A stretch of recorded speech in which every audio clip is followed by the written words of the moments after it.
interwebs, are you out there? This is ground control calling Major Tom.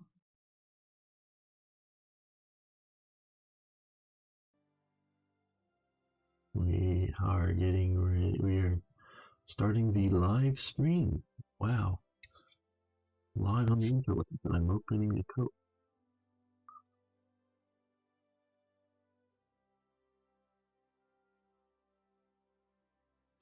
I am drinking a Coke. It is good. Well, we're going to play some Hearts of Iron 3 Black Ice 10.41. At this point, I'm more and more thinking about dropping the 10 point just 4.1 because it had been 3.3. Now it's 4.1. It'll be 4.2 soon. Don't know what that. I mean, they haven't even said that. There is a working version, a version in works that say 4.2 for internal use. I have been reliably informed of that. Not that that was hidden. Again, they're smart and not giving an ETA so people don't make plans on things that might not work out. Right.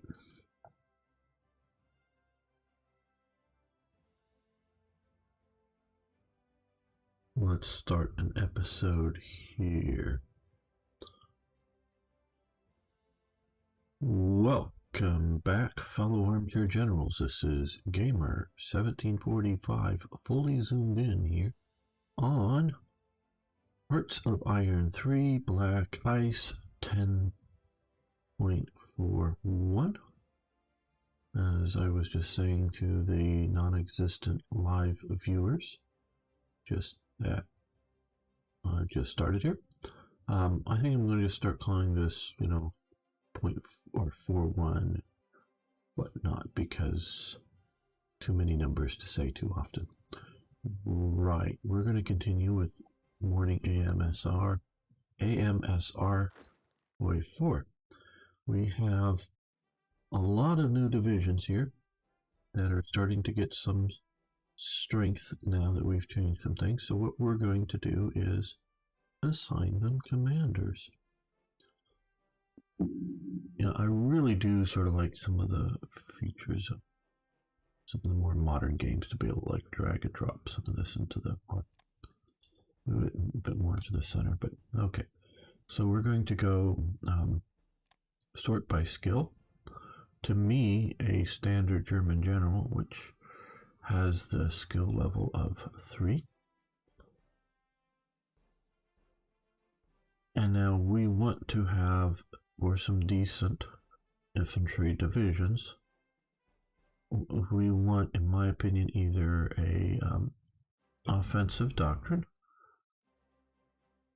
or defensive doctrine. Now, if we can have both, that's fine, but those will be rare. So they will do either well on attacking or defending without the old guard is, we can see there are some benefits here. I can see.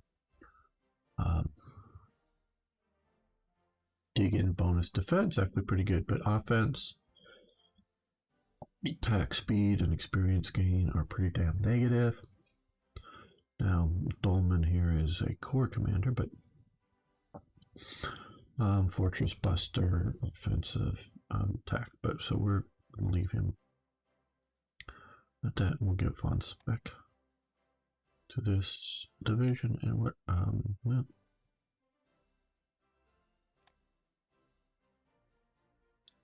That's the 31st. Let's just go here to the 32nd.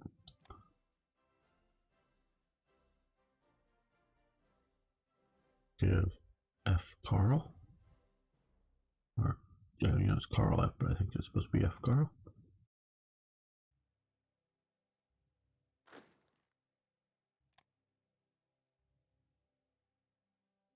So here we have Sorche. And he has a War Merit Cross, so experience gain, Experience bonus, supply consumption, out of supply bonus is negative. So if he's out of supply, his units will get more negatives. Their attack speed, surprise chance, so pretty good on the whole.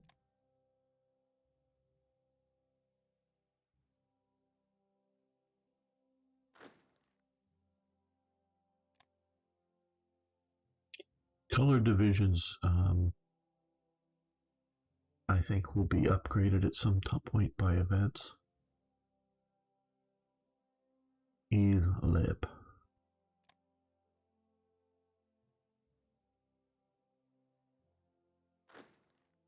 The 27th Division.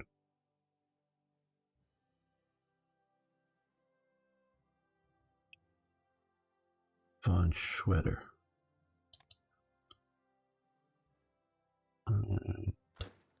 The 28th Division. We're going to save things like Battle Expert, which used to be, Panzer Commander, or whatever I have it. They've renamed it back to it. For Armored Forces, Combined Arms +2. And we're going to leave units like Looters with Commando, which have the only a negative.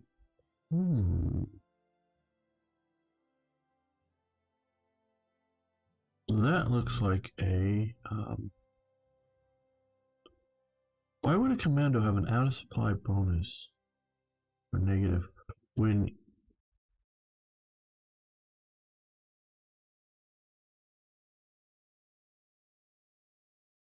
Is this a bug? Well, not sure what out of supply. Yeah, it's it's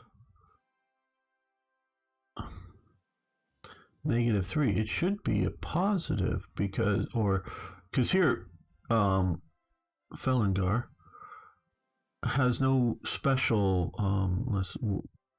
no special out of supply bonuses or negatives.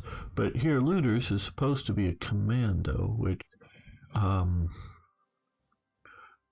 specifically had been set up as a paratrooper type thing. You drop them behind enemy lines, they're out of supply, and they get to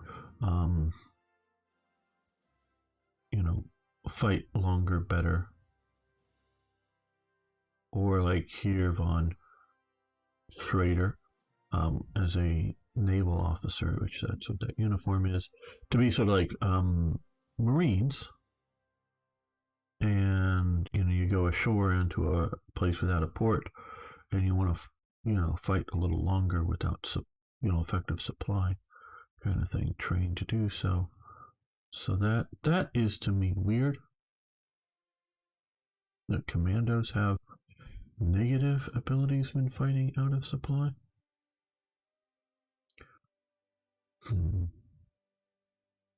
Logistic wizards, supply consumption, and these are really good to be. I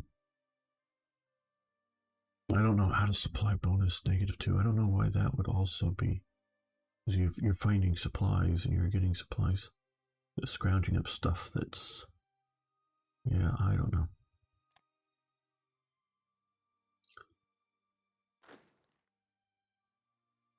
I do not know all of what they're thinking there.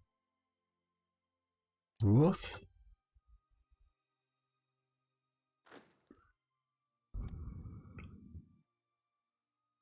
I don't know if I should keep demonstrate it. Von Oberstfeder.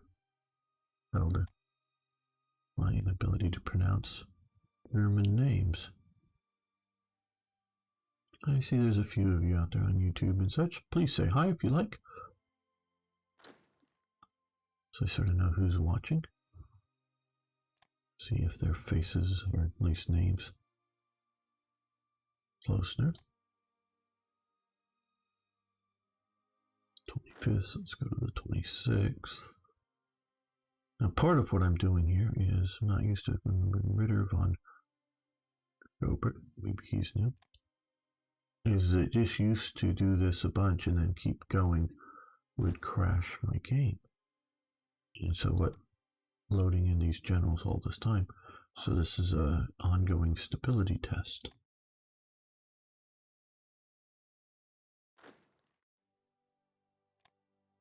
If I can do this and not try to be stupid Nagel, not trying to be abusive or anything. Okay, well we're not going. We can't actually give. Yeah, we can't do a single brigade. Can't give a leader there. Though to a motorized HQ we could. Right now, we have a bunch of divisions here. And we're going to need some divisions coming up here.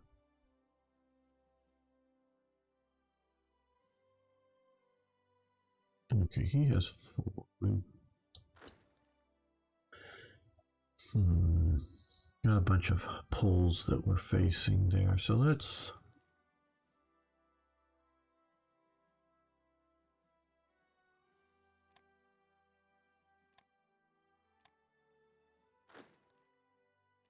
Let's send a corps of...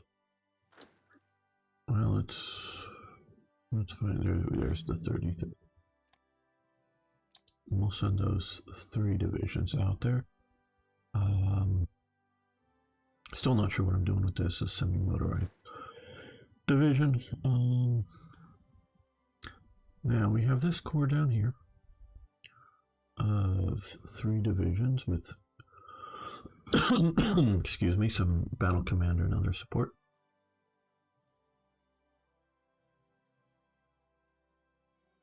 We can turn this into a 4-corps division, or 4-division corps. Boy, it is early for me at the moment.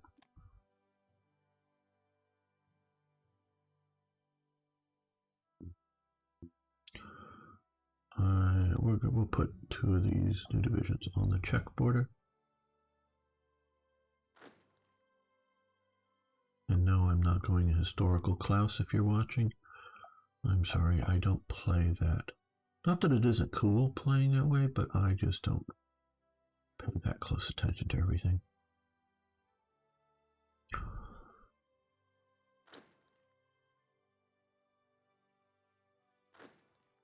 Okay, so let's reinforce each of these corps with another division.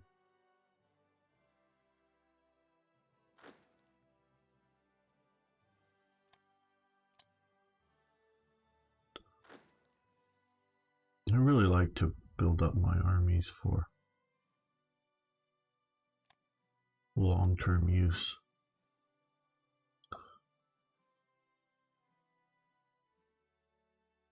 Okay, so that obviously, well, hello, Robert. How you doing? I don't plan on fighting the war with Czechoslovakia partially for testing it out. I don't think in Standard Black Ice you can't go to war with over Czechoslovakia. Okay, but getting these ready now, we'll have a few corps that will shift over for Poland and other things. Will be crushing Poland. Now we will need a defensive wall along here once the war starts, and of course an offensive. We don't need 2 there. Let's detach and attach. Can move you up to Aachen. We will be needing to invade there.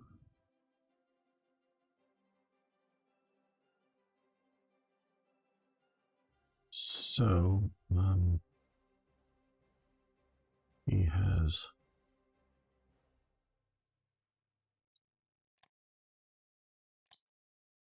two divisions. We'll make this 3. I think he has but 1.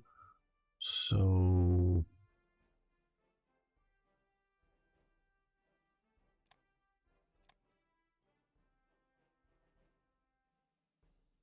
so I don't need to keep coming over here. Just click here. And I don't think the command HQ is strong enough. That isn't strong enough ultimately to hold on its own either. I keep coming over here. I can just click here.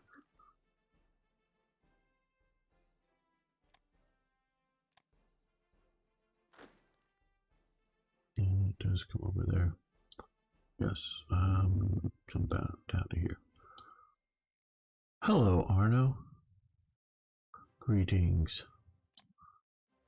Yes.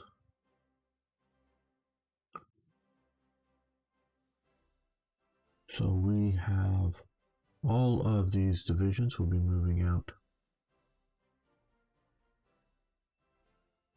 which will be assigned, and will be assigned to their course. Now, we recently, I think, these are Marine Commander. Okay.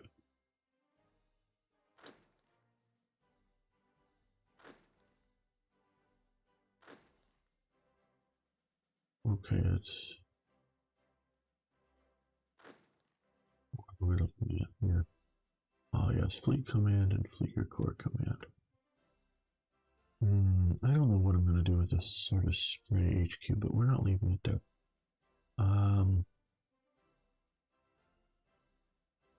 We'll move it up to Seton. Now,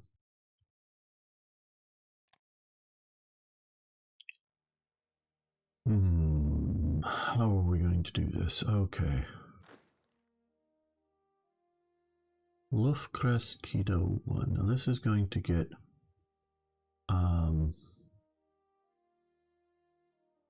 reorganized over time. But we're going to find and come down to low skill because there'll be Luftwaffe officers. Most are not. It really doesn't matter which one you use here, but are not trained well. Okay, we're gonna use Lorzer here. Let's downgrade you in command because we're gonna put you there. Now, what I'm going to do here is, well, we're going to rename this.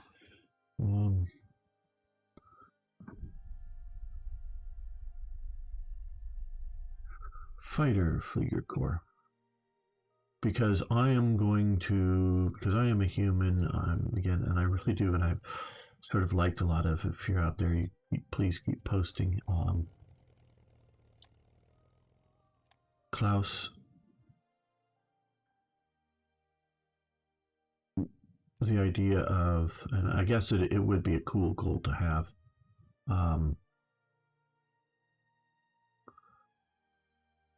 so I do admire it, but the idea, I'm not going to set up the Flieger Corps and the Luft Corps and whatnot in any sort of historical basis. What I'm going to do is, I guess it's, maybe we have some up here now. Is set them, because I'm a single human trying to command the whole thing.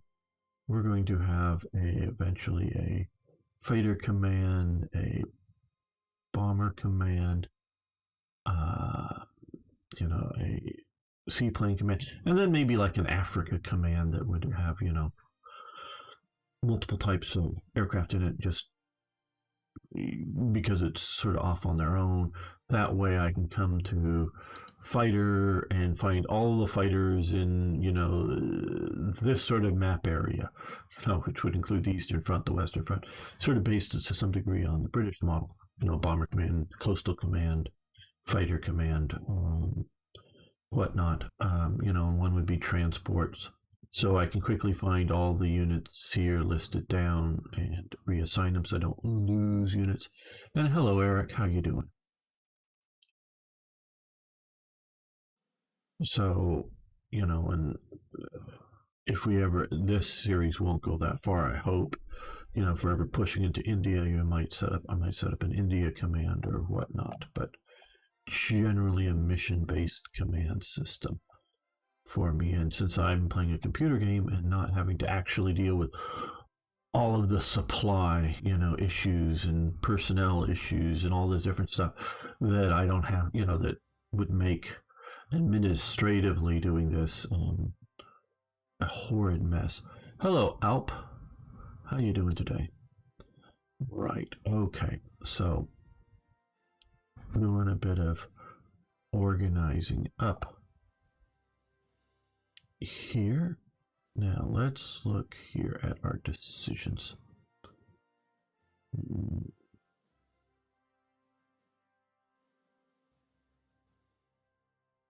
Let's look here at our modifiers.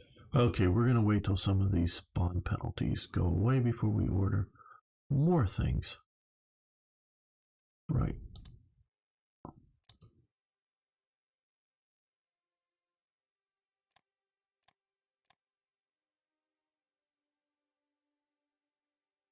Yeah, Arno, I really like this. This is my favorite map. This seems to be viewers' favorite map. And then if you're looking at here, I know you don't play Hearts of Iron 3, you're more of a Hearts of Iron, different, 4 and whatnot.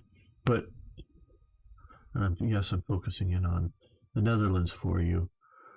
This is a much better tactical map because they've gone and done things like maybe like these 3 provinces into one, and these, so it's just big armies moving around, and you no longer have tactical finesse between the various rivers and whatnot. Now, I totally get and actually do appreciate and like the idea that in Hearts of Iron 4 map, that instead of having, okay, where is this river here? When you're in this province and attacking to this province, does this river affect you? If you're attacking from, what provinces attack vectors does this river affect you?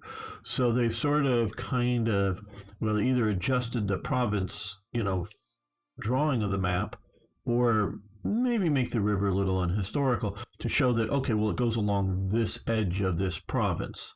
And then, because this map here, and I don't know, but very well may have no river effect if you're starting here and moving here, but may have a river effect if you're from here coming here, or maybe just from here to here. It's not universal river effect. And so it's confusing a little bit to know where the river effect is here. So having it a little less correct visually, but having it more correct for determining, where you get them in. So, if you're here, if you're coming from here to here, maybe no river effect, but if you're coming from here to up to here, there's river, or from here down to here, there's, that is a really, really good idea for a Hearts of Iron 4 map, but this is better. Hello, Van Bishop. And so, the hex-based map that I grew up using for Third Reich is good for a limited game like this, but this is really pushing technology. This still, to me, is the best grand strategy game of World War II. Hearts of Iron 4 has lots of improvement, but it has lots of negative aspects too.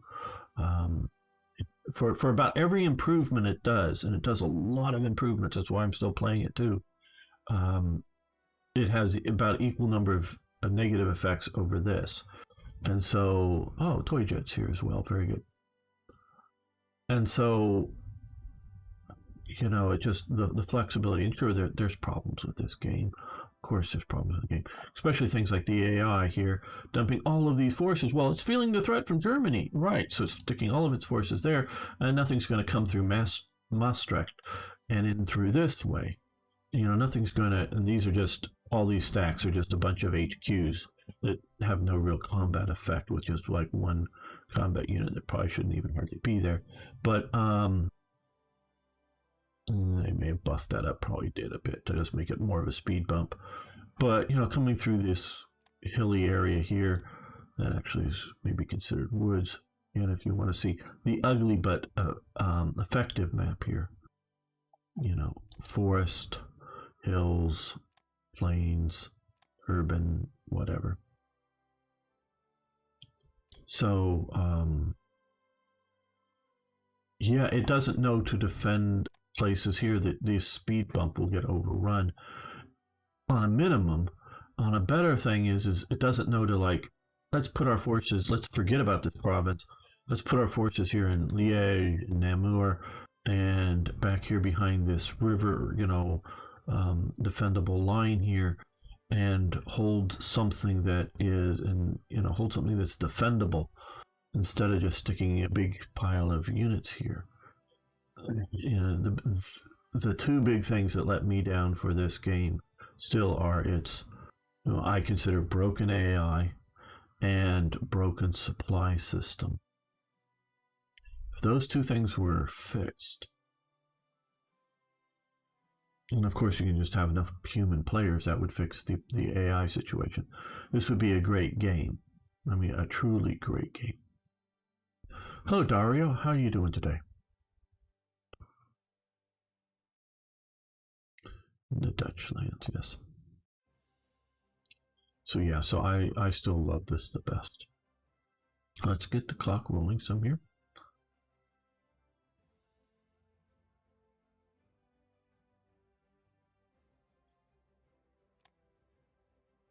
And Guido, how are you doing today?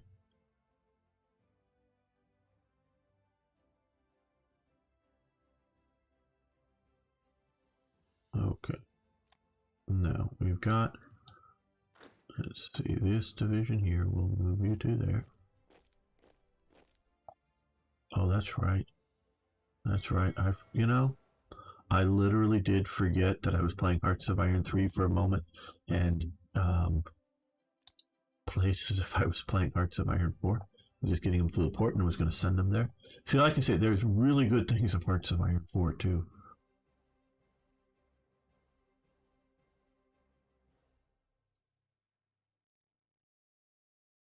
Wow, bomb attack. Well, I don't know if you just saw what I saw some videos just before coming here, starting this thing of a Catholic church in England having the police come in and telling the worshippers they have to go home. It's an unlawful assembly on Good Friday. So now I don't, we all know that Catholics do not have freedom in Britain. Okay. The whole government is based on a Protestant Catholic exclusion government. I don't know if people still realize this about Britain.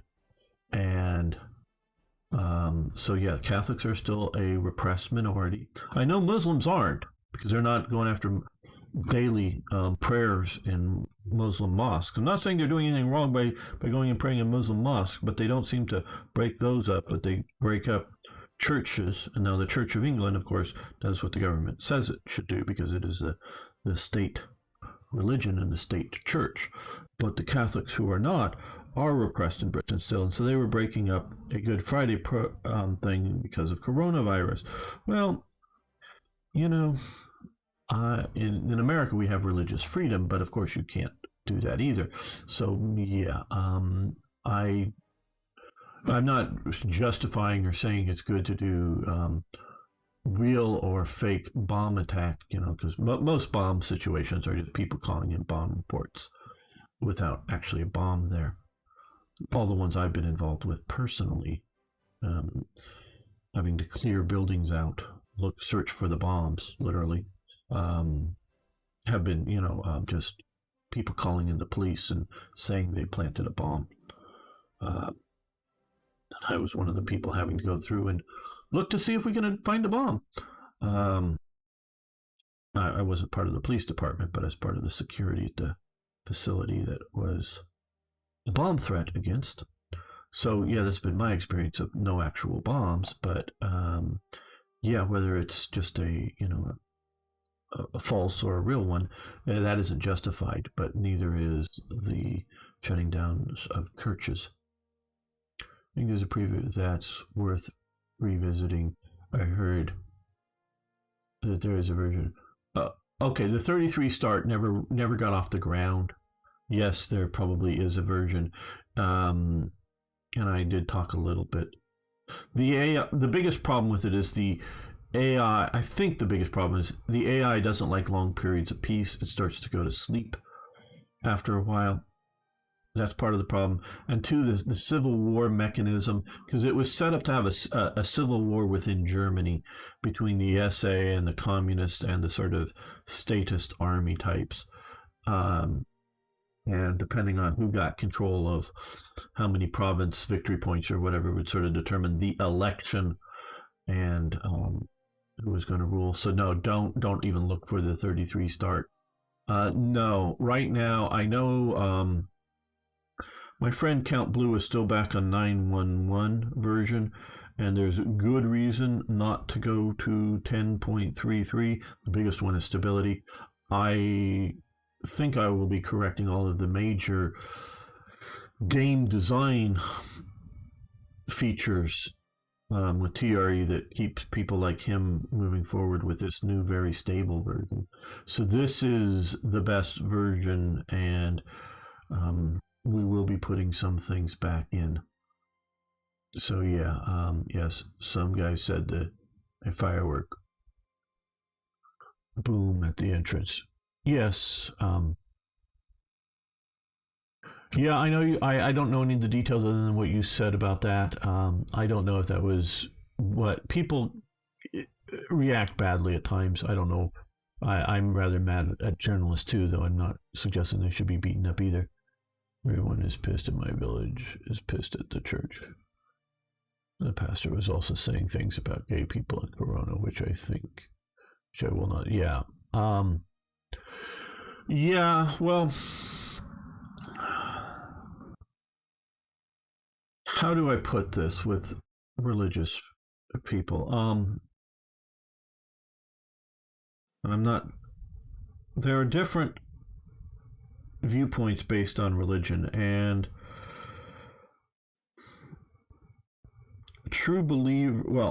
religion and modern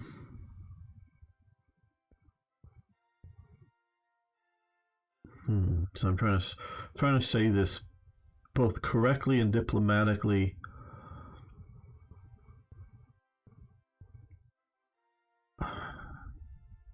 Wow, how far back do I go? That's another thing, people. I always wonder because I start making a statement and then I go, and I'm thinking in my head, no, I should give correct context for it. Because to me, everything is context is key. Christianity has serious major problems with Western cultures, okay? Christianity has serious major problems with Western cultures. Christianity has almost, at times, been able to come in and destroy Western culture. It has not been able to achieve the destruction of Western culture, but damn, it is very well near been able to do so. Because if, and there may be some Christians here, and I don't mean just Christians that are sort of like, yeah, I go to church, every Sunday, or I go to church for, major religious things. I mean true believers in Christianity. And yes, if you're a true believer in Christianity, you think gay people, you think homosexuality is a sin. And so, yeah, but Christianity is an Eastern religion. It is not a Western religion. I'm also trying to keep this not family friendly, but advertiser friendly. Homosexuality has long been a major mainstream popular element in Western culture. And it is only the coming of Christianity that worked to suppress homosexuality. I know a lot of people like the movie 300, the Spartans fighting at the, gates of Thermopylae down here. You do know that all those 300 men were all gay, right? All Spartan men were gay. All Spartan men were gay. Now, I think by the time you get to be about 35, you were expected to have a wife to produce kids. But men who really loved women were sort of weird in Spartan culture. You mean you actually want to live at home with your wife and not in the barracks with the dudes? Well, I guess you can, but man, you're weird to want to live with the woman. I mean, that's Spartan culture if you don't realize that about Spartan. They were all gay. And they were brought up that as children without their consent, if you will. Children is at least in the identification of 18 or under 18 years of age. And we're not, and I don't want you to go places in the chat because I'm being very careful of what I'm saying here. And that's Spartan culture. Now, it wasn't anything like that in Athenian culture, just, Sparta down here, Athens up here. Wasn't anything like that, but having homosexual activities was not frowned upon at all within Athens, but at least for and the middle class was very small back then, but for the middle class and upper classes, you were still expected to have a wife and produce children, whatever your personal fun time sexualities may be or emotional relationships you may have. You were expected to have also produce children in a stable family environment. And we could, and I'm not going to go in and talking more about Roman culture similarly. I don't think we have enough information for the Celtic culture, but I don't know. So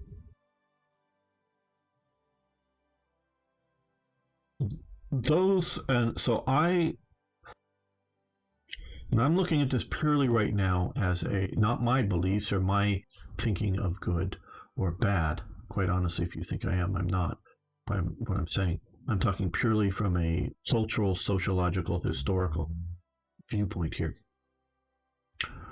And so Western culture is a pagan culture, and we can see Easter coming up tomorrow for most of us. I know it's sort of already hitting for people out in like Australia and whatnot, but of Easter Sunday, you do have the whole Easter bunny and the hiding of the eggs and whatever. Those are paganistic elements of spring fertility elements that have been brought into the Easter Christ is risen / Passover religions that come from Judaism into it, and it's sort of become a bit of a mix. But Christianity has tried to stamp out much, if not most, of Western culture, and not just on a sexual basis here, but other cultural elements. And so there's been something of a fusion. So, and I know recently there are woke pope that everybody on the woke side has all been praising so much, and I'm not a Catholic if you think, because of the language when I say are, no, I'm not at all, I'm not a Catholic. Our former retired pope, who people said was a Nazi. I don't believe so at all, but much more of a traditionalist that they all hated, now has upset the woke crowd because the Pope has confirmed in the church that homosexuality is a sin, or some such language to that. I'm not exactly sure. And so they thought they were winning within the church and were going to get homosexual marriages accepted within the church, the Catholic Church, which, so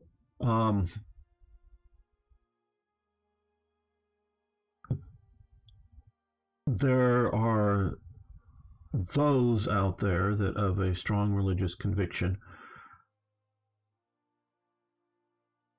do or apparently do dislike homosexuals.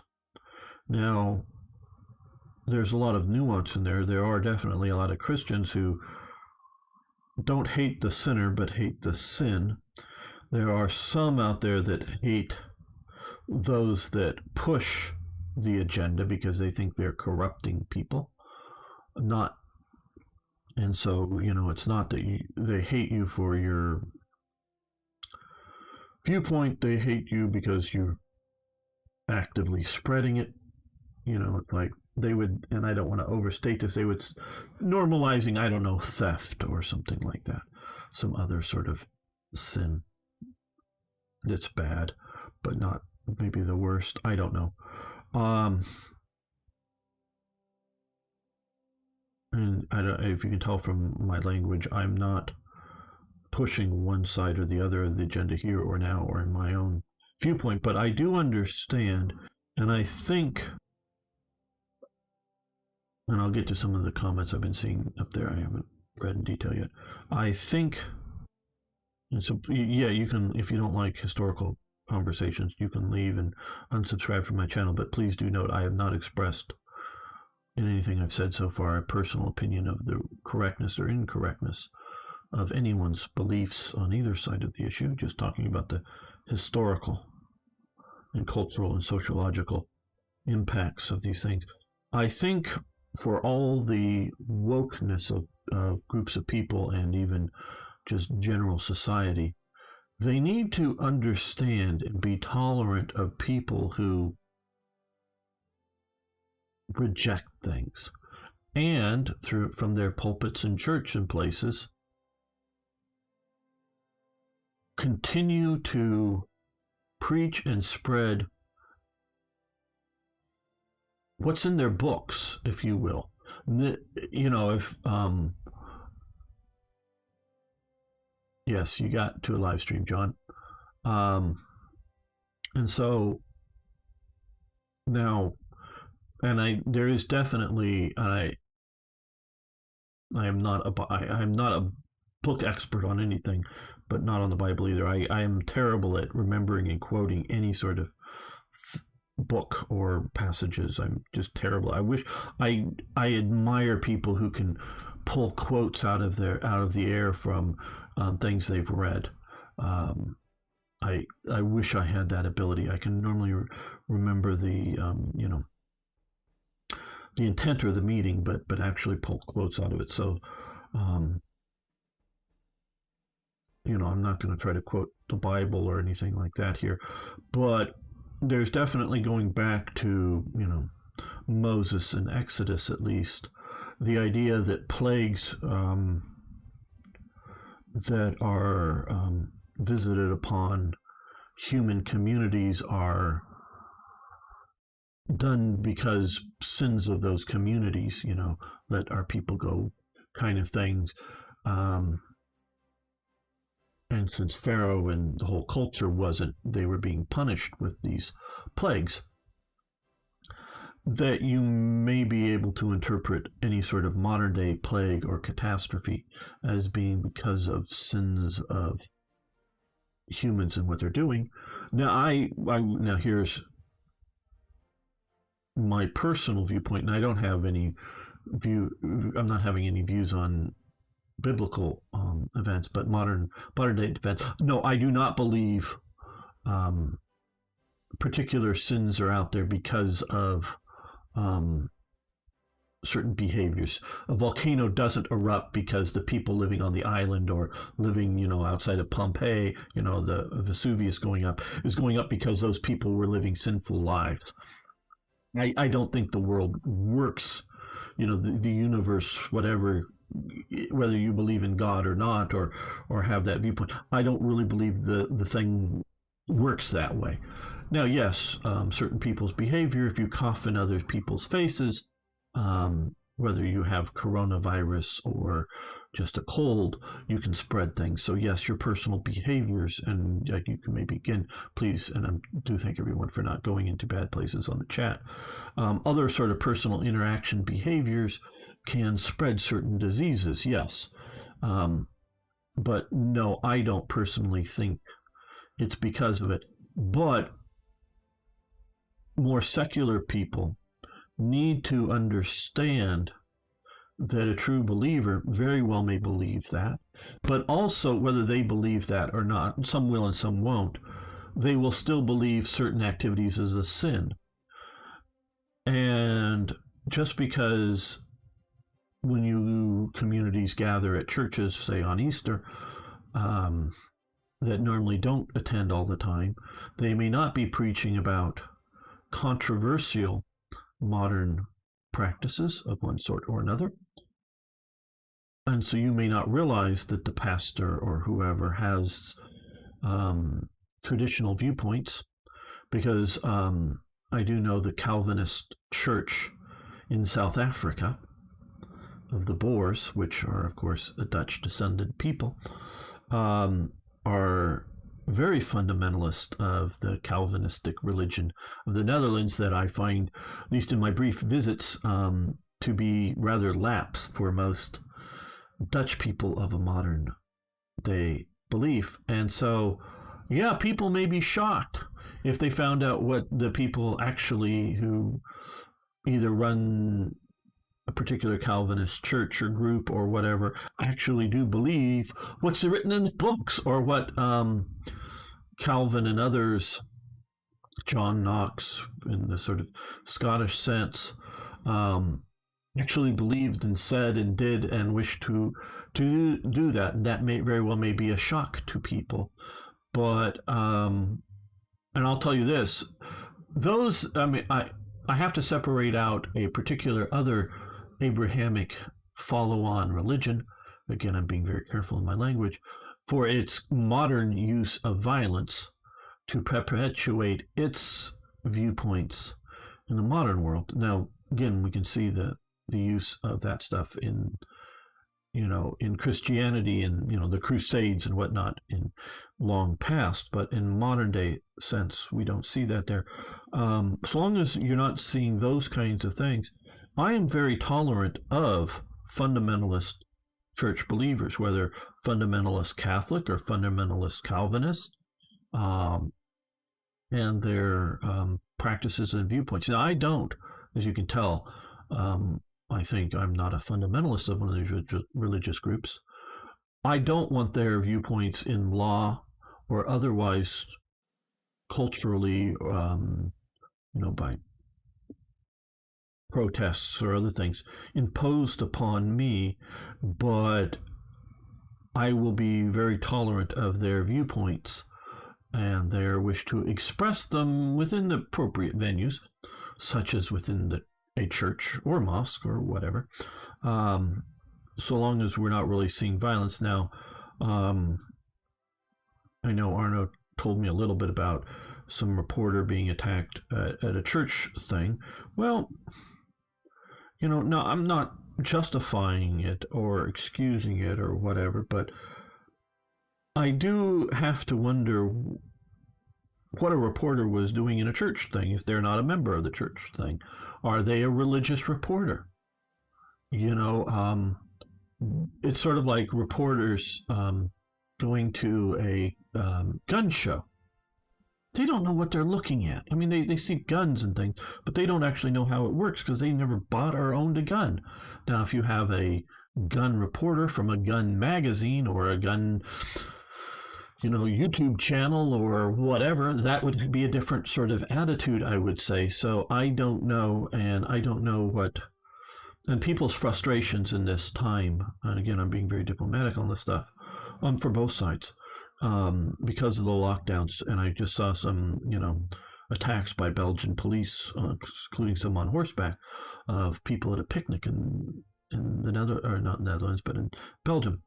There's a lot of frustration and rage at what's currently going on both sides of whatever issue, masks, no masks, whatever, and people do improper things, some under authorities and some just as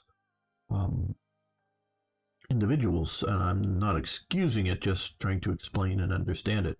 and put it in context here. So yeah,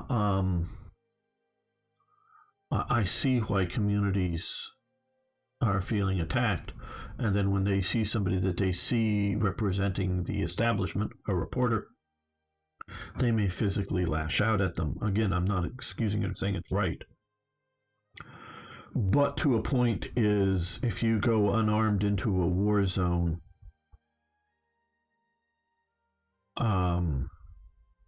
you might get shot. I'm not saying you shouldn't be there or you should be there. Reporters in war zones or whatever, but bad things happen. So yeah, I hope everyone understands what I'm sort of saying. Let's see, religion or not.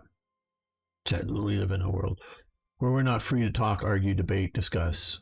Someone somewhere might feel offended. Absolutely, Van Bishop. Now, I'm on YouTube and I'm willing to play by YouTube's rules. Not that I agree with the rules, but I will say to a point, I do agree because I am a monetized YouTube channel. So,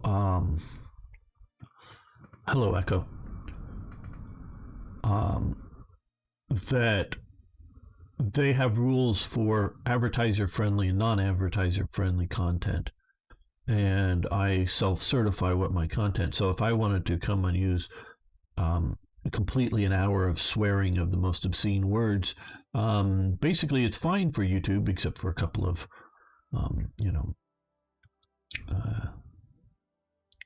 use the N-word or something like that. That wouldn't be fine because of certain cultural things here. But most of it would be fine, but that it would be demonetized, basically. And if I said that I was using all these bad words, they'd be quite happy and it would just be a demonetized video and go on about your day.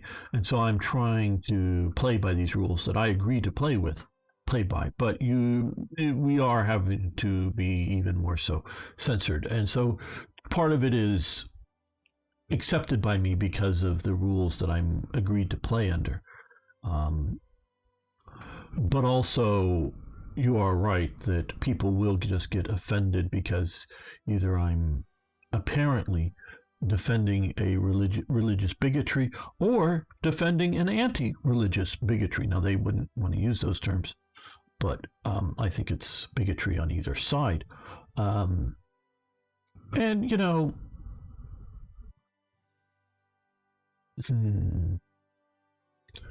we'll call him right now, just because I don't know if audio bots or whatever. James the Makeup Guy. You may have heard of him.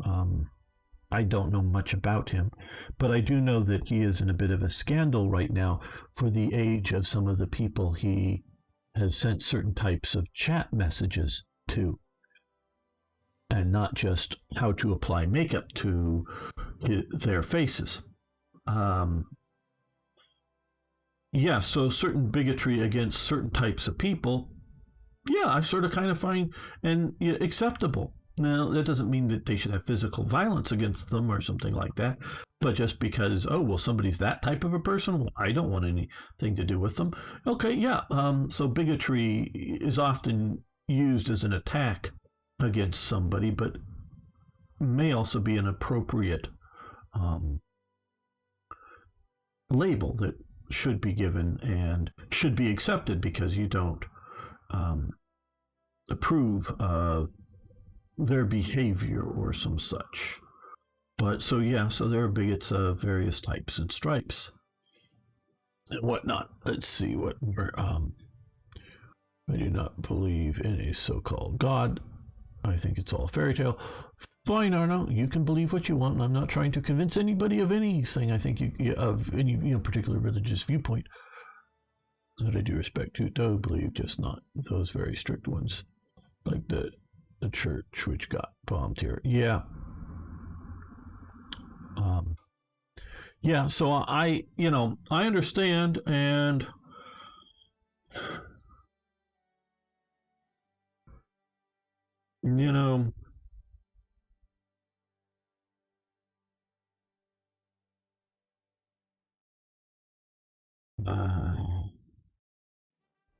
I think we'll leave the topic for now, just because when I start to open my mouth, but I where I should start speaking and what I should say just gets more and more expansive on the topic, and potentially controversial for all sides of issues. So we'll leave that there. And so we're going to continue here with Hearts of Iron 4. And it's not an inappropriate topic because when we get TRE set up, we will have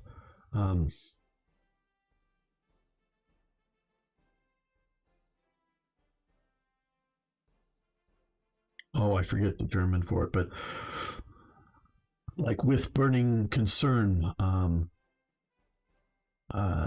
events and other things dealing with the Nazis and the church's reaction to the Nazis, which was not very favorable to the Nazis, even what post-World War II anti-Christians tended to want to believe that somehow the church supported the Nazis. That is the opposite of the truth. Okay. And so we will be talking more about it at times in the historical context of World War II. Okay, Battle Commander Recognition Guide.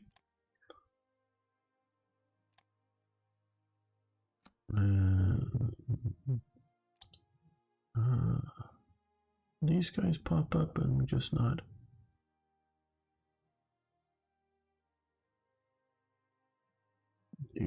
We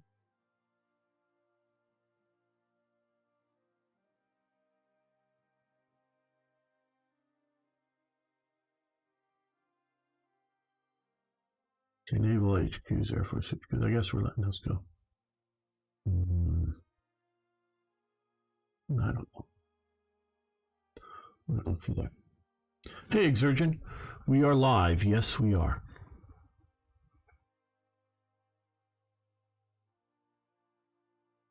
Okay, well, if you want to put some of that Arno in our Discord server, I can check it out later.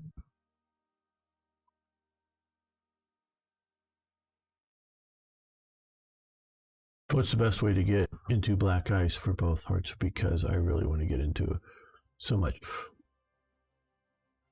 BICE is Black Ice for Hearts of Iron 4 is easier to get into.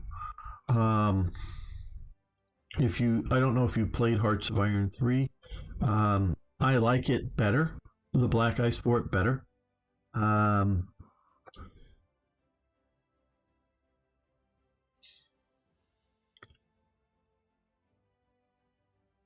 If you're looking for a fast-paced game, Hearts of Iron 4 is better. If you're looking at a more detailed game, Hearts of Iron 3, I would say, is better.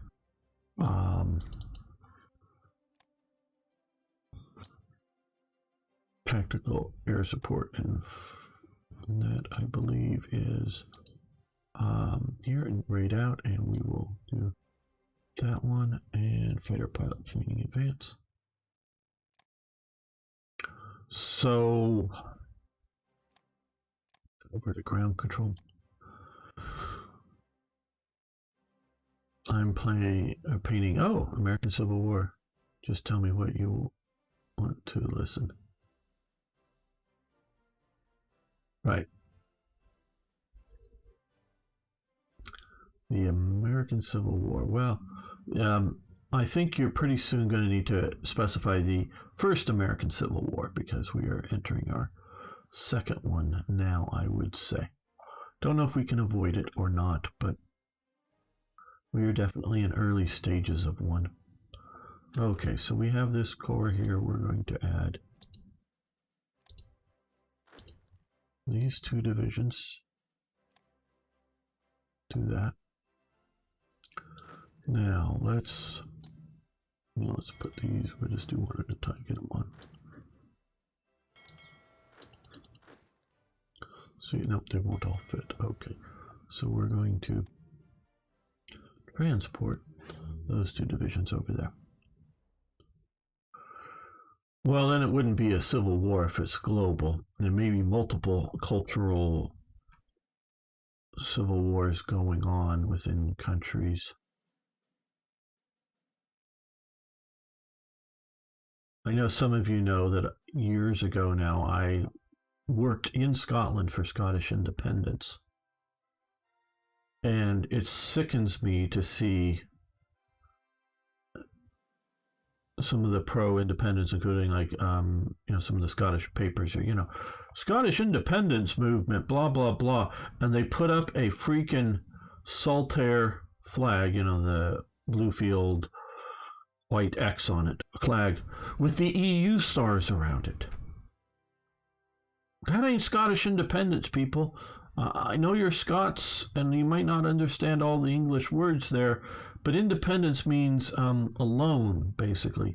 You're just looking to change from a union with England to a union. They literally have the word union, okay, European Union. You're going from Great Britain or, the United Kingdom to the European Union. You're going from one union to a different union. Now, I understand that while you thought Britain was going to be part of the EU, you didn't want to have the London government as an intermediary between whatever overlord government.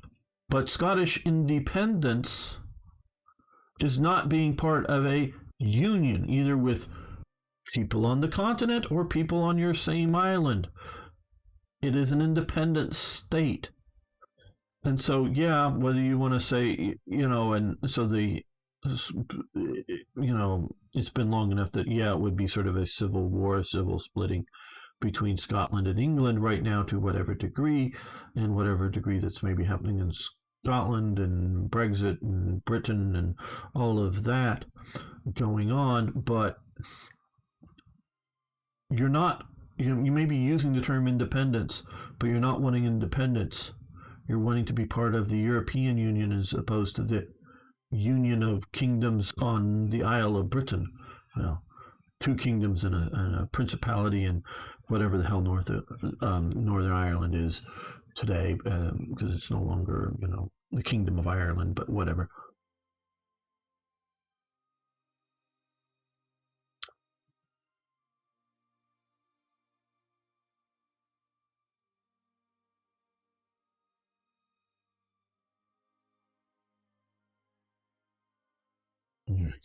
Yeah, well, I am a Jacobite.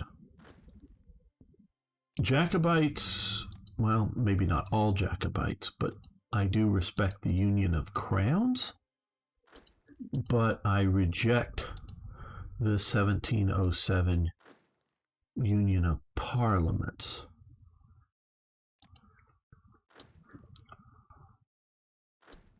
And you can tell just by what I just said, I actually sort of know what I'm talking about. And not just spouting off as some, American who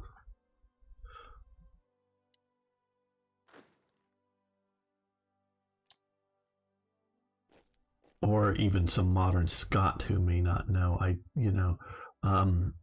When I was there, I would say less than half of the Scots knew the details of the Act of Union and what got all that going. So, I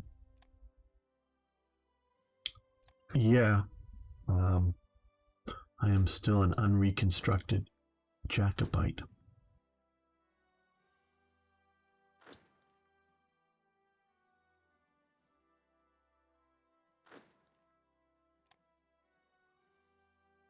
Yeah.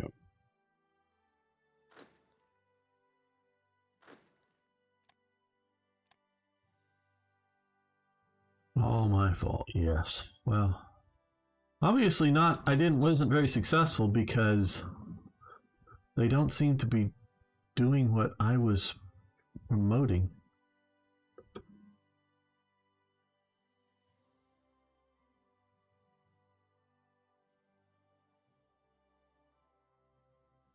You tried to play the mod with AI control. You mean just observing the game?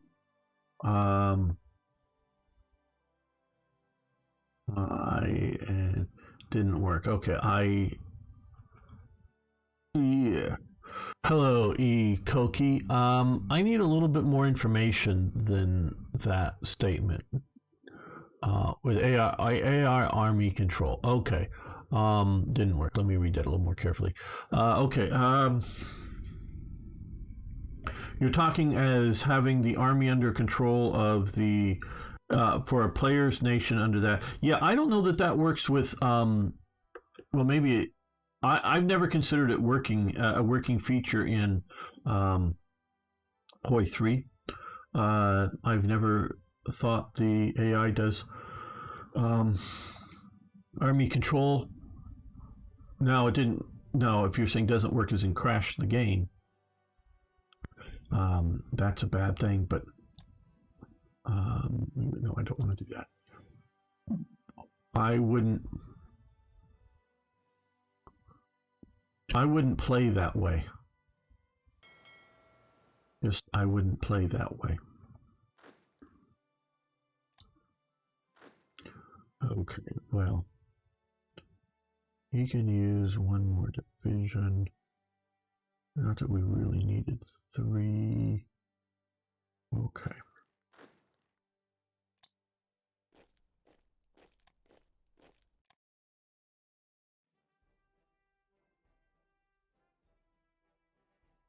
Well,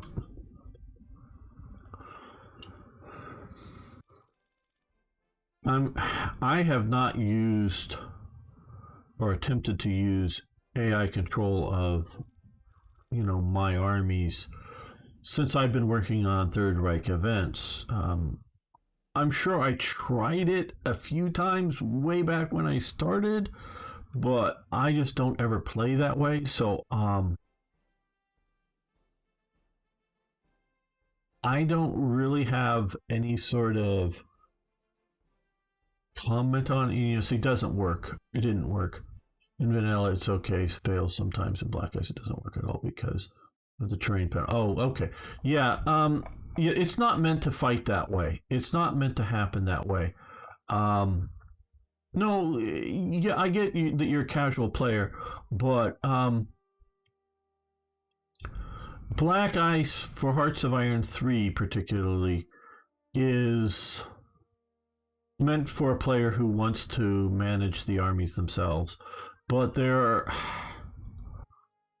a lot of changes, and the core AI isn't necessarily able to handle it. And there's no way for the modders to get into that core AI. Okay, 1,000-kilogram bomb, however much that is on Friday versus Sunday. Very inexact. Measurement system. Okay, aerial mines. So,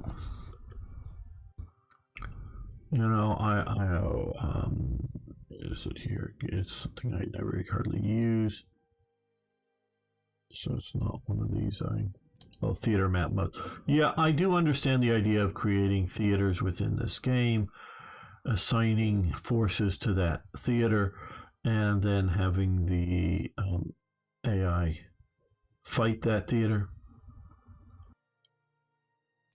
Yeah, I've ignored it for too long that I don't even hardly understand its functionality other than that it exists. Boy, gotta get that out of my mouth.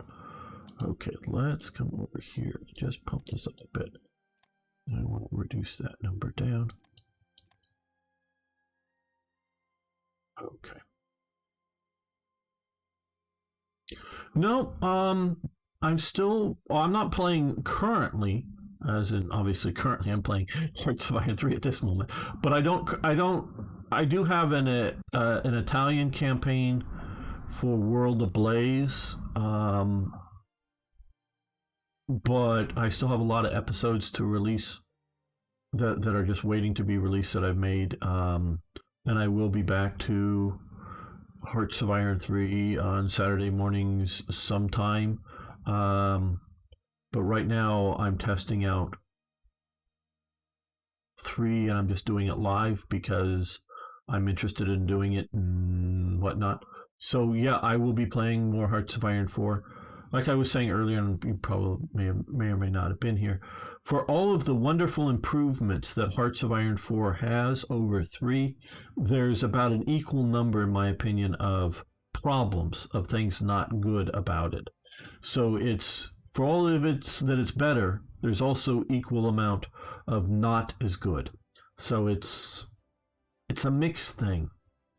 I would really love to take both Hearts of Iron 3 and Hearts of Iron 4 and take at least what I think is best in both of those games and put them together into one, and it would be a beautiful game.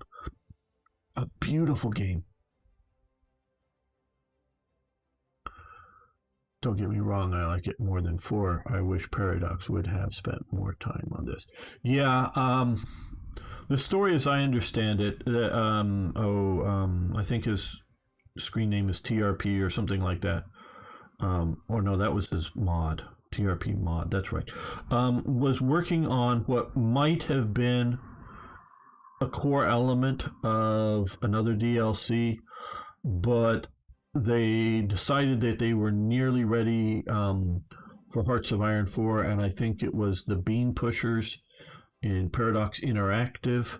Because if you don't understand, there's Paradox Development Studios, and those are the guys that make the game. And they may be in the literally same building, the same floor, but sort of two different corporate entities. And then there's Paradox Interactive, and they're the publishers, the people that, sell and market and pay, collect money for all this stuff, and then pay for the running of Paradox Development Studios. But I think it was the people at Paradox Interactive sort of pushed a bit. And the development studio thought it was ready, and they announced the game, and they've admitted this, more than a year too early. Hearts of Iron 4, and because they announced it, they stopped all work on whatever limited work there may have been. And I do know the one guy who was working for a final DLC. Had they done one more DLC that improved the AI and did something with the supply systems, I think we would have seen a much better game. But they're not going to go back to. They're not. There's just somebody like Elon Musk or somebody could throw enough money, I'm sure, at them to say, hey, spend some effort and improve this thing. But outside of that, there's no way they're coming back to it. So I have to see that this is unfortunately Black Ice can still do good things with this, it seems, team, but from Paradox viewpoint, and anything that the Black Ice people can't touch is a dead issue. It's not going to get any better. The supply situation is not going to get any better. It's not going to change. I know they've done some work on some of that. We'll see how it goes. Okay, Fuchsia, but I don't hold out much hope for anything materially improving. They might marginally get it better, but not. Oh, I guess I want to come here. But not substantially better. At least that's my expectations. Okay, well, yeah, we'll just leave it at this.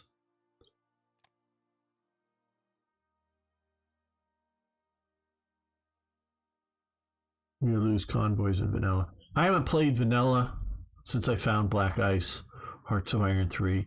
And this is one thing that people often bash Hearts of Iron 4 for. And I keep having going, yeah, but you're comparing Hearts of Iron 4 with Hearts of Iron 3's Black Ice. But if you compared, I would, right now, if you gave me the choice, not like permanently forever, but hey, which do you think is better and would you like to play? Hearts of Iron 4 unmodded or Hearts of Iron 3 unmodded? The last DLC. I'll pick 4. I'll tell you right now, I'll pick Hearts of Iron 4 over Hearts of Iron 3. Now, if it's Hearts of Iron 3 Black Ice, basically this game, preferably more with some changes in the sub-mods, but this versus Hearts of Iron 4 unmodded, I'm going to pick this. So it depends, you got to be careful, at least, on what I'm saying is better or agreeing. And so it's been too long since I played vanilla to be able to comment hardly on it.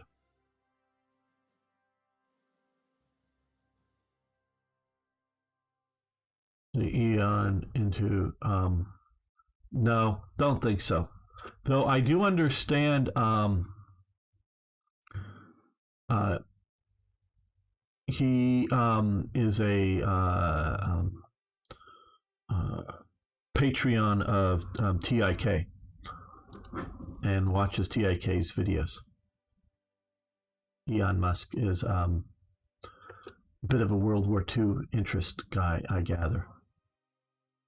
So yeah, he knows who TIK is and actually sent in a couple of questions through his Patreon system and is a Patreon of TIK.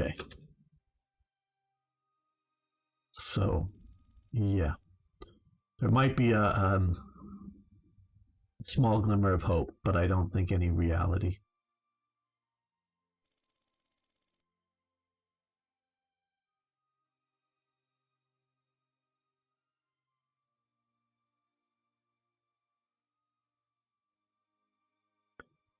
But yeah, no, I could design a. Let's look at our production. A game that would be a blend. We just got these factories of the two games that would be awesome. Okay, well, I think we're going to end this episode. Not the live stream. Everybody just hang loose. But we're going to end this episode here. I want to thank you all for watching. Thanks for liking the videos if you would. If you haven't already, please subscribe to the channel. See you next time for, yes, even more Hearts of Iron. Okay, let's just save this, and then we'll make another episode.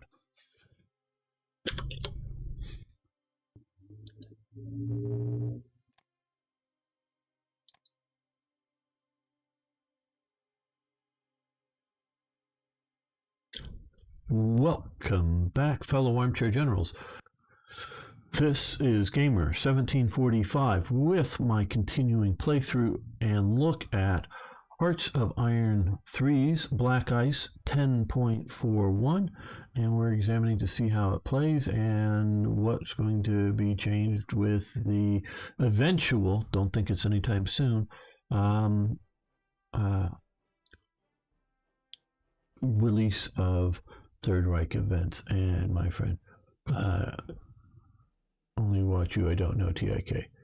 I'm a chief OOB writer. Well, you might have to, Exergen, you might have to talk to my new friend who recently found the channel, Klaus, who is really into historical OOBs. You don't know TIK. TIK is a, you type it into Google, and TIK, and you will see he has a channel that examines World War II. He is not a gamer. I mean, he may play games, but it's not a gaming channel. I like a lot of the stuff. He's a British YouTube historian, shall we say. He hasn't like published anything else, I don't think, but really good stuff. So yeah, TIK. He's worth watching.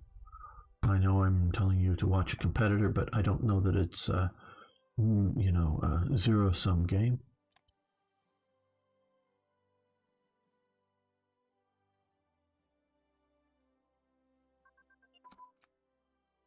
Okay, so medium gun velocity advance. We'll stop that because that's too far in advance to do so efficiently. And medium armored design advance. Okay. Okay, so that's grayed out, so we can now do. Oh well, yeah. Heavy armor is unlocked. 3-man turret and others. Okay. That would be here, 3-man turret.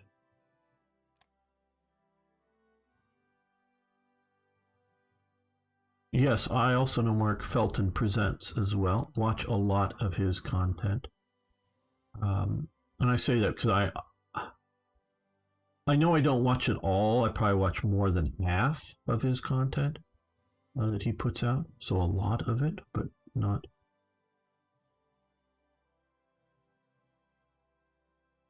TIK does something in between what I sort of do and what Mark Felton does. is that and TIK does it more well researched than what I just do while I talk here. But he takes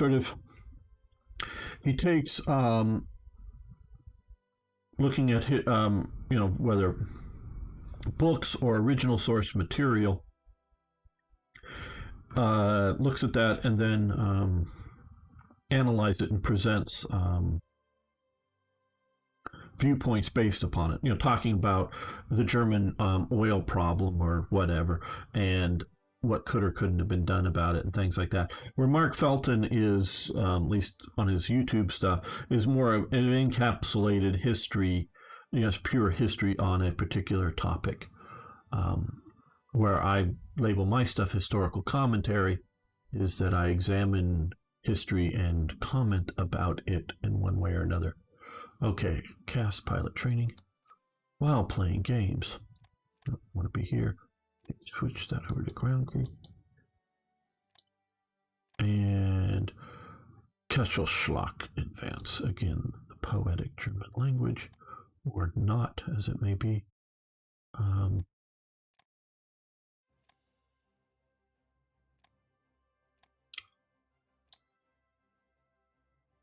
Where is that? Let's grayed out, or yes, it's grayed out right there. Okay, we'll do Armored Spirit since it's a 30. Okay, reduce that down. We'll do upgrades.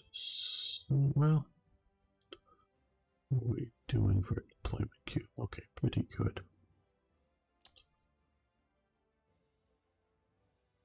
No, we don't want fuel. Another good YouTube historian is Military History Visualized. And my biggest complaint about him is that he's a little too literal. He's very German in his viewpoint. So he explains World War II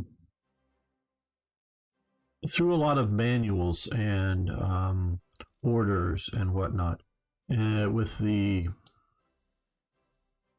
maybe over presumption, as I would say, as using that as, this is how they did it because this is how they said in the manuals to do it, which I know in reality is, oh yeah, this is how the manual said to do it. Well, we do it entirely different in combat, but this is how the manuals say to do it. So, they don't always match up. So, yeah, a little overlines. Would you like to play War in the East with you sometime? The answer is yes. I'm not sure when. I'm not sure if we will. Like to, yes.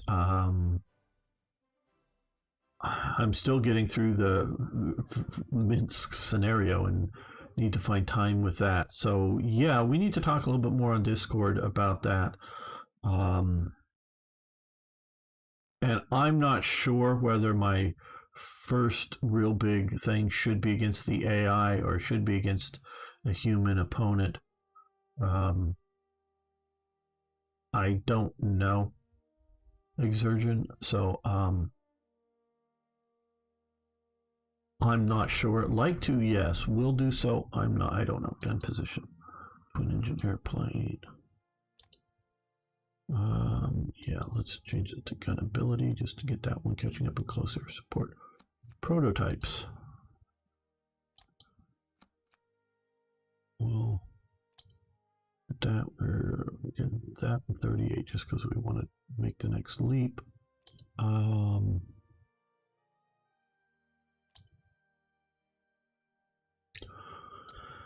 want to do a War in the East series. And right now, I am quite honestly contemplating what I should do with my channel. From some of the feedback I've been getting a bit, I'm understanding that some people, and I totally get this, are a little frustrated with my here's 2 or 3 episodes of Addis Ababa Massacre, Order of Battle, and oh, here's 2 or 3 episodes of Panzer Corps, and then oh, here's a few episodes of War in the East, and oh, here's sort of jumping around between games. And so it's not like a series that they can follow daily or even like every other day. I want to present more than just, obviously I can't be stuck at a one game channel, Hearts of Iron 3, Black Ice or something like that. So I'm not ever going to do that, but I'm going to stick with Black Ice, or Hearts of Iron, I should say. 3 or 4. I should always have something Hearts of Iron on a daily basis on the channel. But if I put out too many videos in a day, that's also a problem, because people feel overwhelmed and can't follow things. So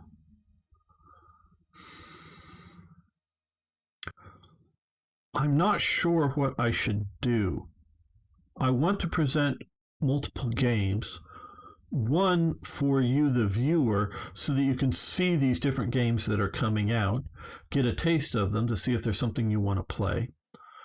Also, I want to present multiple games, so when people go into Google or YouTube and type in that game, there's a possibility of a video of my channel popping up for it, and they find my channel, so people find the channels for channel growth.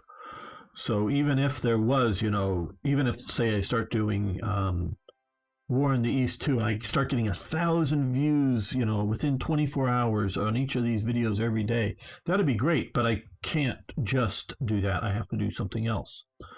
And I'm reluctant to commit to what I think would be a big, long series with that. In that and right now we've been having wonderful views on Hearts of Iron, on War in the East 2, and I'm planning on doing something with it. But I'm concerned about trying to do it right, but I don't want to keep delaying it either. That's also a problem I know that's going on. And to keep the viewership up. So I don't know what is best to do with that.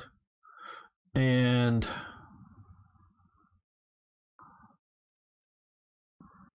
so I do think I want to do within a week or so, start a more serious War in the East 2 campaign, but I'm worried about either pushing back, because I was earlier asked, am I bored with Hearts of Iron 4?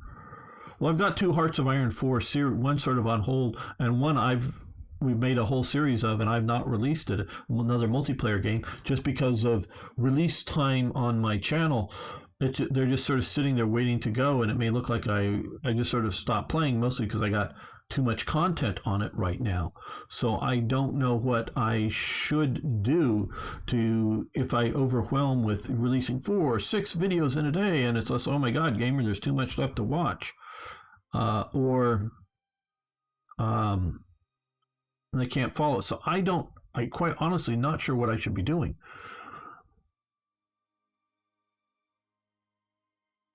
Yeah, no, different angle's good. Are you interested in Total War series? Total War Remastered is going to come out soon. You might want to check that out. Yeah, I'm very interested. I have some Total War, a Napoleonic series that is mostly finished, and a Total War Rome 2, a highly modded game that crashed, so I never followed up on it. They've not gotten very good views on my channel. So, I don't know. It comes back to the same problem of, am I putting out too much content? And it's really weird with YouTube. Something can be super popular, but YouTube doesn't doesn't present it to the right group of people. They present it to, say, my current viewers, which may be looking for Hearts of Iron 4, but not looking for Total War. And it won't present the videos, say, to Total War viewers, because they're not used to viewing my channel. So it's really sort of weird. So a lot of people come back, you should play this game. It's really popular. Lots of people are, yeah, okay. And yeah, I know like EU4 is now getting something of a dead thing, but yeah, it's still very popular or whatever. And then nobody watches it. Gets like 20 or 30 views, literally. And, or they people will suggest something in there. And something like, because I actually now do have a contact into the Total War corporate situation now, which I don't know if they could get me an early copy of it. I know it's coming or is coming out. I haven't been following it closely. But with some of the big players out there, me coming in as a small player may get not noticed at all. So I don't know if my current viewers want to watch me play Total War. And I get what you're saying is maybe a single episode of a Let's Try episode on YouTube of the game like that. And after the people, you can decide if you want to make it. Yeah, that's sort of what I'm doing. And right now, War in the East. No, we're going to do Germany if we're going to do anything. Arno first. I just know that when I play nations other than Germany, like let's just say, I also look at country viewing. If I'm playing Britain, the viewership in Britain goes up. But generally speaking, if I'm going to get, let's just say, after a while, because you're going to get the initial release, but after a while, if I'm going to get, say, 200 views per episode playing Hearts of Iron, whether 3 or 4, doesn't matter, get 200 views playing as Germany. If I pick another country, like Britain, I'm going to get 150 views. If I pick something like like Italy, I'm going to be getting 100 views. So Germany is the most popular thing there. So I hear that you may want to play it. I hear that it may be different, but so far with my viewers on my channel, if I'm playing something other than Germany, viewership goes down. Now, if I only play Germany ever, that's going to get stale as well. So I have to go to other countries at some time. Absolutely. So it isn't just Germany over and over and over and over, but for whatever game. It doesn't have to just be Hearts of Iron. But so I got to play something other than Germany, but I don't want to go too far away from Germany, and something like that. Hello, alum. How you doing? So that's sort of what I'm doing, and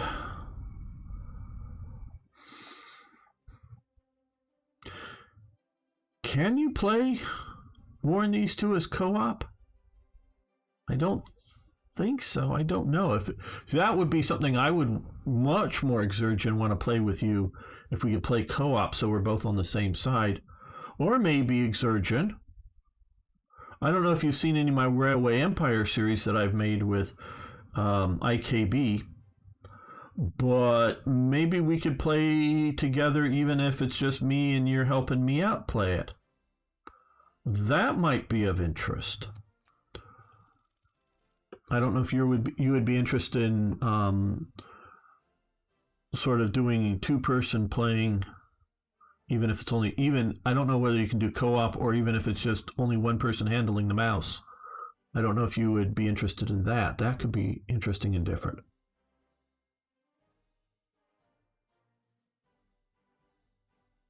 No. Please define no. No, you would not be interested in playing alongside me, or no, it doesn't do co-op. Money for crude oil.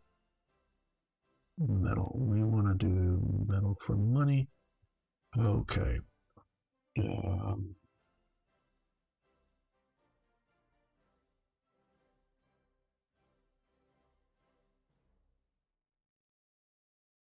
I have seen yes. I'm listening. I have seen yes. I'm not sure. Oh, cats are life. Sorry, exergent. I'm not. Oh, you would. Okay. Sorry, I'm just seeing. You would play. Okay. Yes, if you would want to get together, we can see about. We're gonna reject these officers. I am interested in playing a co-op version of, if you will. That could be interesting. Okay, yes, that is something I would be interested in doing, because also, if you want to get up to speed, if you are, as much as you can, to Hearts of, or to, boy, too many games, War in the East 2, help me learn it would also be, because I know the basics of it, but that's all I really would say is I know the basics of it. And that's part of, I mean, that's quite honestly as much as anything else, is that I only sort of have the basics down, is why I haven't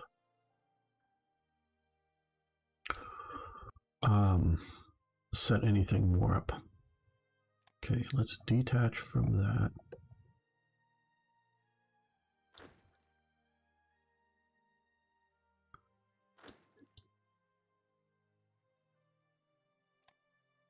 So after the live stream, if you're still up and awake, let's get on Discord and talk for a few minutes. I know you're painting figures too, and you're not so much watching, and that's fine.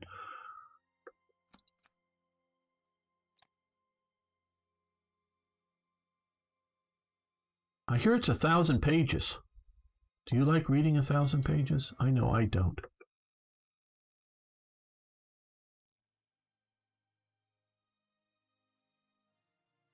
Okay, well, when do I start building infantry? Very valid question. Already have. And I'll explain just a moment after I do twin engine pilot training advance. Pause. Okay. There. Twin engine pilot. And okay.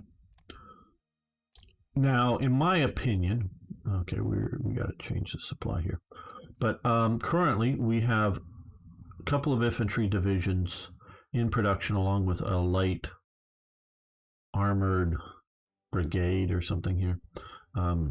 Just because you can see it's just a light armored regiment and then sort of supporting elements, so it's there. And we've gone through 3 of the major events that you pay for, but you get infantry on it. Wow, Gamer doesn't like reading. No, manuals. I don't like reading manuals. Those are terribly boring, and I hate them. So, not using the reserve option, I see. I should be using the reserve option. It is purely that I forget to use the reserve, to build as reserves. That is, so many times I've forgotten to build as reserves. Okay, well, we are, okay, Lum, I could actually believe that might actually be a correct statement from you. A true statement, not just trolling, though I do also know you're a rather considered troll, so I don't know whether I should take that as a true statement or not, but I can definitely believe that about you, that you think manuals are fun. Okay, so we have a bunch more. I see it's not a huge number, but a bunch more. We're going to move them to the top, and then we're going to move all of these above it just to make sure the one's either almost done or other serious production is primary. But get these in there, that hopefully at least some. I don't really want to build a navy right now.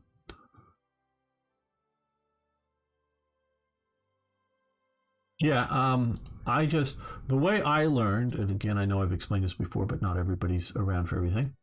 Well,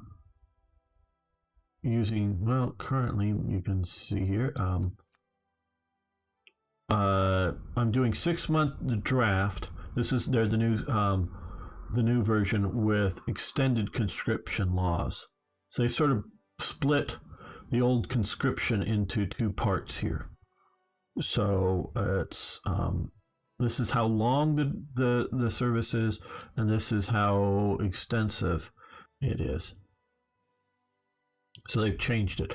I don't know that this is it's a more detailed thing, which theoretically gives you more, options, or well, it does give you more options, but give you more nuance to it. But I don't know if this is an improvement or just, yay, we've just given you more buttons to push, like these specialist training laws and things like that. I don't know.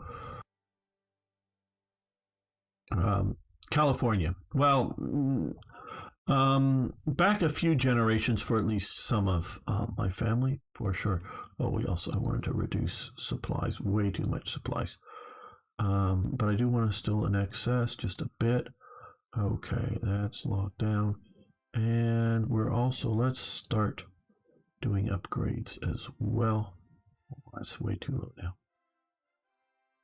I should have locked that in. Okay, yeah, right about there.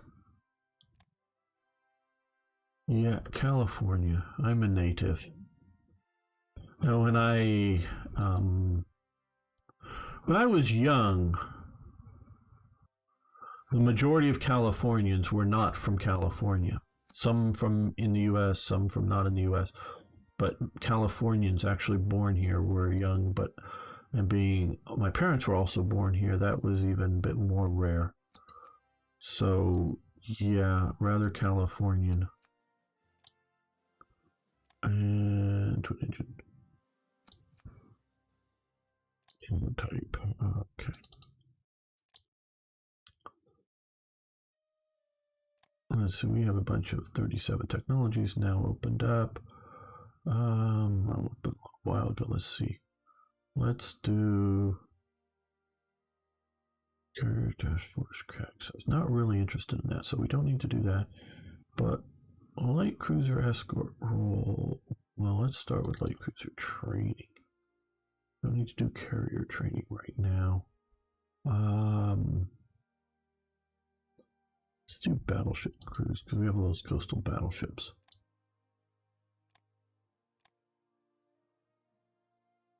When Gamer was young. Well, 200 years ago. Let's see.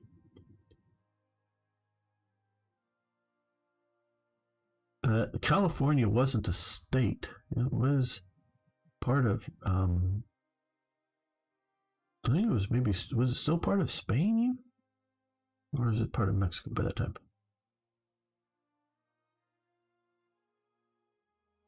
Well, not in my accent. I'm not going to go into my ancestry back that far. I do know some of it. Okay, we're going to upgrade this division, the 29th, which is going to pull it off. I know I sent it somewhere, but yes, we might as well into a motorized format. Now, did that just give me a... No, I want to come up here. Probably I didn't look at it closely enough. Did it put it? Yes, okay. Now we have a motorized infantry division. Yeah, we'll just keep that as one of these.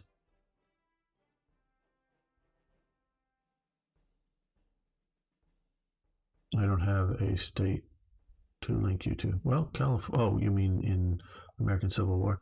Well, California was a state during the American Civil War, and there was supposedly, they sort of call it a battle, but one sort of skirmish did happen out here. Warship Destroyer Class Advance. What was there? Okay. Warship Armament, Warship Engine. We'll do Warship Engine first.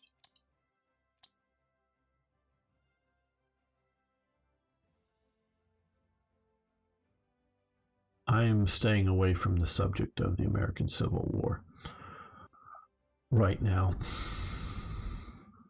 just because of all that's going on. And unless you have completely the most modern woke views on it, there are unacceptable views by most. Yes, you can have energy.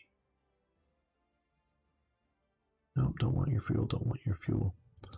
And people way oversimplify things for the American Civil War. Way oversimplify it.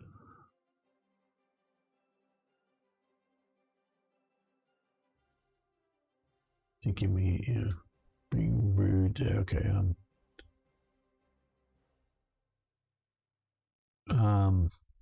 Yeah, I think Arno's has closed you off by about 150 years. Texas Regiment. Well, I do have relatives now living in Texas. Those of my generation and before were born in California, but they've emigrated to Texas and now have children born in Texas. Um, Also from that part of the family, some have moved to Tennessee, and where she married, my cousin married a doctor from. She's also a doctor. They're both pediatricians, and now live in a relatively small town. Well, maybe small city. I'm sure it's incorporated as a city, but whether we would call it a town or a city, in there, and they're the sort of city pediatricians, and they have children there, of course. So yeah, in Tennessee. So, but yeah,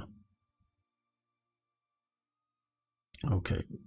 Construction of mountain HQs, because we've done okay. I think that yeah, we're not actually going to construct mountain HQs, but let's just switch this to armored HQs. Yeehaw. Well, good. Okay. Forming the Gebirgsjäger Army Corps HQs. And we will do the armored support choices now.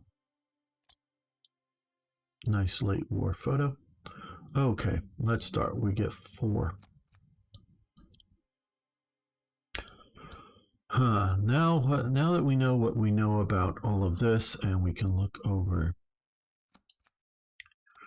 here if we want to see what the different detachment elements.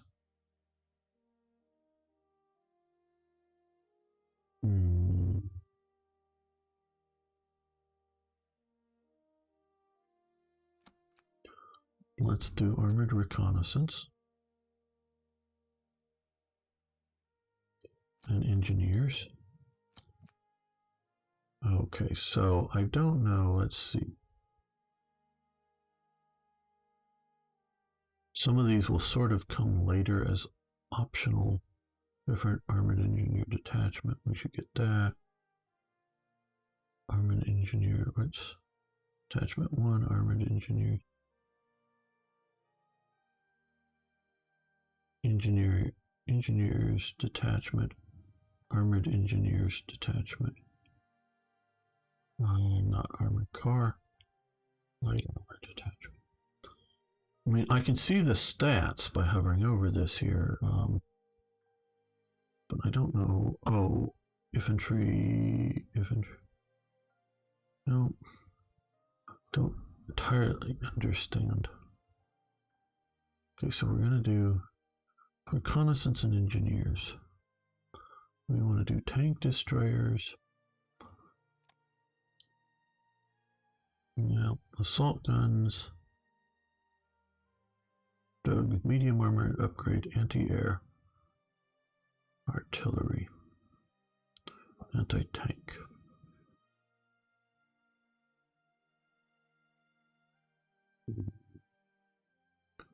Let's do Stugs,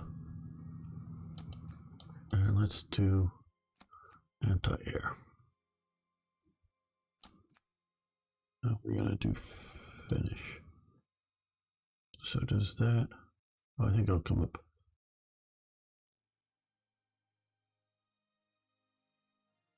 To mid-tech now, but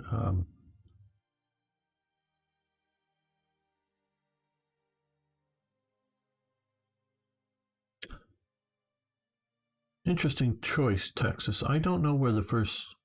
Did the first Texas Regiment get out to the Army in Northern Virginia, or was it just fighting out west of the Mississippi? Don't know. It's been a long time since I've read anything. I've read biographies of Jeb Stuart, Jackson, Lee. Didn't finish Shelby Foote's volumes of the Civil War. It's pretty big. I got them on my shelf.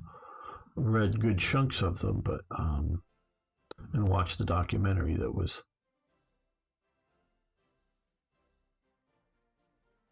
based off of his work in which he participated in, but I've not read it all. So yeah.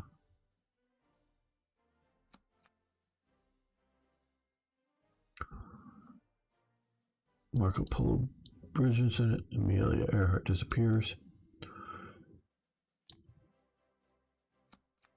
Under Brigadier John Hood. Okay.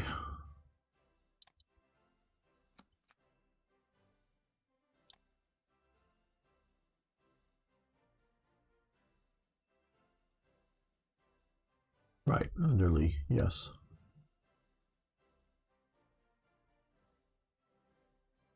And that would, of course, be the Army of Northern Virginia.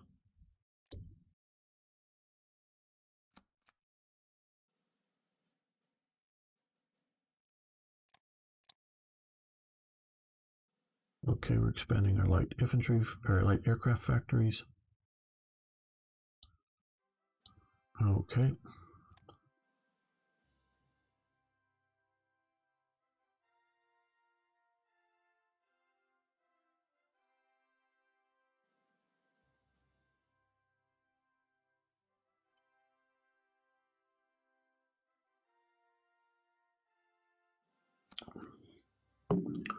A horseback memorandum. We're going to war, boys. We're going to go to war. Be prepared.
Right.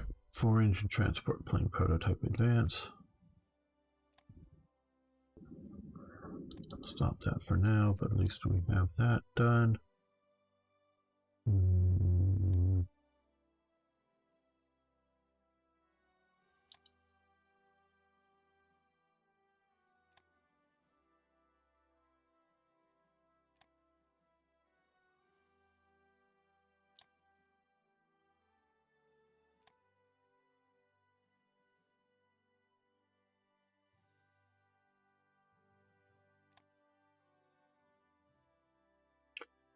Mostly looking to see for things that will unlock other things.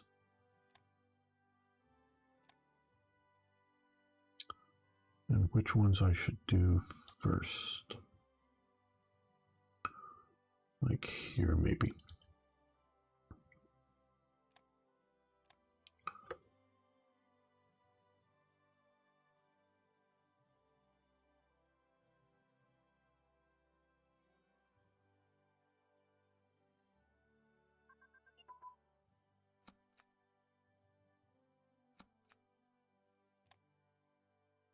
Air launch torpedoes, that would be over here. Yes. Let's keep it sort of in the airfield, maybe here. Yeah, air superiority tactics. See, right now, I would say it's much easier to talk about the English Civil War. One, it was longer ago, but two, it's not over as at least a hot topic as races in America, but also other places. that the American Civil War touches upon at its core. So that's the main reason why I'm staying away from the American Civil War right now.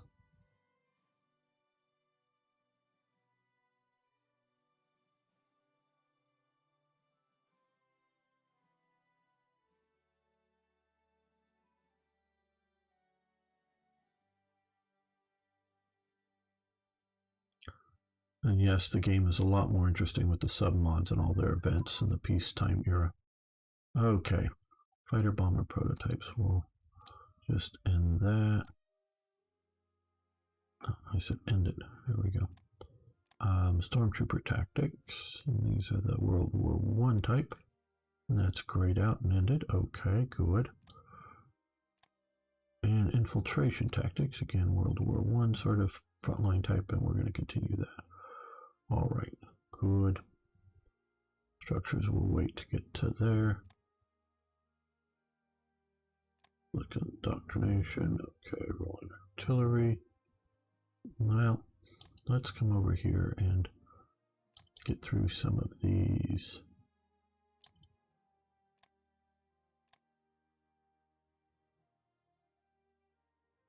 Well, the Spanish Civil War is going on. You're a little too used to Hearts of Iron 4, in which we get to participate in it.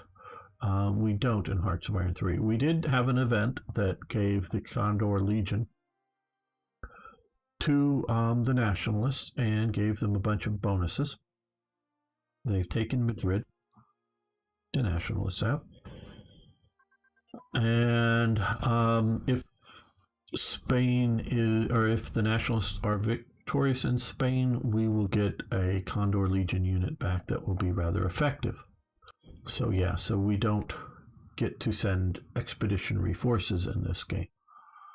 That is one of the improvements, though it's also one of the well overly abused things in Hearts of Iron 4. Huff Duff Advance. Okay, I think that's yes here. Okay. We'll move that to small ship armament.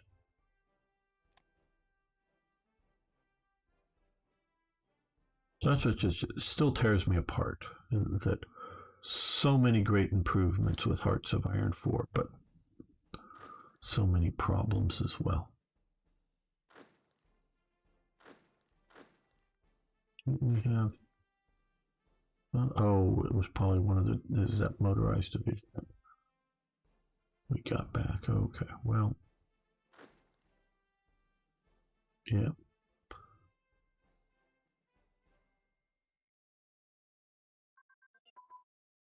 Depth charges advanced.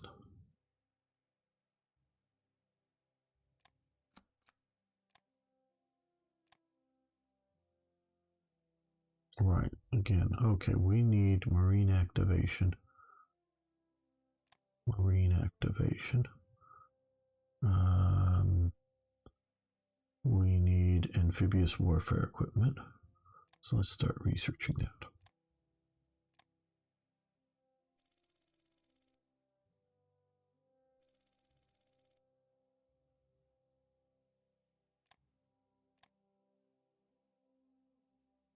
Okay, that'll just take about all of our excess money, give it to the Soviet Union.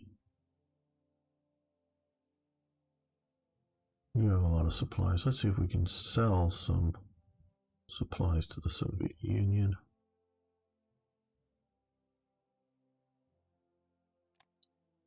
Okay, now I got lots of extra money, so let's sell them.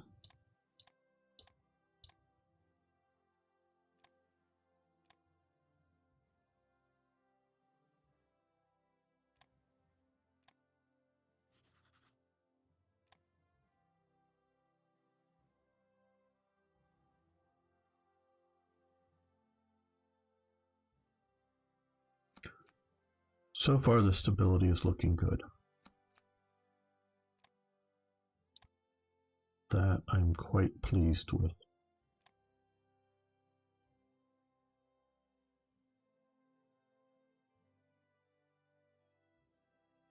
And on that note, we're going to end this episode, not the live stream. I keep saying it just so you guys don't go away. But I want to thank everyone for watching this far. Really do appreciate it. And all you guys live, it really helps make this interesting for me chatting with all of you. So see you next time for even more Hearts of Iron. Let's make another save just in case something goes wrong, including me.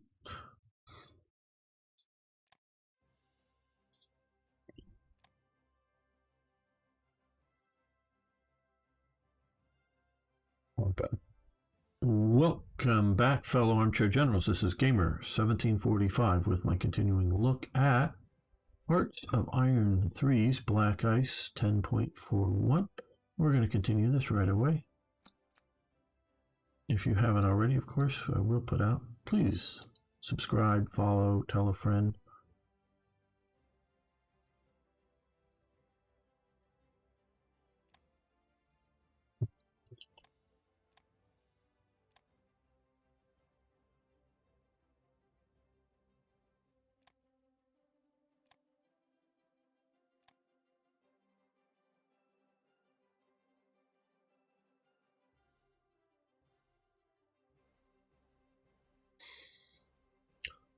Because they can. Why so many texts in Black Ice?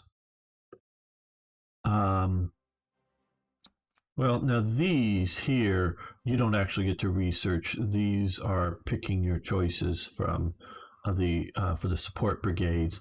What had been a hidden tech is now observable, so you can see what the effects of them are. So this is just actually informative. It's been there for some time, going quite a ways back. So that's just been there.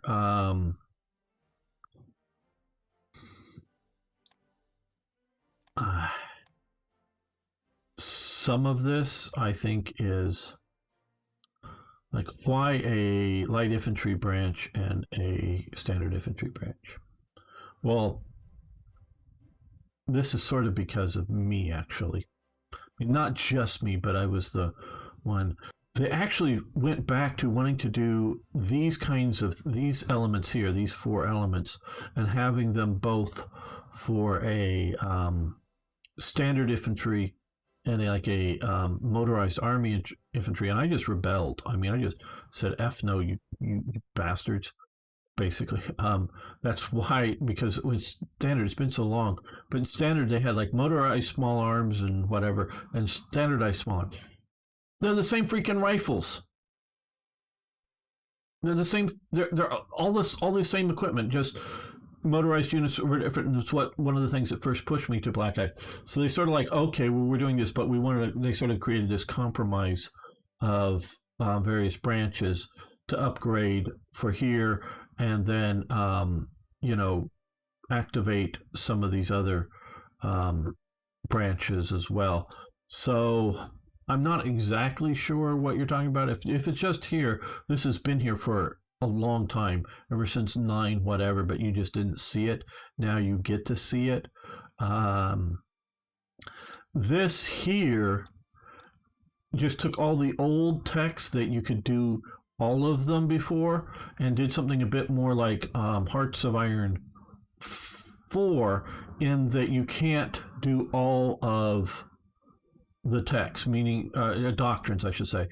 Meaning they've sort of, they've broken it off like they've done with, and they were really sort of getting insulted or pretending to be insulted when I was saying you're making the game more like Hearts of Iron 4.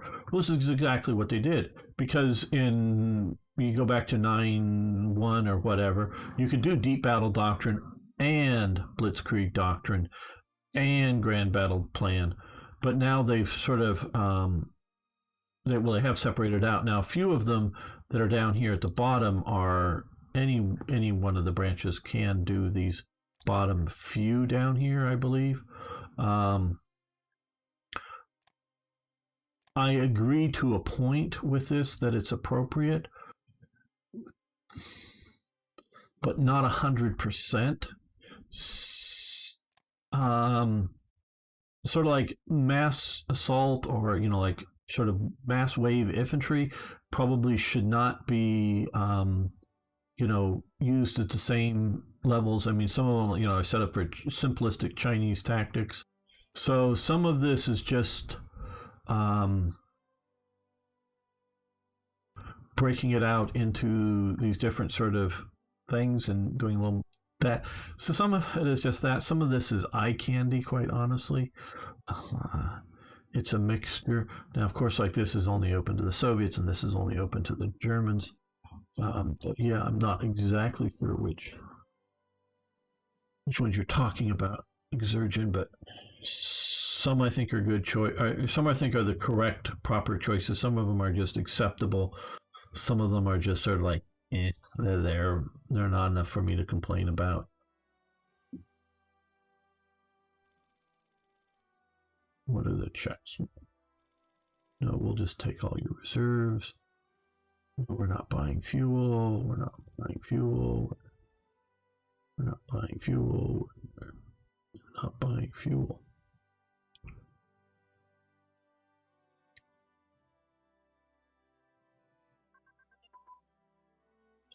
Okay, small ship. Fire control. I'll let that continue. What else gave me more? Chart. Oh no, it's this grade one. I was thinking I was reading damage control, just saw control. Okay, well, with that,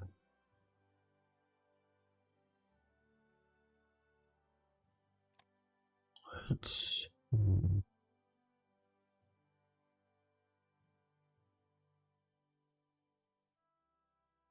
do this. Well, let's do battlefield. So I want commerce defense eventually. Also want that, but that's much later. Getting some of these texts. We can research some of these now. Sure thing. Always happy to try to explain my understanding of stuff. Okay, we have too many diplomatic possibilities. So let's lock that into place. Let's unlock that and let's come here. Oh, yeah, okay. Let's lock that down. Now, are we influencing Sweden yet? Sweden. Yeah, we are influencing. Okay.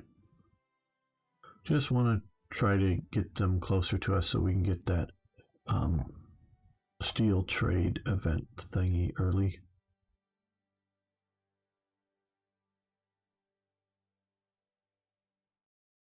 Okay, more. Yes, we need to assign.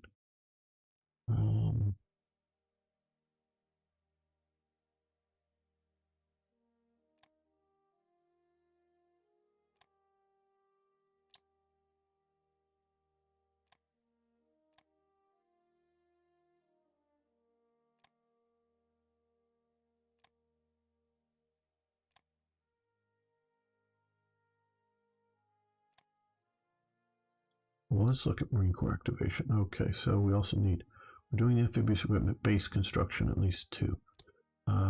Base construction here. Okay, well, it's a 39 technology. Okay, don't want to quite do that yet. Well, since we're here now. Nope. Oh, and this training here is, these training laws are selected in the political screen. So again, just sort of giving you information if you want it.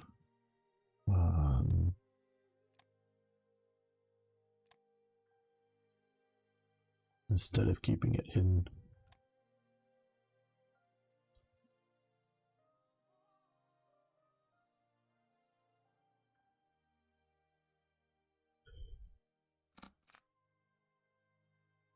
HMS Anson is launched and Totenkopf Standarten creation. Expanding our factories. Wilhelmshaven. Okay.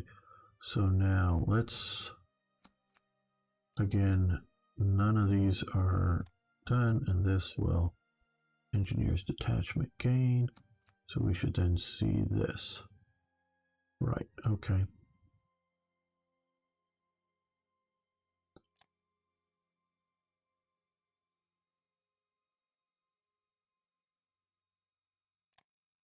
Buying copper and stuff from nations, more factories.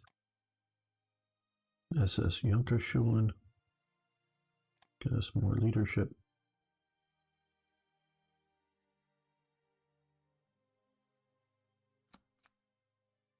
And now we have more we can research.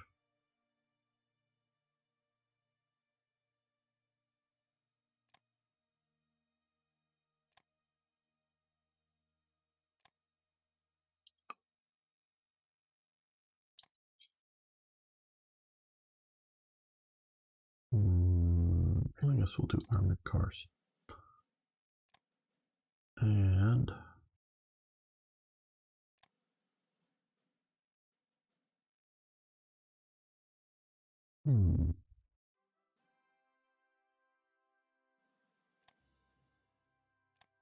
armor unit training.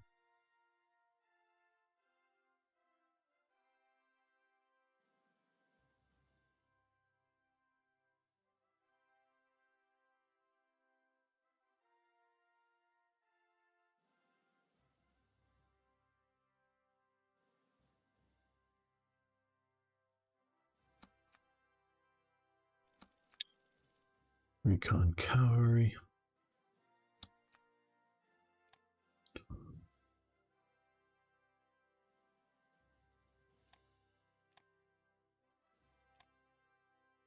And that gets us that one.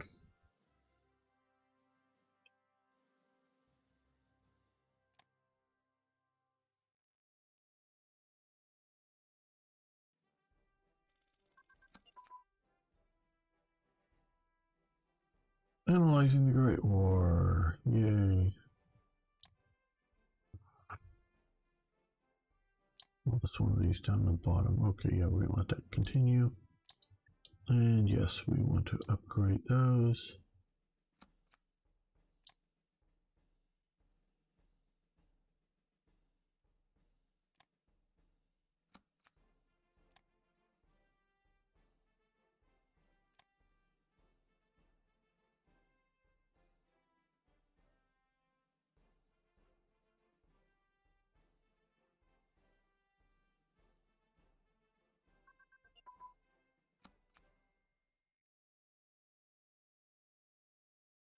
Yeah, I hear you. Recon unit communication. Oh, I don't know. Oh, we got that would be down here.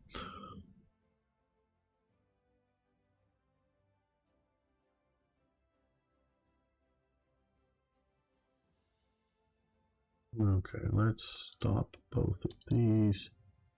Let's do that. You know. Okay, here we are. Special Forces combined. And that gets us. Oh, we have a teeny little bit we can put there.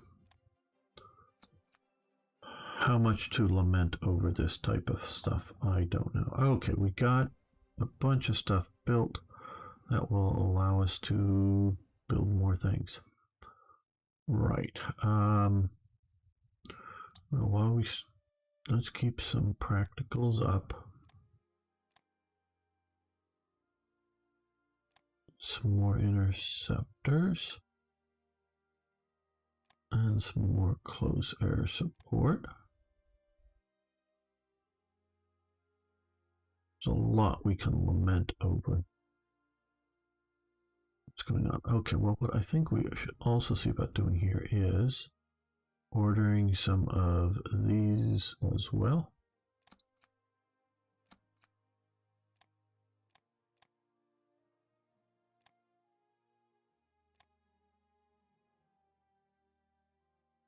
Now let's also come in, move these to the bottom.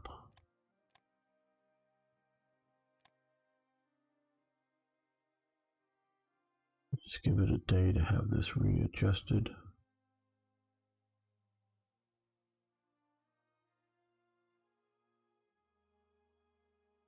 The question really comes down, Exergen. Is there the demand for the game you and I would want to play big enough to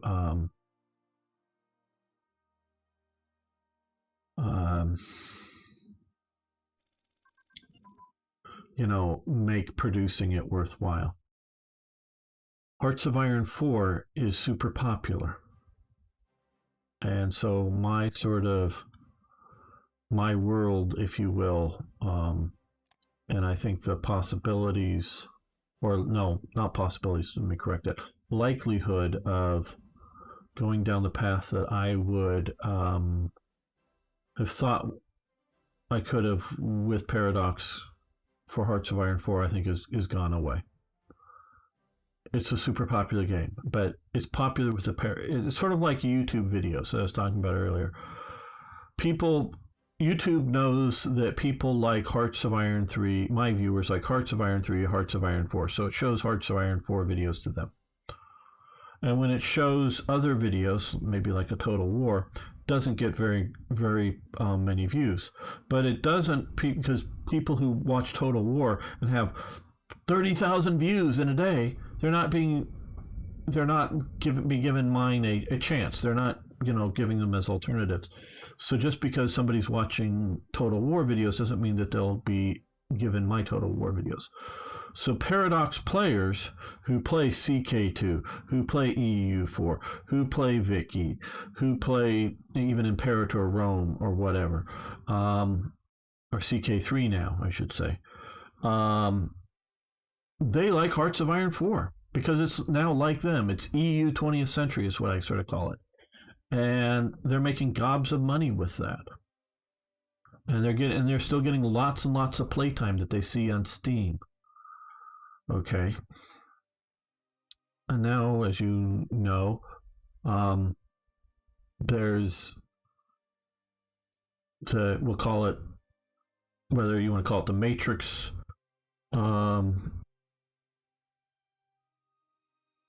player base or the Slytherin player base. They're the same company, but slightly different player bases.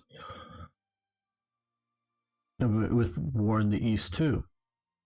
That they put it out, and I believe it's true. War in the East 2 is in its so far initial sales period has sold 3 times as much as War in the East 1 did during the same time period, release time period from release.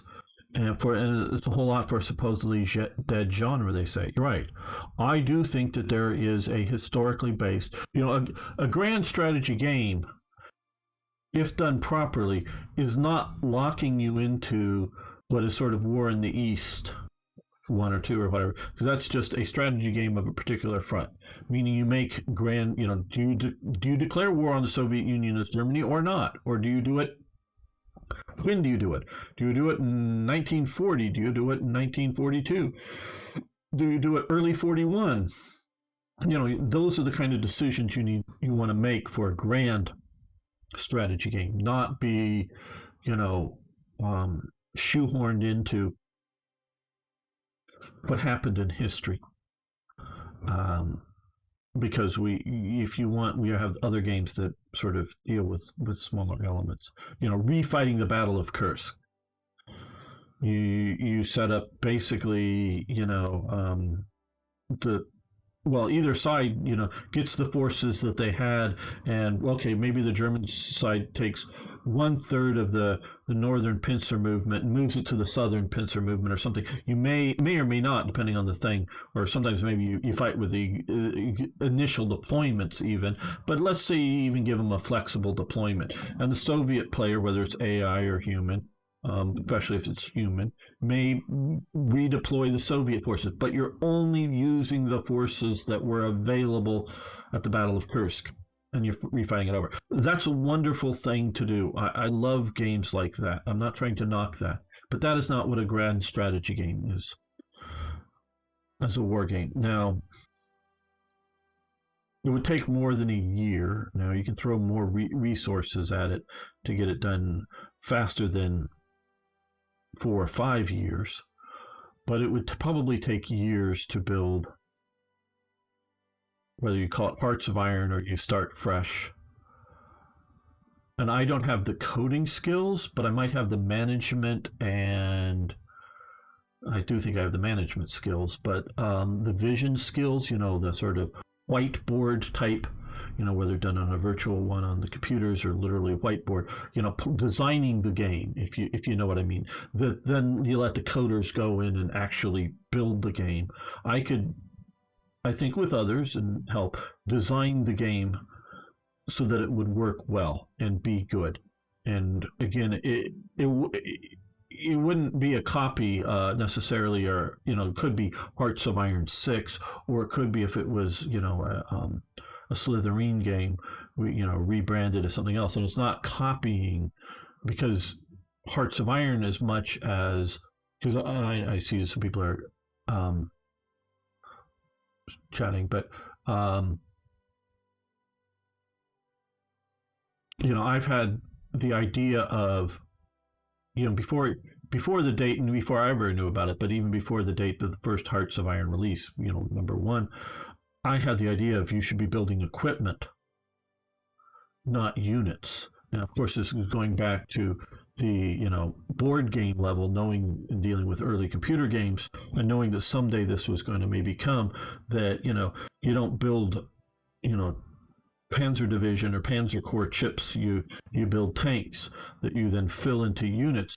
So the concept isn't really created with Hearts of Iron 4 kind of thing. It's sort of a real world concept that now computer technology is caught up to, that you can have, how many Panzer IIs and how many Panzer Is in a particular Panzer division, that determines how effective, or at least some of the factors of how effective that tank division is when it's invading France or Poland or whatever.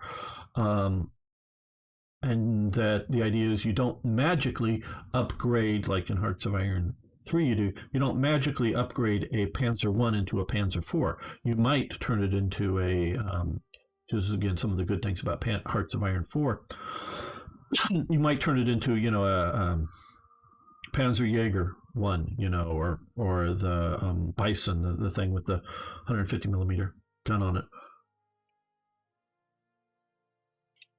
Excuse me. Or like Spain did, of sort of cutting the top of the turret off and adding a bit more, and then putting a 20 millimeter gun into a Panzer I. They did that in Spain. I'm not sure if they did that before or after the Germans left, but their Panzer Is were mostly, if not all, upgraded to 20 millimeter gunned tanks eventually. So yeah, you do have upgrades to existing equipment and whatnot, but you don't magically convert it into something else that's entirely different. So it wouldn't just be because Hearts of Iron did it, you could sue it. No, it's based off of reality, but some of the types of things that Hearts of Iron does. I would gladly go to work for Slytherin building this. I don't know if they have the budget to fund it, and I don't know if they think there's a big enough player base that they would access, that they could get people to play it. But if you want to suggest to them, build gamers game, I would gladly go to work for them as a project manager or something to get the game built. And I think it would be the greatest game. Now, we've seen clearly the paradox level of AI, combat AI isn't terribly good. They're actually rather good, it seems to be, if you have big doom stacks of armies, of moving them around and then smashing in and having a battle. But the nuances of, where do you defend Belgium? Where do you defend the Netherlands? They just can't seem to do it. Now, I don't know whether it's just that difficult now. I mean, I know this game is out of date and they're not improving it, but they can't do it in Hearts of Iron 4. And they've reduced the province numbers in half. So it's half the number of provinces to worry about. So they can't do it even in 4, and that's a relatively modern game.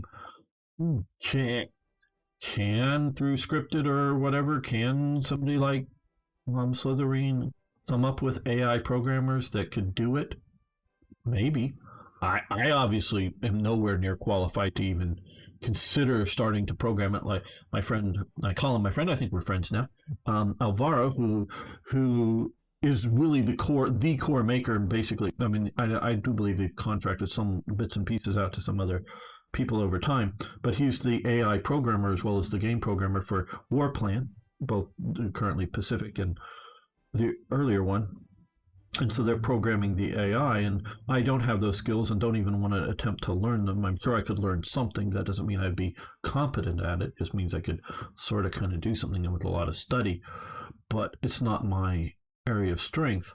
So I'm not someone who wants to, get in and start programming it. No, don't even want to attempt it. But I could design what it should be and come up with it. Now, could they, because you can look at World in Flames. There is a computer version of it. It costs hundreds of dollars or whatever. That's one of the reasons I don't have it. But the other major reason is there's no AI for it. It's just human versus human, and don't know about doing that. So, and I'll read the chat in just a moment. So yeah, I could design, again, like whiteboard and whatnot, and come up with enough stuff and work with people and make a really great game. Is there a player base, one, that would, you'd make enough money to cost to build it? And two, is there somebody willing to, has the budget and willing to pay for the construction and, of it? Not that I would be so expensive necessarily to hire to do it, but you'd have to get all the good programmers and all of the stuff. And sure, I would, I love the idea of events.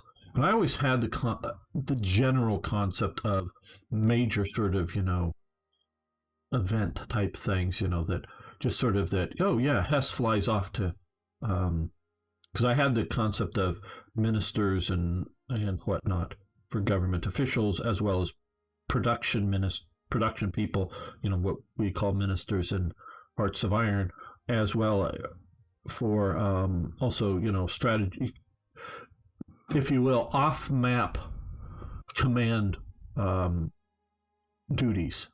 Definitely had the idea of,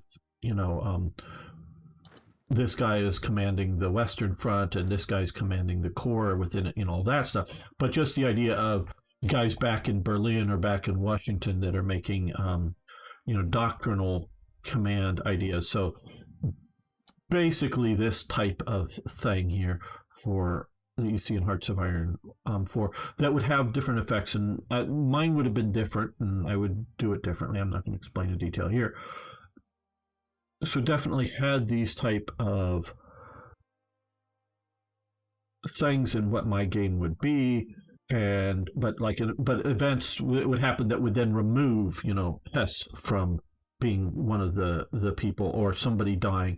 But now that with my work in TRE, it would be much more like TRE, in that there's lots of flavor and other sort of events that would be triggered. And sure, I could be the guy making the event images. You see, I'm reasonably competent of that. So I could be hands-on on an element of the game, but you'd have to hire other competent people to very good people to do other elements, and that would be somewhat expensive. But yeah, I mean, sure, if somebody wants to have the game built, I do think I'm quite competent and quite able to put in a lot of good input that would make a radically great game. Let's see what everybody's been saying here while I've been pontificating on my greatness. Okay. Okay. So, I still wish you would play Gary. Yeah, it's not going to happen, Arno. I'm going to play the Warplan Pacific and War in the East 2. I don't think I'll get enough views for War in the Pacific. Lum wants something to eat. Yes, get something to eat. Very good idea. I will in a while. Same, I'm a manager. Yeah, and well, yes, we know you're Dutch. Arno, is that Dutch is another term for evil, I believe. That's the demons you're speaking of. Actually speaking to you. Okay, fish going on about nonsense.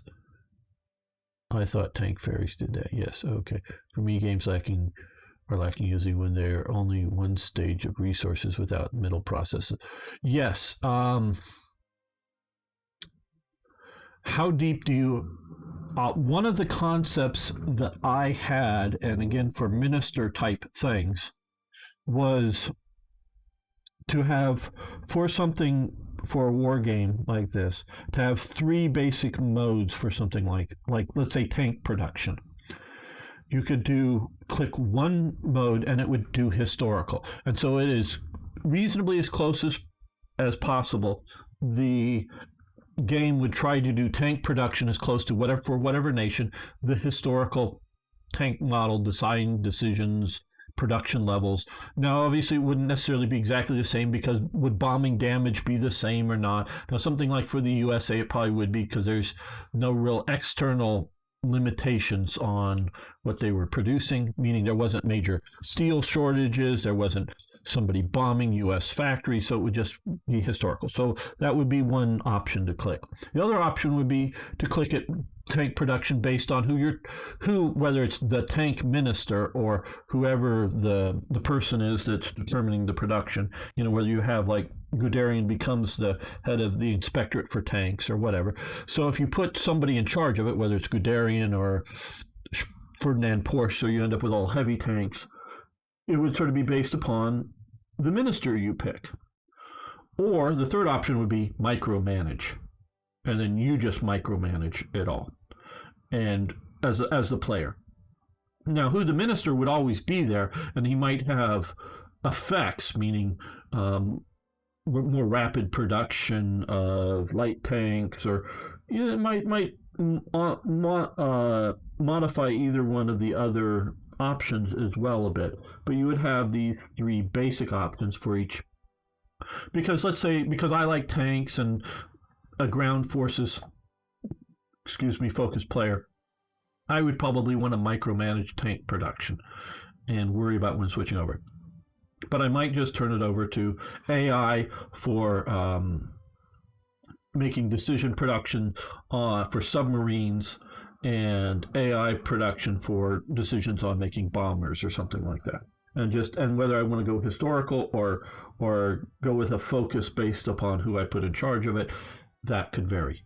And so that was one of my ideas for the game. So, some people talk about filthy casuals. Well, it's not just filthy casuals, but if you don't want to dig down into the weeds on certain elements of the game, like iron and coal, get steel, and then depending on the amount of steel you have, it goes to tank productions or something like that. So you can just sort of let a lot of that sort of chug along for different ministries. You could put it on historical, and so they would sort of roughly try to do historical steel production and mining resources. Or if you put it on minister, the ministers would sort of try to make those decisions. Or you could get down into the weeds and go, we need more steel factories or whatever, and get into the weeds on it. And so this way it would be not just the idea of filthy casual in the sense that this is the whole goddamn war. And how detailed do you want to spend? How much time do you want to spend on dealing with small arms production? Or just say, forget it. Just produce small arms for me. I'm going to worry about tanks. I'm going to worry about aircraft. I'm going to worry about these other things. And hey, just try to keep the steel rolling. And so have it so that different types of AIs that are running for each nation, that you can override if you wish, or how, depending on the settings, it follows certain patterns. So it's following, like I say, historical or minister-based patterns. So it doesn't have to really think too much. It just, minister is X, so we follow X plan based on that kind of thing.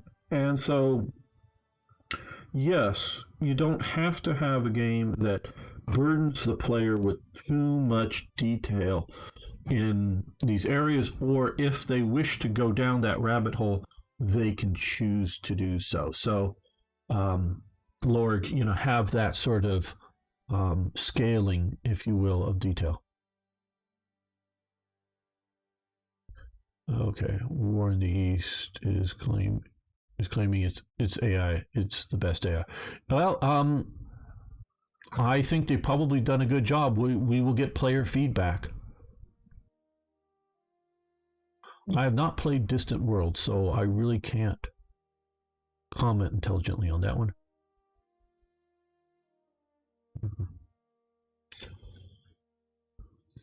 Any chance of you doing? Yes, we're going to. I'm going to. Hello, David. I guess we were talking earlier. I will be doing a War in the East playthrough, but not West. Right now, all of the views are going to be going towards War in the East too, and I don't want to be running too many series all at once. So that's going to be War in the East is what's going to be, not War in the West. Sorry, but yeah, that's.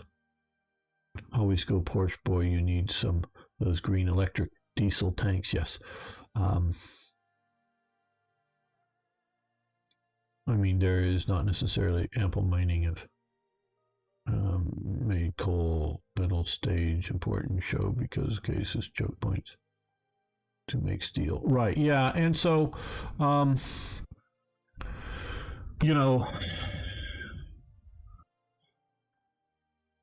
to do it right, I guess this is to a point become a sales job for my vision of what I would make a grand strategy game.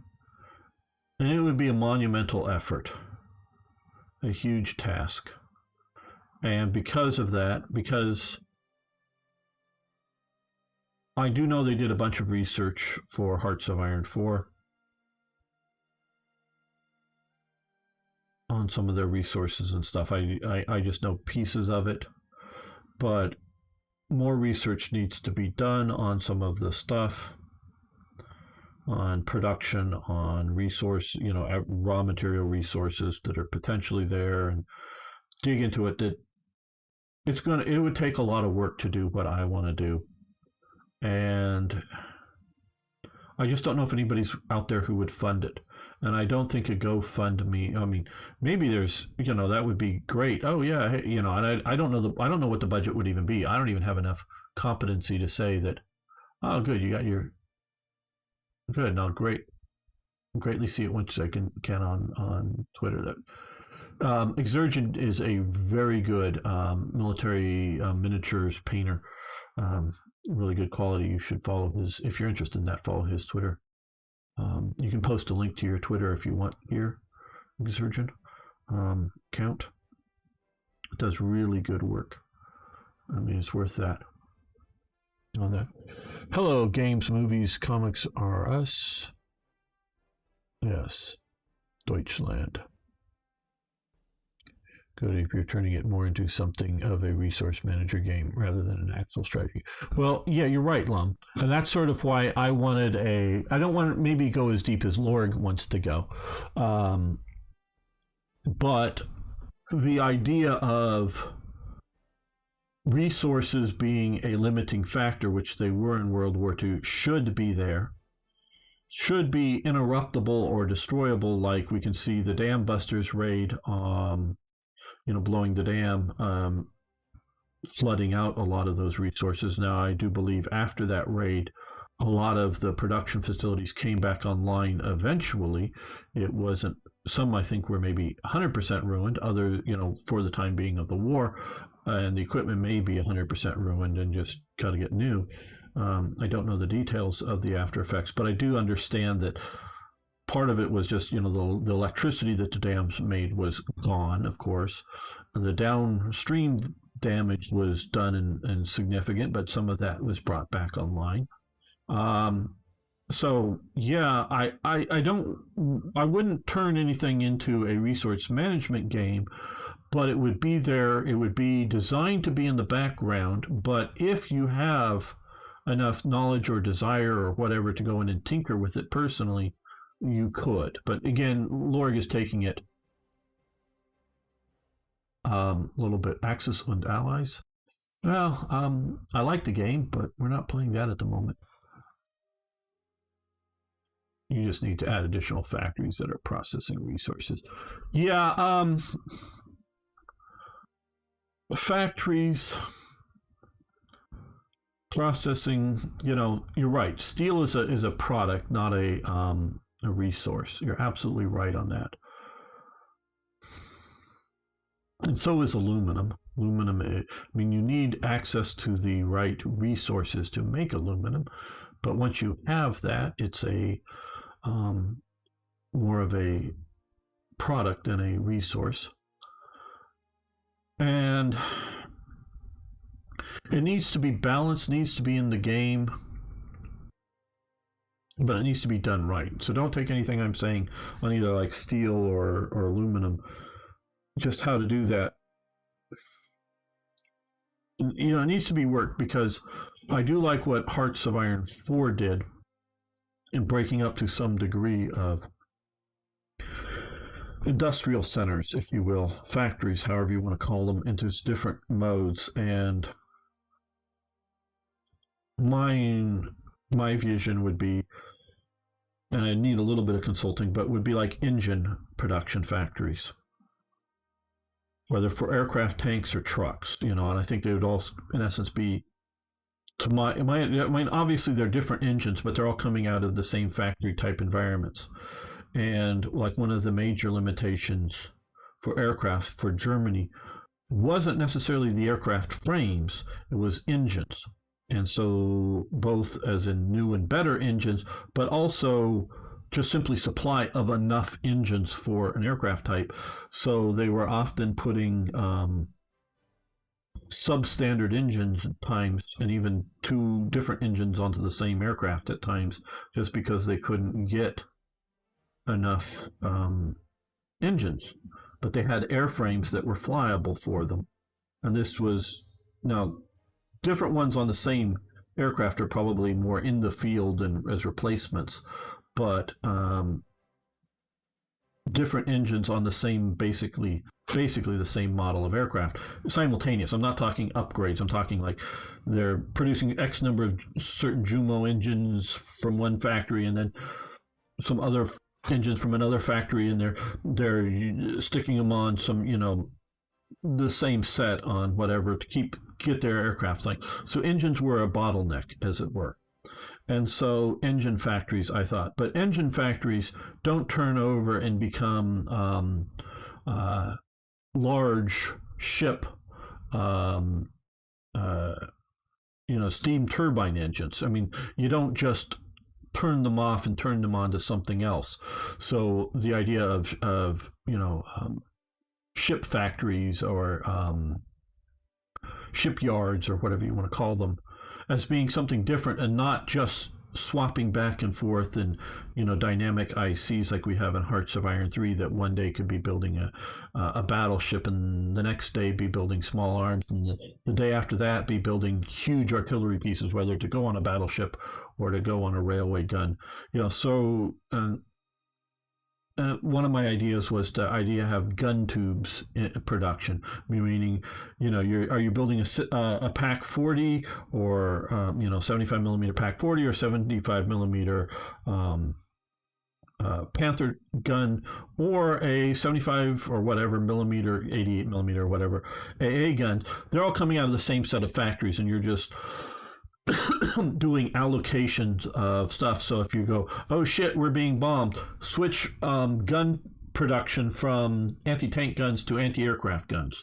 That kind of thing would be doable. Or you just put it on like historical, and it sort of historically cranks out X number of anti-aircraft guns, whether they're going to divisions or going to, protecting cities and industrial centers or whatever, so you're just producing AA guns at a certain percentage of production levels based either on history, ministers, or, like I was saying, a detailed person, and they're just worrying about guns. But the same gun manufacturer could be turning out artillery pieces, because it's basically the same technology in production terms. An artillery piece or an anti-aircraft gun. So do you want more field artillery or do you want more anti-aircraft artillery?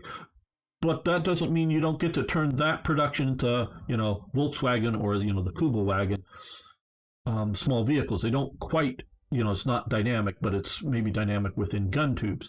And do you have enough tank engines and gun tubes to stick in your tank frames? So my idea would have been, and again, all this can be, for people who don't want to dig into it, could all be, well, thanks for the subscribe. Could all be sort of, again, minister or historical or whatever, so that the player doesn't ever have to dig down deep into it if they don't want to.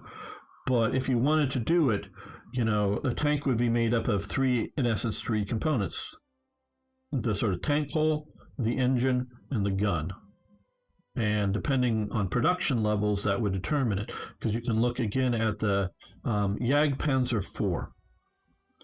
It's called several different things in World Tanks. But they were at times simultaneously putting the L-48 gun into the Jagdpanzer hull and putting the L-71 gun, I believe it is, or is it L-74, whatever. But the L-70 gun, just 70. It's just the L-70 gun. So was it the L-48 gun or the L-70 gun? And to the point, from my understanding from watching, I think it was Military History Visualized, it was depending upon what guns they had in the factory that day, what was showing up, because it's late war and there's bombing and availability of guns. And so if they had the L-70 gun, they were putting that in there, and they would build ammo racks into the vehicles that would hold that type of ammo. And if they had the L-48 guns available, because they didn't have the other ones available, they'd have ammo racks sized for the slightly smaller rounds that would go into it. And so they would make, because they would know days out ahead and what ammo racks to sort of mount into the tanks, the tank destroyers, but whatever.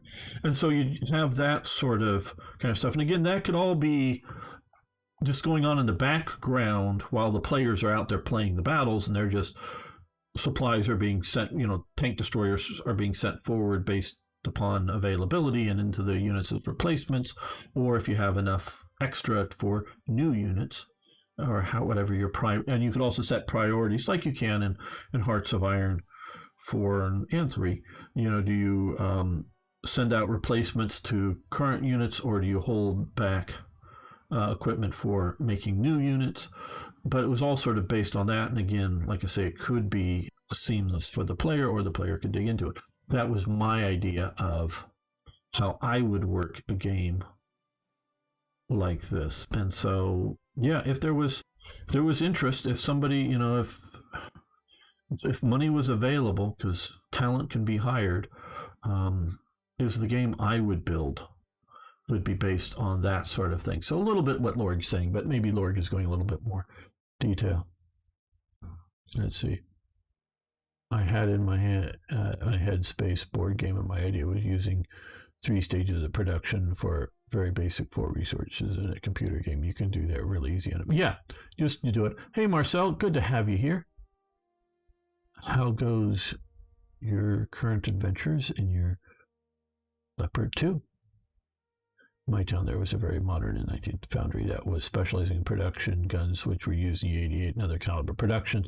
Now, this is that little thing that games don't represent. You cannot convert gun factories into. Yeah, exactly, Lord. And that's what I'm saying is, you can convert a the Flak 18 88 millimeter gun into, I forget what it's called, there was different. The same gun barrel was used in different mounting systems for the different flak, but then they went to the longer, higher velocity chambered 88 millimeters that you find on like the Nashorn and the Elephant tank, which were higher velocity 88 millimeter guns. Yeah, you can convert that kind of, from one 88 millimeter production to another, or convert it to 105 millimeter artillery piece. You can convert those around if you want, and some of that conversion would be easier than others. Take more interruption or less interruption to supply switching over, but you can do some of that. But you can't convert it into an airframe factory. Now, maybe if it's a light guns, you can convert it from a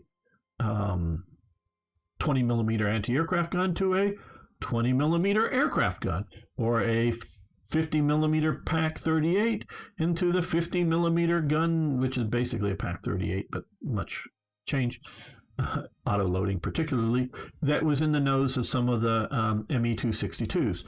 So, yeah, so you can do armaments changes within it. And I don't quite, some of the armaments that you use to make an 88 machining tools can be used to make the 20 millimeters. I don't know all of the details of all the machinery, but it's, gun tubes would be one thing, airframes would be another, and that kind of stuff.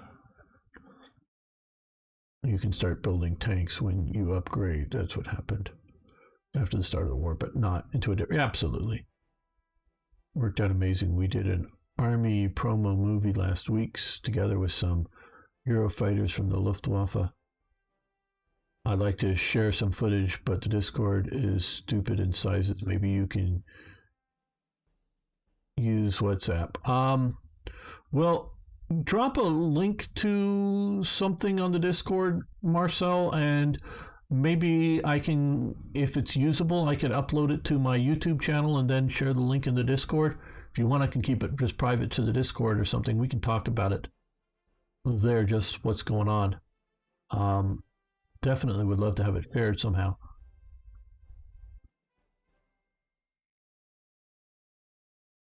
BMP ones.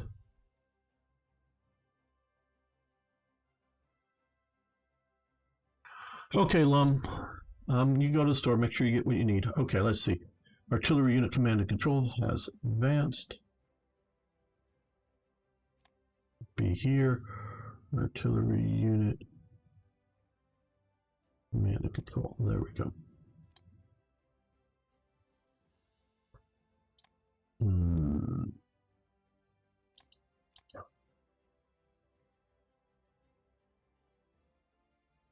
I think we're going to start working on infantry guns for the infantry.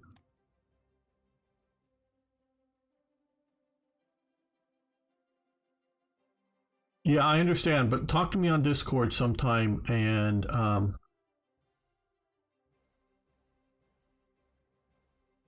so yeah, some way that I can get the thing and host it. So you're on your phone. Okay, well, yeah, again, I can talk to you a little bit more on Discord and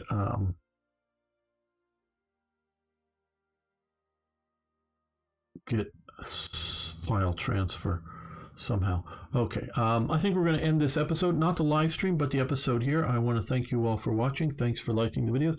And if you haven't already, please hit that subscribe button. See you next time for more, even more Hearts of Iron. Okay, guys, I'm going to grab a Coke here, and I'll be right back. I've just been talking a lot, and my voice is getting a bit rough. And I finished the first one.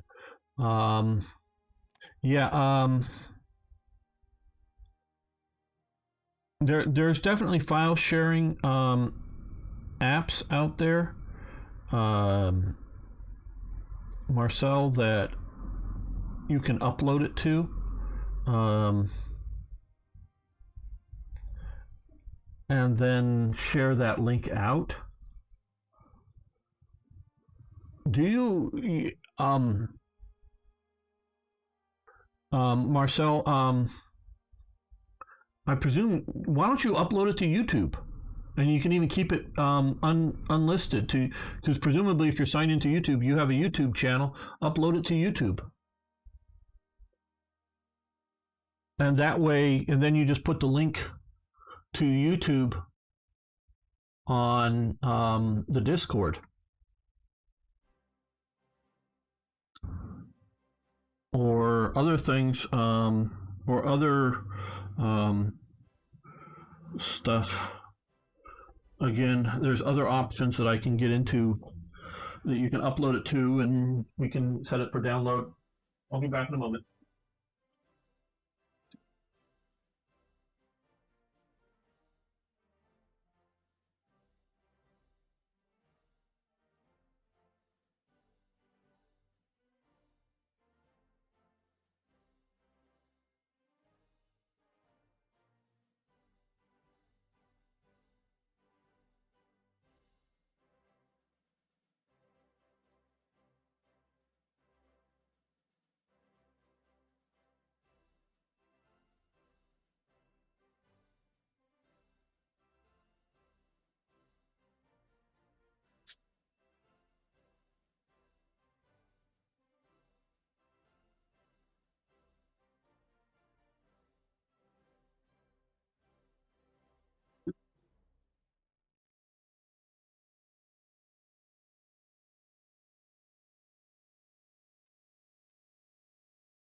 Yeah, there's multiple ways to share that,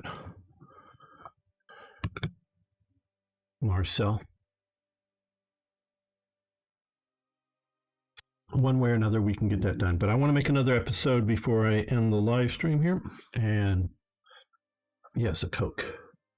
Or no. No, I don't see a link. Hey, Arno, can you go check out YouTube and see if you need to approve a link from Exergen that may be linking to his Twitter account?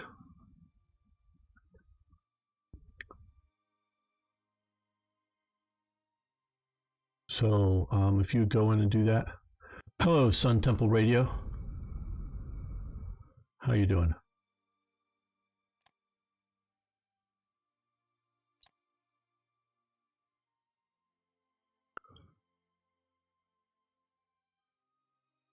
I'm watching the chat through another thing and don't really want to swap over and crash something. Yes. Thanks, Arno. Okay. Yeah, Arno, approve whatever Exergen is doing.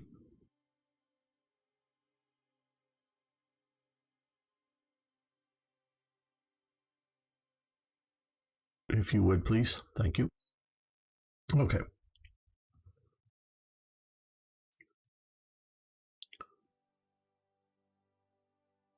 Welcome back, fellow armchair generals. This is Gamer 1745 with my continuing look at Hearts of Iron 3's Black Ice 10.41. We're going to continue this. Oh, you don't see it? Okay. I'm not sure if it just went away or something. Exergen, can you try posting the link on Twitch? And Arno can approve it, because sometimes they're skittish, and I understand about external links. Yeah, if you would try to get that again. We don't want to pay money for fuel. No money for fuel.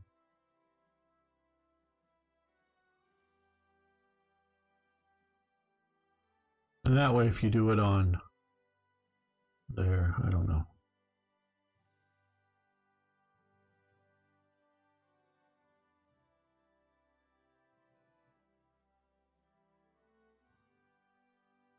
And it should show up on the screen then for the YouTube viewers as well.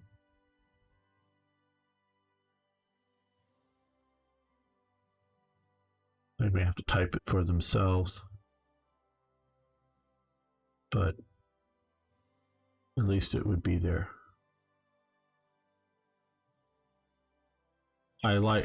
Twitch has some better features than YouTube for live streaming. Especially like Bill.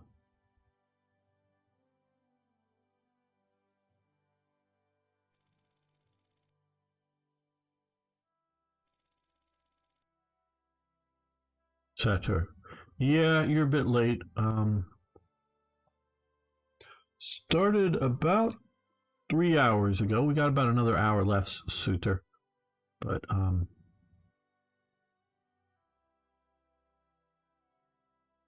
that's the normal start time. If you for Saturday and Sundays. Soviet Union money for crude oil.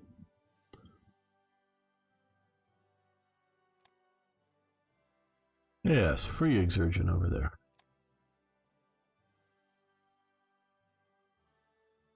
In a way, it's a little better to be on Twitch because both the YouTube viewers and the Twitch viewers get to see what you type.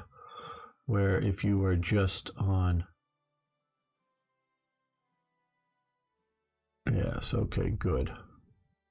Well, that one's coming through. Twitter, free Exergen. That's all. I want to be on production. reduce that down. That's still going at that rate. That's coming down there, and this is going to get reduced down to that.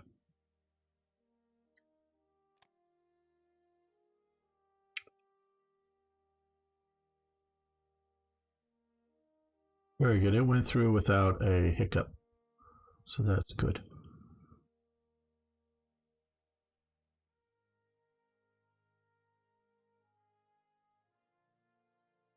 Okay, now spawn unit. Let's add in another group of bombers, it looks like.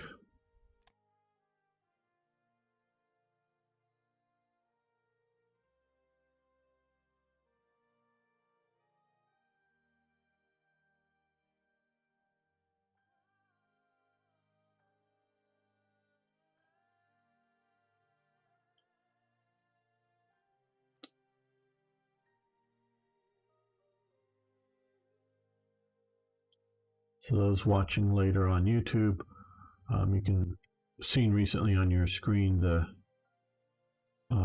Twitter link for Free Exergen, as he's called there, Twitter account, which he has. He's a very good miniature. Yes, it would be very good models, but it's wargaming figures really is what I would think. But to an artistic level, that's a model level that he produces that are really good paint. So if you want to check those out, very worth following.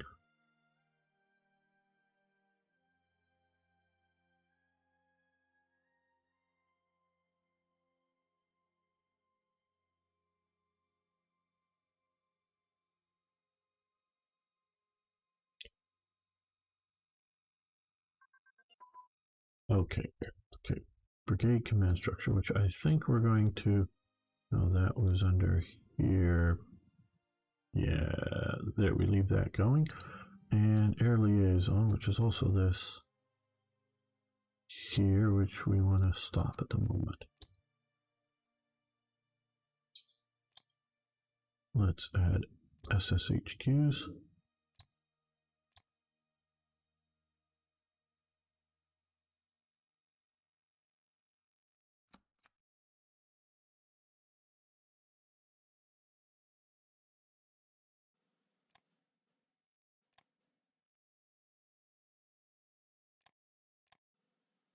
Now let's get it a little.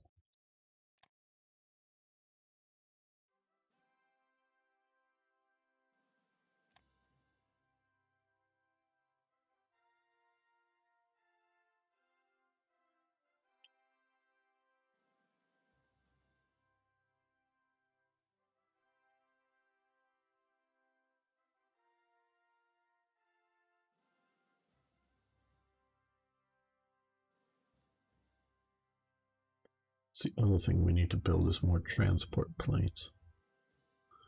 The only thing that really have kept some of my games going and pushing east into Russia are transport planes and transporting supplies.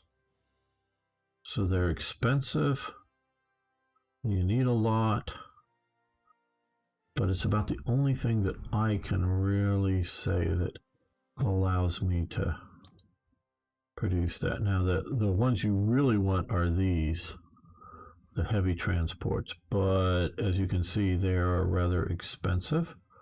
83 ICs for a little over a year. So what we're going to do is we're going to start with these to get the practicals down, and these will also be useful. These aren't just like junk that won't get used.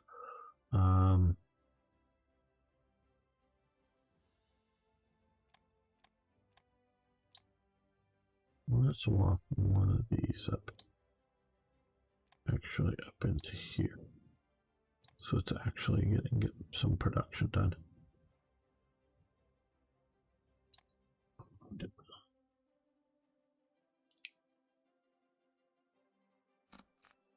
Okay, Goring's 4-year plans continue. Good.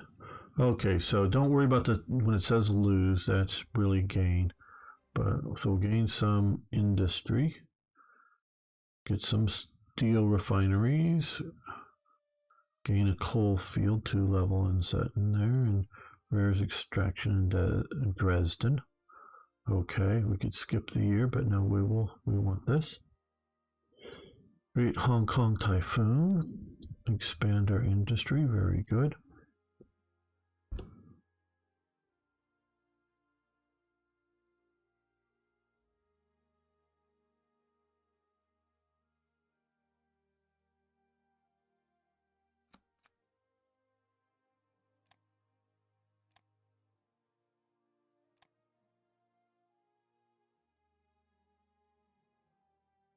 Now we're a little under on money. They have money, USA that is. See if we can sell them some supplies. There we go.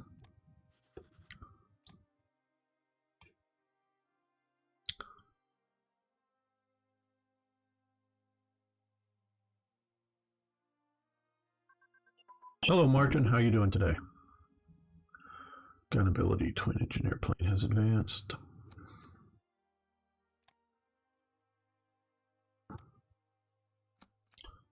Well.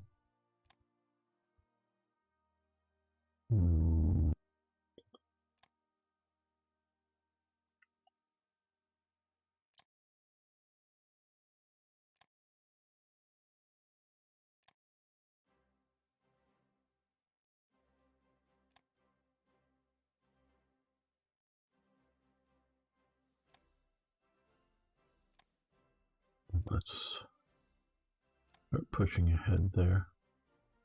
I'm doing all right. I guess this is for Martin and everybody else. I'm dreading a few things. One, starting to mod TRE and how much work it's going to take to get it to the new one. And I'm both. I like making events and developing things for TRE and similar type modding. I don't like having to do upgrades from one version of the game to the next version of the game or the mods. So that part I'm dreading because it's a lot of work to re-achieve what was already achieved. So that is something that is on my mind a bit, but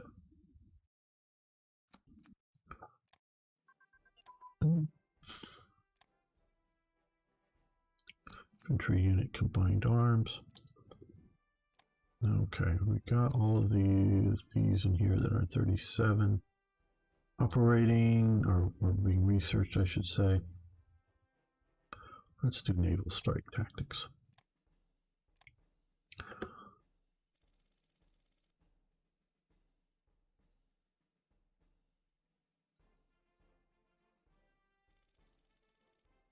Great. Just please post the link over in the Discord forum and people can see that. That'd be great. And everybody out there, you should, and on the later video, post a link. And hey, Arno, if you want to be a good moderator still, if you could post maybe on YouTube and on Twitch, link to our Discord server. And you can even make it one that's, if you know how to do it, make it so it's permanently available, not just for a day or two or whatever. Okay. Because it's a little more work for me to dig in and do all that, but if you're available. Okay, small warship damage control. I'm always trying to get more people into the Discord server. Good things to hang out. Okay, so that is done. A lot of good stuff going on. And as Martin might be able to tell you, sometimes you get to have unscheduled, advertised live shows. There. Okay, so we've got these transports about ready to get into more production. Good. We want to be good. Oh, if you would post the link to the Discord server, Arno, I don't know if you were listening or you were here, in both YouTube and Twitch. And if you know how to have it go in and do it for, a permanent link and not one that goes dead after a while.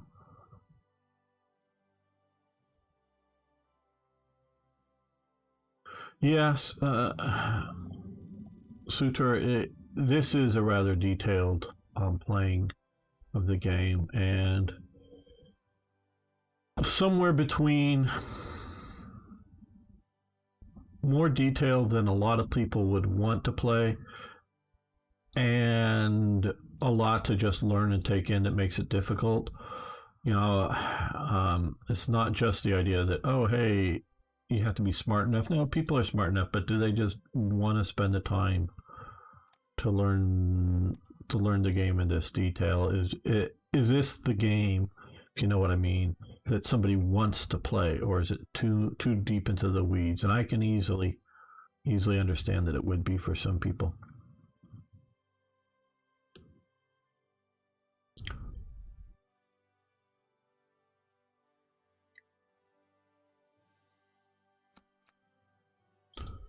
Okay, the Ninth Party Congress, some more industry shows up because of that. Already back, well.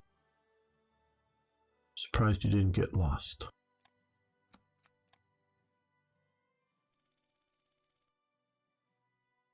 Okay.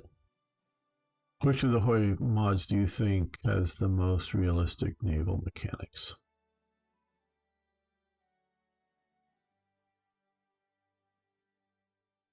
I think, okay, one, I'm not very focused heavily on naval, on either of them. The Black Ice team has actually fixed the surprise chance that is supposed to be in Hearts of Iron 3 for naval aircraft, naval bombers, and submarines, the ability to surprise and get devastating attacks and the guy who did it could maybe tell you better how they fixed it.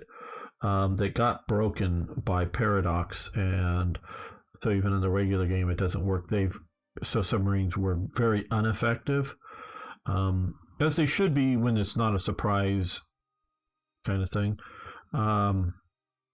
Their surprise chance, as it were. They fixed it there. I don't know how good, shall we say, surprise works in it, but generally speaking, I would have gone with Hearts of Iron 4 is better with naval. But somebody who looks at it and played both in detail might be able to give you a better answer, but I would generally say 4 is better than 3 for naval. You never get lost. Well, good.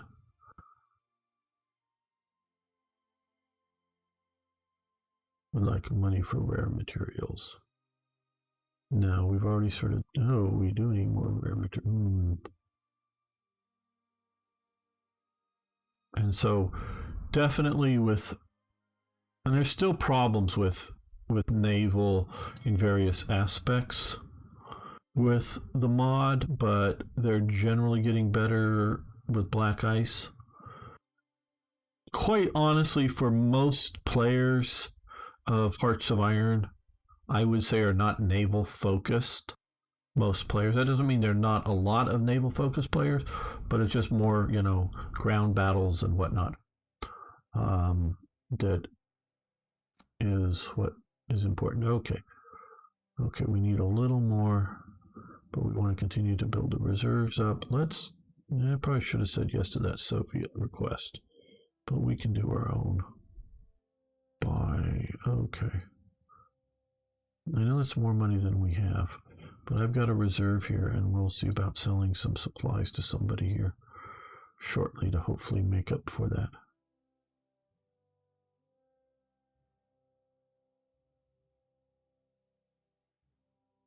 Well, okay, yeah. One, you're primarily a ground European player, so you don't look at the Navy as much. And yeah, I know, spam out submarines.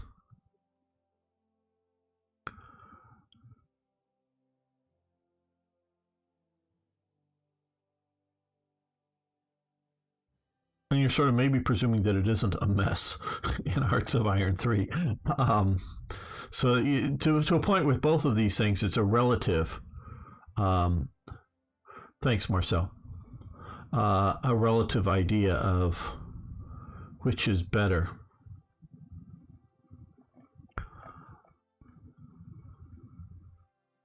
And then the mods and what they do to them.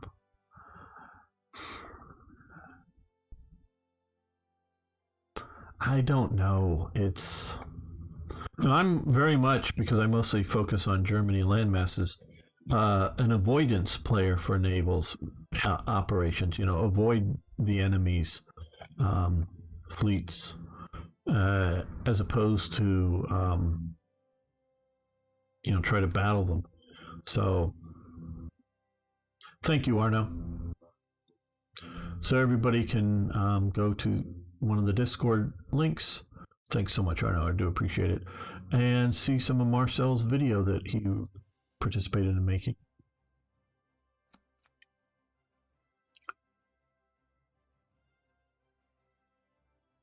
War in the Pacific, I find a bit too scary. Looking forward to Alvaro's Warplan Pacific. I will be playing more of it. I don't know if I posted all of the stuff I have so far.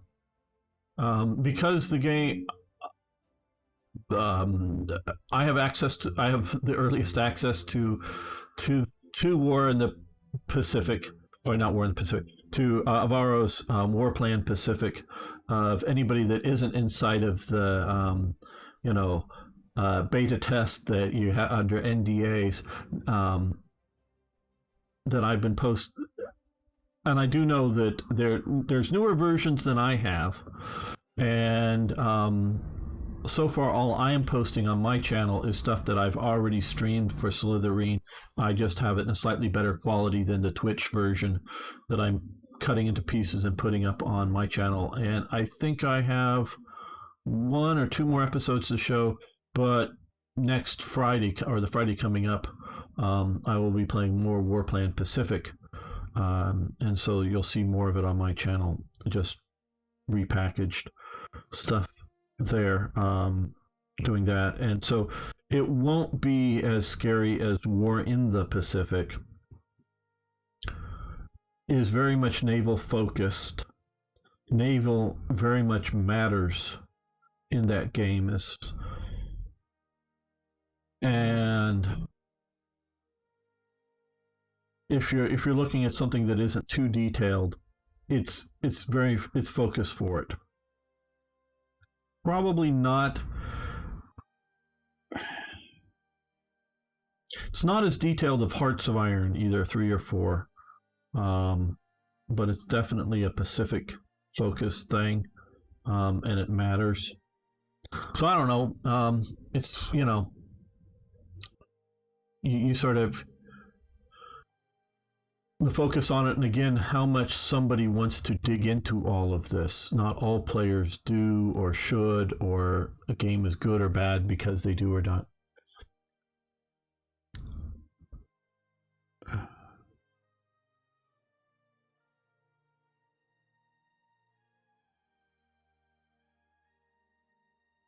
So yeah,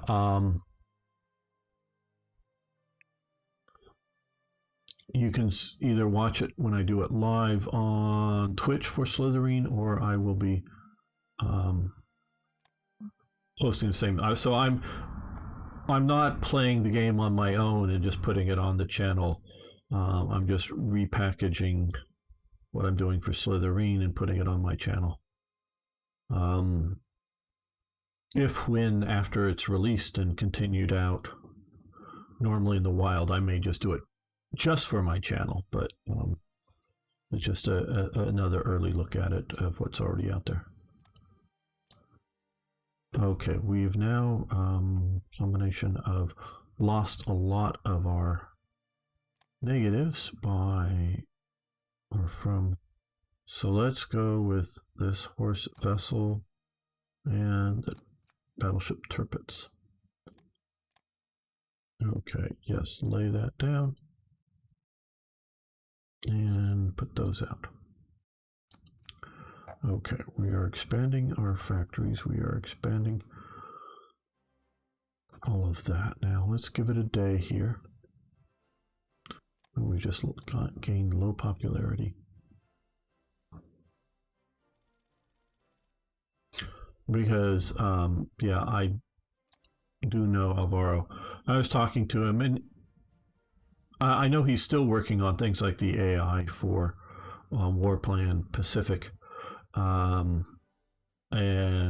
with the version that I ended up playing with, one of the reasons I'm playing the Allies is because of, at that point, the AI. He wasn't quite satisfied with the AI for the Allies' early war, because he's programming the AI as well as other things. And I know he's done more work on it since. So, yeah, I'm very much in consultation with Alvaro on what should or shouldn't be done at this stage of development. In the game, it's because it's not released yet. Though they have. I don't know if they've announced it, but they do have a release date. I'm not going to say what I know just because I'm not sure if they've announced it. I can keep my mouth shut and not spoil things, but sometimes I'm not sure whether they've said things publicly. So,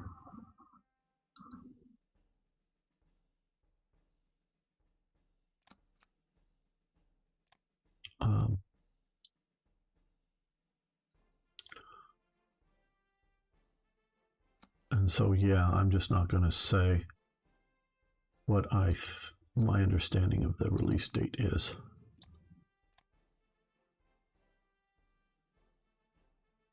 But it's coming not too far away. And if they've said, and somebody can post it, I don't know. I mean, if it's like listed on their site or something. Yeah, it's going to be a while, and I'm not going to say what I think it might be. No, I want to come to diplomacy here. Okay, have we been enough time? Yeah, no, not for the Soviet Union.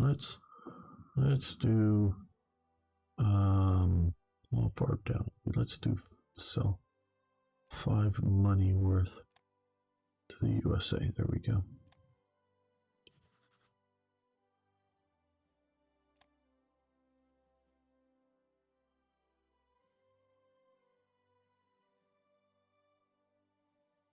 And because, like, I'm streaming, didn't stream it this week, but we'll be streaming it next week, and streamed it the week before this, so I'm not playing any faster than what I'm streaming, so things are evolving faster. Okay. Yep. Okay, that's what I thought it was. Because I've been given a schedule, and one of the schedules was release day stream. So, yes, if they set it out news, then great. I just didn't know if I knew it was the release day stream,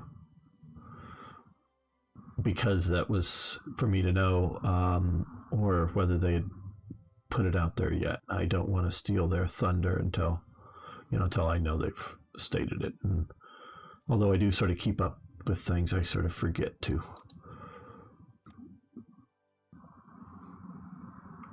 Yeah, exactly. Better safe than sorry, unless I'm sure they said it.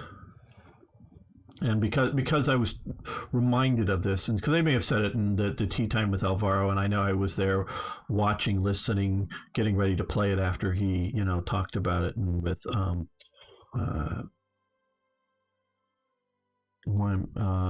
Marco.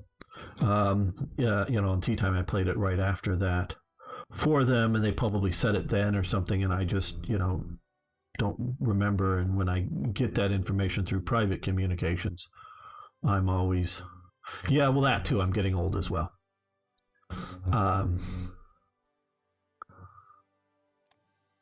I'm always a little concerned about what I should say or not when I hear it through a private communication like that. Okay, heavy armor designs have advanced.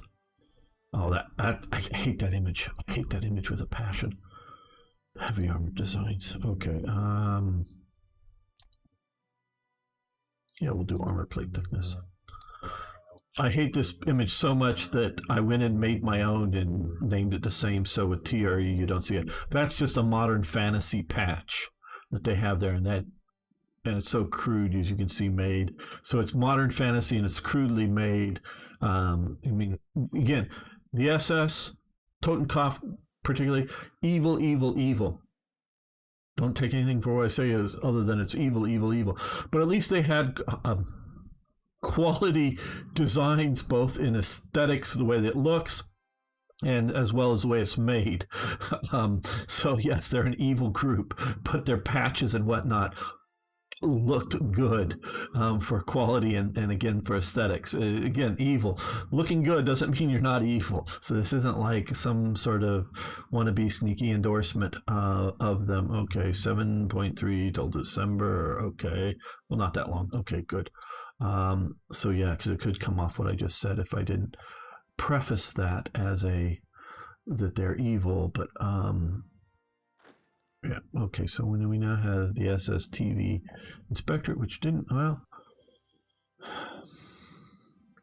yeah, what do you do here? What do you do here? Because it has the SS Totenkopf Standarte #1 here as Theodor Eicke, and he probably was that, but he was also the Inspectorate. We'll give it to this guy, whoever he is. I don't know him right offhand, but is under Theodore, right? Let's find T here. T, okay.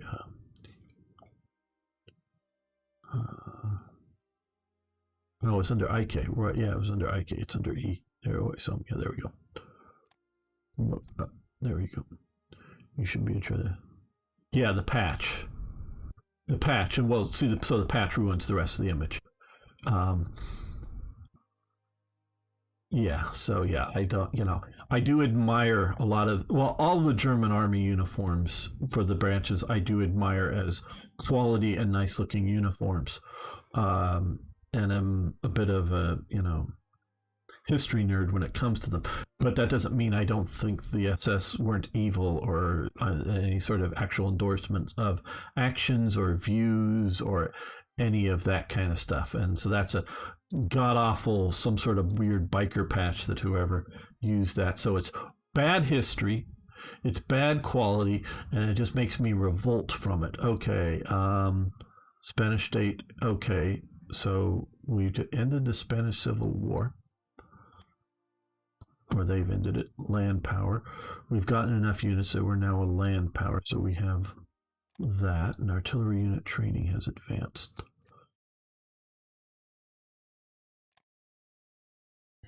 Artillery unit training. There we go. So yeah. So when you get it, because I am such a image-oriented person, I just have a revolting reaction to that image. Let's do that because it'll take longer. Get that started. Okay, let's also get this up here. Lock that in. Move that to what it needs. Move that to what it needs. So that we are doing something in that kind of frame.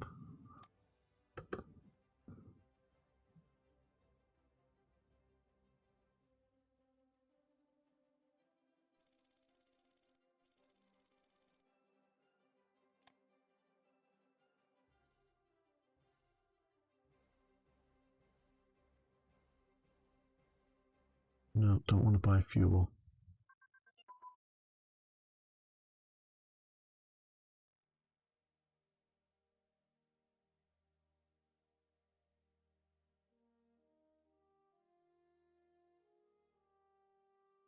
Yeah, but the image to me is the photo. Yeah, the photo itself wasn't a bad photo, but the image is the mixture of the patch and the photo and put together, the event image as it's called. And to me, that's just like, ugh. So event images, I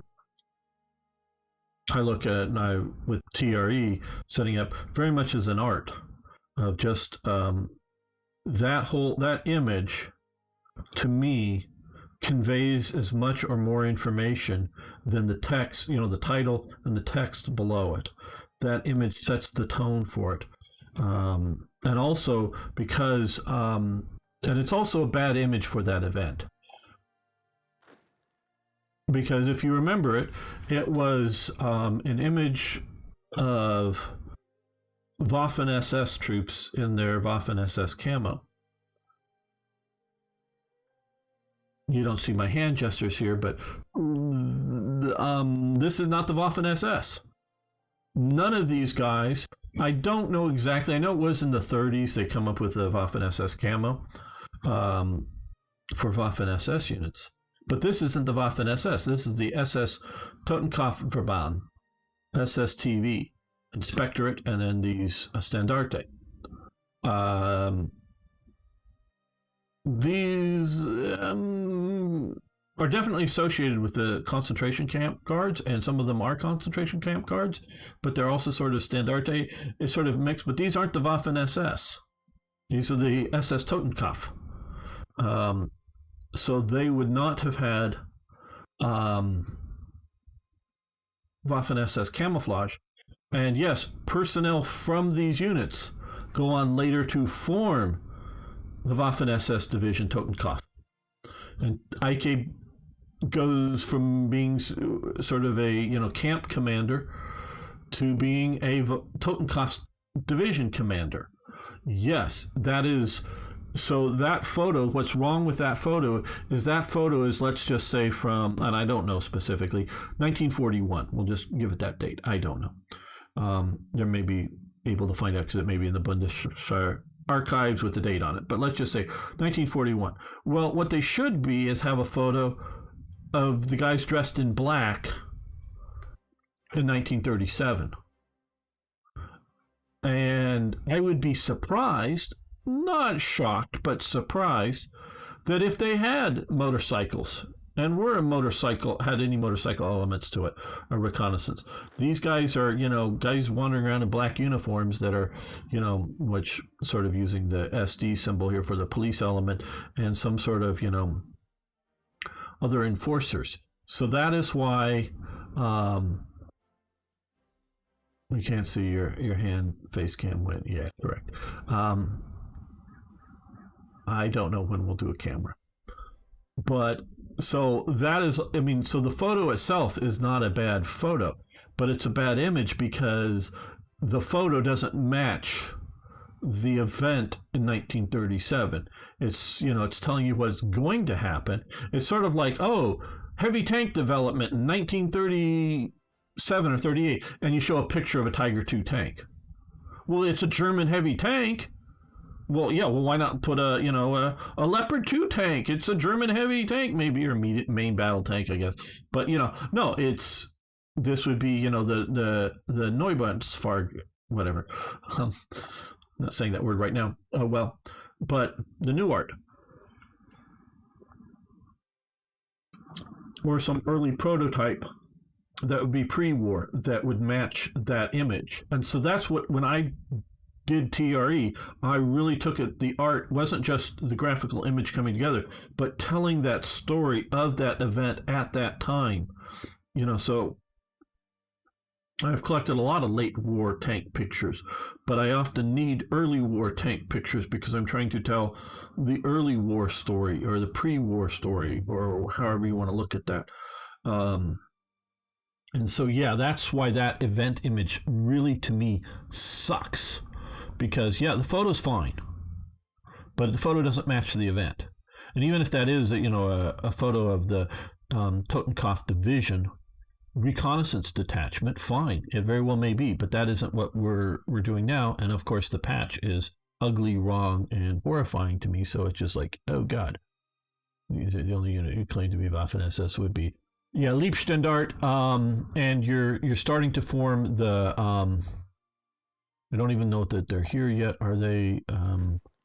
These guys are sort of kind of the SS VT is sort of the forerunner of the Waffen SS, as opposed to the TV. The Vergensfromstand. I'm not good with the German. So these Standarte are starting for the Waffen SS. Pre, and I would. Again, I don't know the dates of Germany and Deutschland being formed, whether they were 37 or 38 or 36.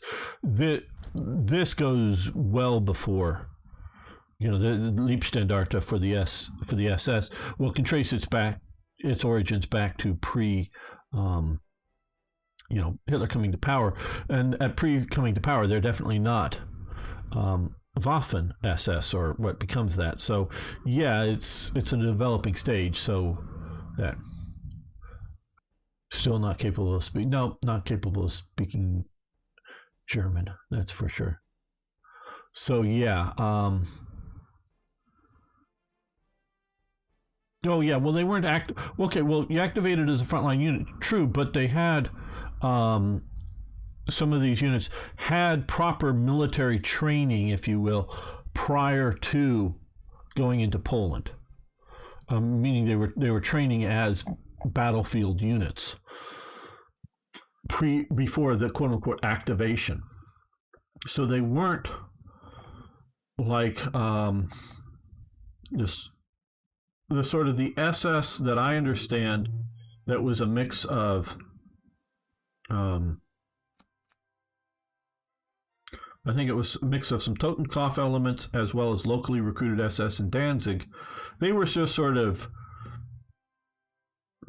they were trained to use small arms, how to load and shoot rifles and how to sort of be, urban, I don't know if police officers is the right term, but urban enforcers or whatnot, doing combat.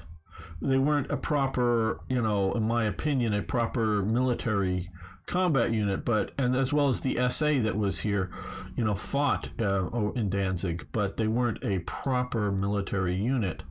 But the Waffen units, what becomes sort of Das Reich, the division, and Leibstandarte as a regiment, definitely had proper military training prior to going into Poland.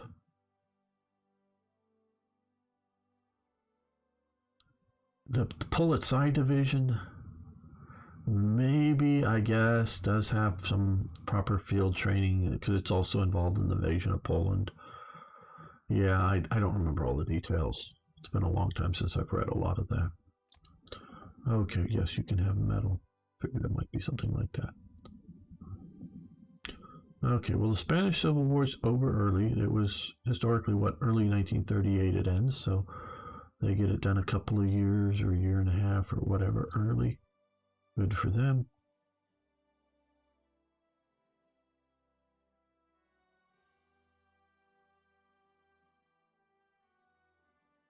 And I've read the army or the generals that commanded, like corps level generals that had some of the Waffen units attached to them, really didn't know what they were. And they went and sort of like inspected and realized that how motorized they were very early on, before the actual fighting starts. But they didn't know if they were going to, what kind of training they had. There was very little contact knowledge between what the Waffen SS were sort of doing, partially because of general secrecy, but also just lack of talking to each other internally. Didn't really know what these units that they were being assigned would be even good for. Are they just going to be like traffic cops, armed traffic cops that are making sure the trucks and supplies are running good and no partisans show up? Or would they be competent, frontline combat fighters? They did not know what this was going to be when Poland was starting.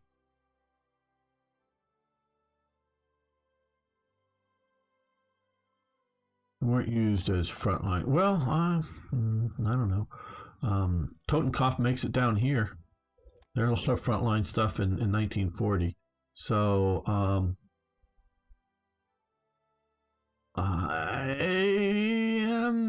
I disagree with what you're saying. So, and Liefstandard, I'm pretty sure is frontline operationally in Poland. So, if memory, I'm seeing money here, but if memory serves me correctly, okay, crude oil. Okay, we're going to get this crude oil because we want good relations with them. And yeah, I guess we can do. Oh, the police unit. Oh, police unit. Yeah. The police. Because eventually, it first starts out as just the police division, and then of the Waffen SS, and then Waffen SS. It sort of gets integrated more and more as into the SS. And you're right. Yeah, the police unit. Yeah, it was more of a combat area police unit, shall we say, for the invasion of Poland, as opposed to a frontline division. But yeah, you're right about that. Sorry, I'm not always following. There is a bit of a lag between what I say and when you hear it, because I'm coming through Restream, then to Twitch, and then a bit of a lag from when I see your text back after you hear it. So yeah, I'm sometimes on to the next topic.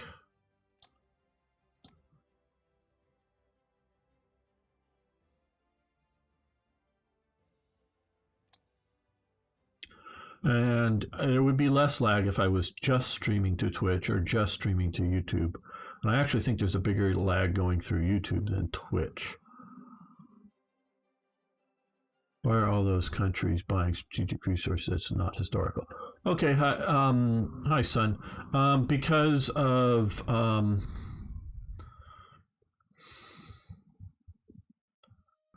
the programmers who make the mod. I almost said bad programming. I don't know that it's bad programming. It's better programming that I could do. They shouldn't be doing all of this shit. I haven't talked today about it, but how I disagree with the resource or strategic resource training, not these resources, but the strategic resource trading in the game entirely. TRE will be removing it entirely from the game. Okay, now Soviet Union. Let's we want to come over to here. So it will be gone from TRE. If you're using it as a submod, it'll modify Black Ice. I don't know, and because like I was saying, is it bad programming? I don't know for sure that it's bad programming, because I don't know if you can program differently for different nations. I just don't know within the EULA code. I don't have the knowledge of that to say, like, yeah, Latin America, don't do certain resource trading. You don't need it. But maybe Britain, you do need it, so do the resource training, or whether it's just blanket for all nations. I don't know the details of it, so it may be, well, it's just going to be its own submod. Meaning, what I'm doing, and this is what somebody can do to TRE that I'm actually a little surprised no one has done to TRE. My mod won't be a replacement. It will be, because the way, and I look at it is and I've since they've gone off the rails in some areas. Some stuff they're doing is wonderful. Don't take it as yeah, I'm not saying you disagreeing. That everything that I think they're doing is bad. It's just a few things I think they're doing are bad. The rest of the things I think they're doing are great. So we just have disagreements. We're adults, at least most of us I think are, and we're able to live with each other's disagreements. All right, so before TRE was just adding stuff. Now that they've sort of forced me, if you will, in my mind, to change some core elements of their game, now that they've opened the door, I feel more free to change more. So it's going to remain a submod in that it will require you to download and have installed Black Ice. and then TRE will modify things for them. And some things that I have been, like the gross picture, for a long time, just simply I have a file that's named the same as theirs, and it'll use mine instead of theirs. And so I've done that with a few events, just because. Now we're doing more. So I will object, and through the process, Paradox will step on them if somebody steals content from TRE and sticks it in their own mod. But if they want to have something that requires TRE to be installed and then modifies TRE in that they change some things, but it still requires my mod to be installed to play, it would be like Exergen's remix of TRE or something like that. And if you want to make that mod, you can do it because it still requires my mod, and then you're just making your own sub mod. So every player would know that they're playing a sub mod of my mod, so it's whatever they see, it's your reinterpretation of my mod. And that's fine so long as it requires my mod to be installed for your mod to work. And so TRE won't replace the need to install Black Ice, but may do more and more of a remix of Black Ice, not a replacement, you don't need that. So it won't be a standalone situation. If I were to make a standalone TRE, it would be based off the base game and not all of the Black Ice stuff. That's sort of the thing that I built for Hearts of Iron 4 that is unreleased, was TRE for the base game at the time, though the game has developed since then. So it won't become its own independent mod. But and I really don't want to do a major remix or a standalone version of something that's on the scale of Black Ice. I don't want to do that. If somebody wants to make another really good major mod, fine, and we can make a TRE version for it, fine. Okay, so these are 7.5%, but until January 38. Oh boy, just for one division, but yeah. Okay.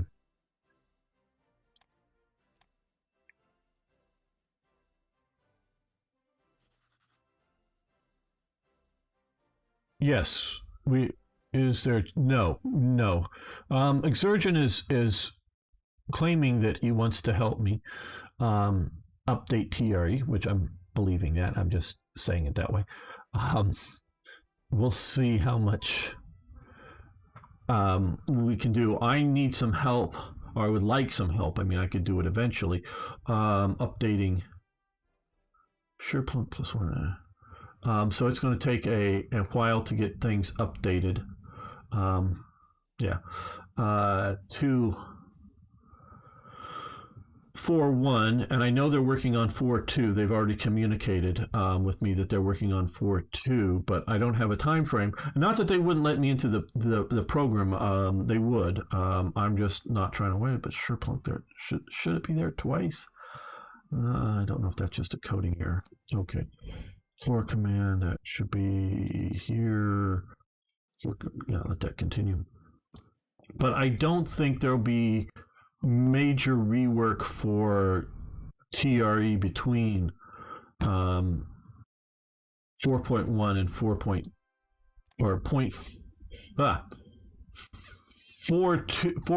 4.2, that there shouldn't be major work for the difference between those two versions. So let them work on their stuff. We can work based off of 4.1 and then do a quick sanity check of 4.2 to just make sure that what is updated, what needs to be updated for the slightly newer version would be. But I don't want to wait for its release. And if they were really, really sure that it was like coming out in a few days, fine. But I don't think they are that sure, and I don't want them to start promising stuff that's just, and then have us wait and wait and wait and wait and wait for it and not get going with what we have here now, meaning 4.1.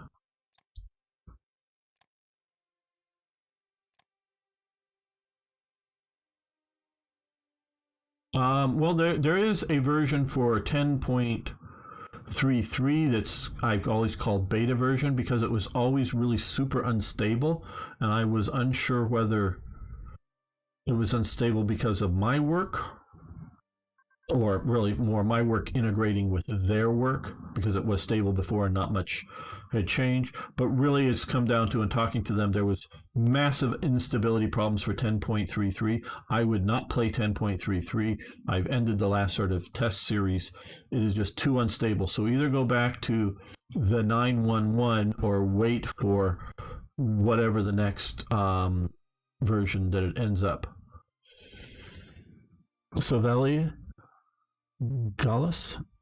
So I'd either go back or wait for the next. The 10.33 is just a god awful mess of instability. It just really is. Ground attack focus, and not just because of TRE. It's really TRE is not the problem. Though the more stuff you add to it, the more unstable it gets. So there's much more there. So the stability is just, what I'm trying to say is 80+% of the instability for 10.33 is black ice. I think about 10% of the instability or more is with GGA because of some of the things it's doing. And a small percentage, maybe TREs, just because there's more, just simply on the more factor, and that creates more instabilities. I think GGA won't be a problem once, and he may already starting to work on updating his mod, but it will require TRE to be released for his thing, so don't think it's going to come too fast. GGA faster than TRE. But I don't think what the instabilities he adds to it, I think will be mostly unnoticed for most players. I don't know whether it would be the operating system or ground attack focus or computers or whatever. I think we are looking at, yes, there.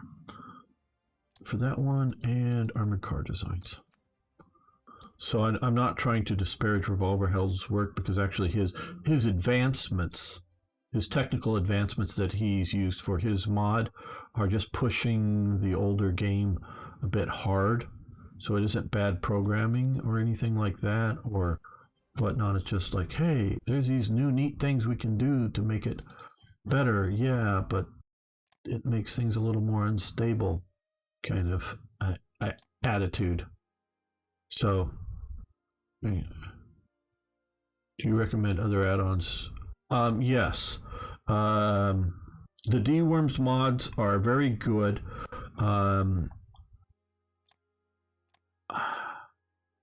I don't know if these should be here. Some of these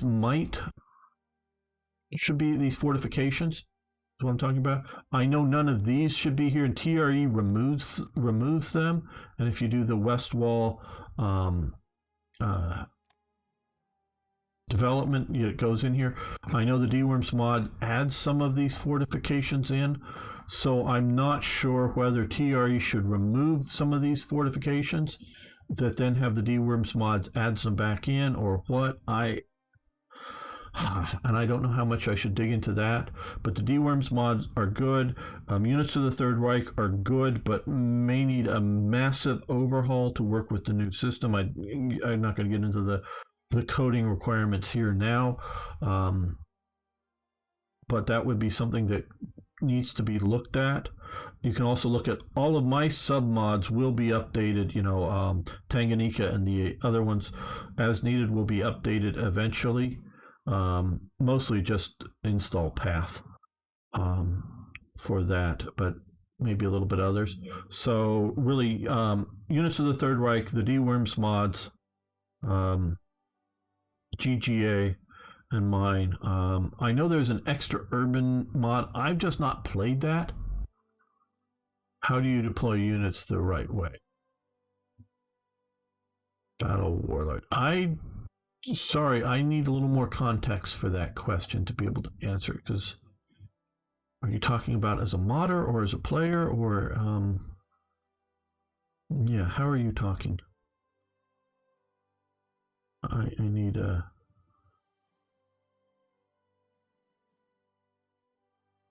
Okay. I need a better context, sorry.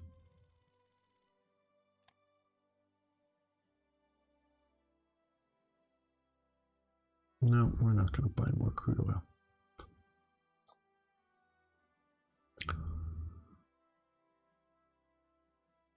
The deployment feature. Oh, up here. Well, okay, let's... You click on one of these units. I guess we can put one deployed. I'm sort of waiting to deploy. Click on one of these units. All of the naval bases where you can deploy it will be in green, and then you go click and it's deployed. And that works for ground units or air units to air bases. Ground units can be anywhere in this.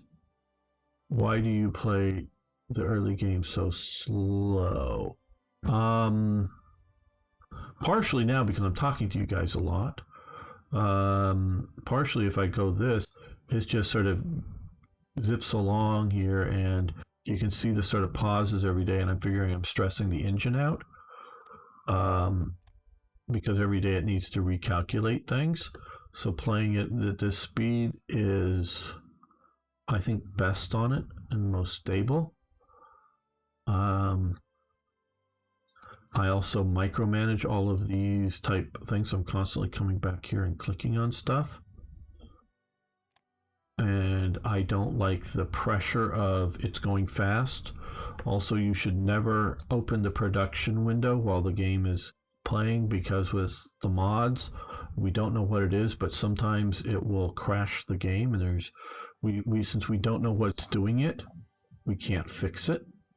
So you don't want the production window open while the clock is going. But there's probably only 5 or 6 things, events, decisions, something happening that will crash it, but they happen once in a while, and we don't know why or what. So we can't, like I say, we don't know why or what, so we can't fix. But it's rare, but it's happened to me recently, and it will happen if I do it too much. So yeah, like I say, part of it is just because I'm talking here, and I need to keep you entertained and try to look for tactical focus and realize that yes, we have that done. And because we're down, I think, at low popularity right now, we won't push another deck.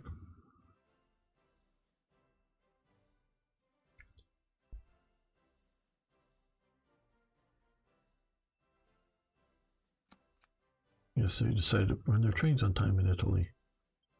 The Phalangists won the Spanish Civil War. Now we have one more friend in the Mediterranean coast, as well as invaluable experience in modern warfare we gain. Our diplomats can now work to bring Spain to our side.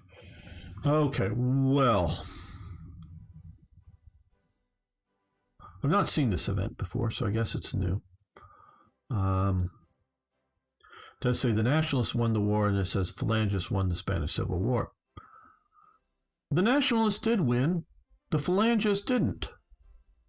The Phalangists are an element of the Nationalists. They're a faction within the Nationalists. Phalangists is sort of Spanish for fascist. Franco was not a fascist. Franco was a nationalist. Boy, I'm forgetting the name, not just blanking on, forgetting the name of the Spanish foreign minister during this period. He was a Phalangist. So Phalangists were in the government, but yeah, the Nationalists were a coalition of elements that were on the right. So yeah, okay. Just objecting to bad history. Okay, victorious. Okay, this is a rework of the earlier event here. Germany gets KG-88 activated until... Okay, no, this is maybe not. This is another thing. So until June, we get additional fire following effects. Okay.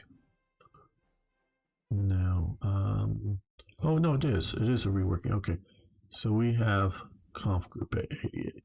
Now, I will tell you something that I don't like about this game. After a while, they have an event, at least had, I don't know if it's still there, but will come in and remove these Kampfgruppe. Well, I like Kampfgruppe. Yes, Kampfgruppe 88 didn't continue. Kampfgruppe came and went. They weren't always there. Now,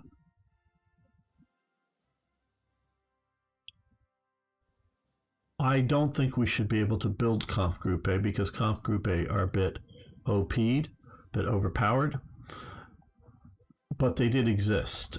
And so if we spam these out, they would be huge numbers of German Kampfgruppe running around kicking butt. But having a few of them persistently in the game, because since we can't build them, and I don't think we should because they'd be abused, and there aren't nearly enough events to match all the Kampfgruppe out there, I'm going to keep the Kampfgruppe around. And the way you do that is by renaming them, because it will, and you don't rename the top one up here because that doesn't matter. It's these units down here. That's why I stick an A after them. So we've made this permanent. I may get rid of the, don't know why they gave it a fascist militia unit.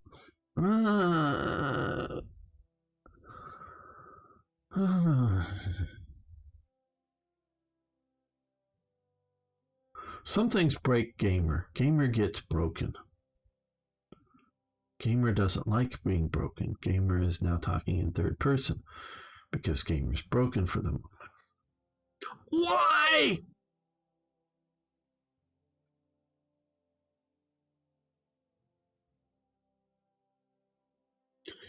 Black Ice is purportedly to be a historically based mod, okay? Not a fantasy based mod.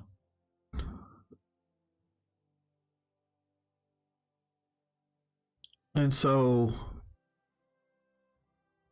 why are we getting the Condor, Legion Condor? Now, that's a fascist militia group. There was no. Okay, well, the Condor Legion, or Legion Condor, really refers to the Luftwaffe element that is sent to Spain. Now, there are training personnel as part of it. There are also ground crew personnel, mechanics fixing airplanes and loading in, machine gun belts into the aircraft. And then there are fighter pilots. German fighter pilots fly for Spain.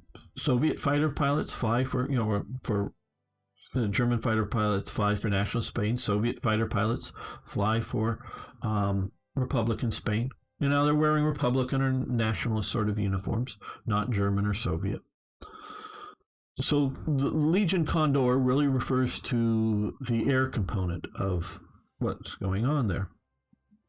Now, German ground forces were forbidden, and if you listen to Military History Visualize, he does talk about how they sort of complain and does acknowledge that there are some German ground forces, individual personnel. He's taking more of the official and or documented, but I have the belief, going from documented to belief, that very many of the German ground combat personnel of Panzer Regiment 88 or whatever it's called does fight on the front line, although they are supposed to, according to Berlin or the whatever Air's command back in Germany, not supposed to be in combat. Well, and maybe a few observers just to see how well their Spanish trained troops or tank crews or whatever are doing, but the Germans are doing it now. Also, which may be technically part of the Condor Legion, the Luftwaffe element, are the anti-aircraft guns, and definitely the Germans, maybe with mostly Spanish crews, but definitely I believe there are some complete German crews as well as German command elements commanding 88 millimeter guns on the front lines, doing both anti-tank and anti-sort of fortress busting direct fire elements during the Spanish Civil War. That's where Germany really learns to use, at least in the early stages, the 88 as a ground attack, or as a direct fire ground support weapon. So that coming back to there, but there was absolutely none as far as I can tell, infantry type German component of the whether the Panzer Regiment or of the guns, and there also may have been, some indirect, 105 millimeter artillery guns that Germany sent that may have been German crewed, but it's all German support weapons. So a fascist militia group. Now, they definitely would have been supporting a fascist militia group, possibly, if we call it fascist militia. Nationalist troops, I don't know if they're more, how ideologically fascist they were, how phalangist they may have been. They may have been. I just don't know what troops got assigned to be trained by, because there are different troop elements within, like I was saying before, within Spain. I'll check the chat out in a minute. And so, why am I getting sent back to Germany? There was a parade in Berlin only after the end of the Spanish Civil War, which they quickly somehow came up with brown uniforms that weren't SA uniforms at all. But they weren't the actual uniforms worn in Spain. So either they got a bunch of Spanish uniforms and they quickly got them to Germany to put them all in fresh, shiny new uniforms. All the veterans of the Germans' expeditionary forces to Spain. And so there were a lot of them. Now, a lot of these guys, were there for 1 year out of the approximate, 3 years or so of the war. So, yeah, you may have 300 guys standing around, but there was only like 100 guys there at any one time, standing around in the parade afterwards or whatever. So they weren't necessarily there all the time, but they were there. And they were put in these uniforms that they supposedly wore. Now, they were nice, new, clean, and ready for the parade, not what was actually worn in Spain. It may be the same style, maybe the same overall look of them that were brought back, but none of them would be fascist militia. And there was also 0 fascist, phalangist, militia, volunteer types coming to Germany. Basically, there is the Blue Legion, which are definitely made up of phalangists, but these are set up as the Blue Division later on, and as a regular army division, and not as some sort of militia unit, meaning they were proper combat troops. But that's much later on. Originally, or not, maybe not originally, but before this, the second unit here was a heavy flak unit that was there to represent the 88s, the flak 18s that were used in Spain. And that works as sort of a secondary heavy fighting unit. But what the hell do I want a fascist? Why? What is this even supposed to be? Because there's no infantry unit. There was, to the best of my knowledge, no German infantry training ground type component sent to Spain. It was all technical stuff. It was the Italians were doing all that stuff. So you're breaking me. Are you going to let the Soviets advance and the Allies land to keep it historical? Okay, you're talking, this playthrough probably won't go that far, because hopefully before we get to that far, we will make TRE, and I will be needing to test TRE, so you're going to watch me test TRE. Hello, mister, how you doing? No problem. Get here when you can, but we appreciate everyone here. So yeah, so this is why. Now, one of the reasons why there's 2 units here is to have von Thoma in charge. You can't just, by event you could spam it in, but you're supposed to have 2 subunits. But why not just give us the heavy flak unit?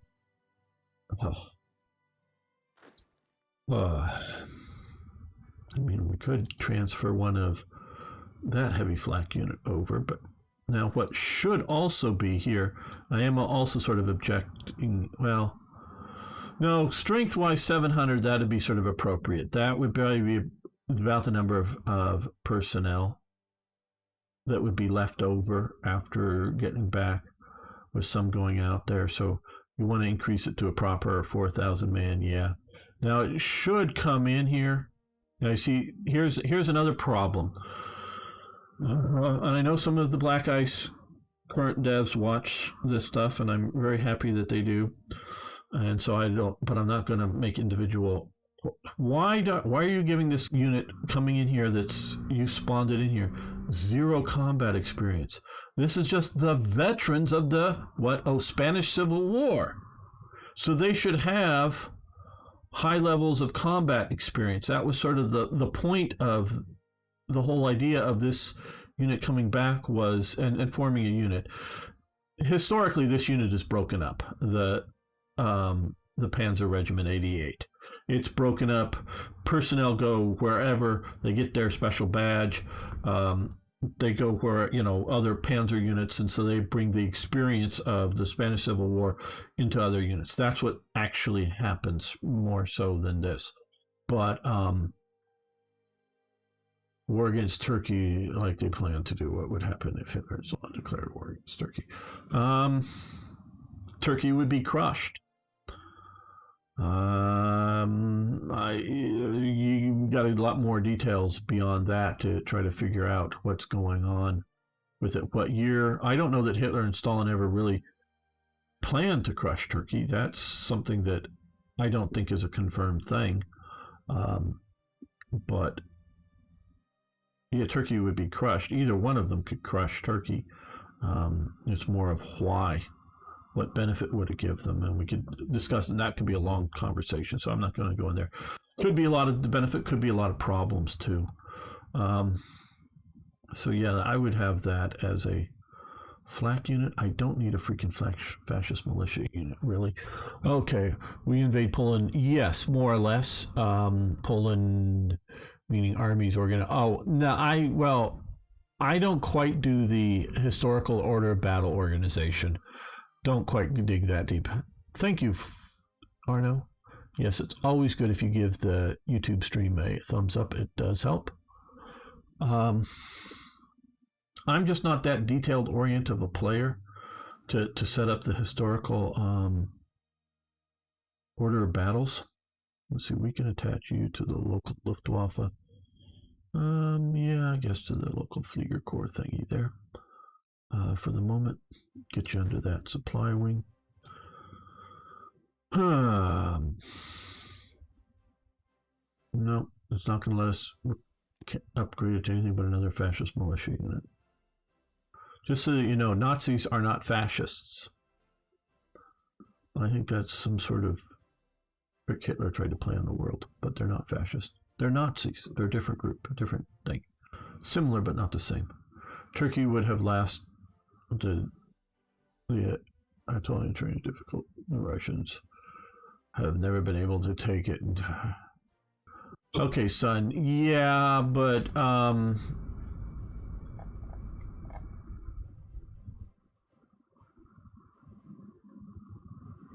yes, no. I seem to remember a bunch of French and British soldiers fighting in somewhere in the 1850s somewhere. Where was that? Oh, in Crimea. That yeah, I do know the later Russo-Turkish wars in the late 19th century, early 20th century. Look, Stalin's army was not the Tsarist army. And if you look at,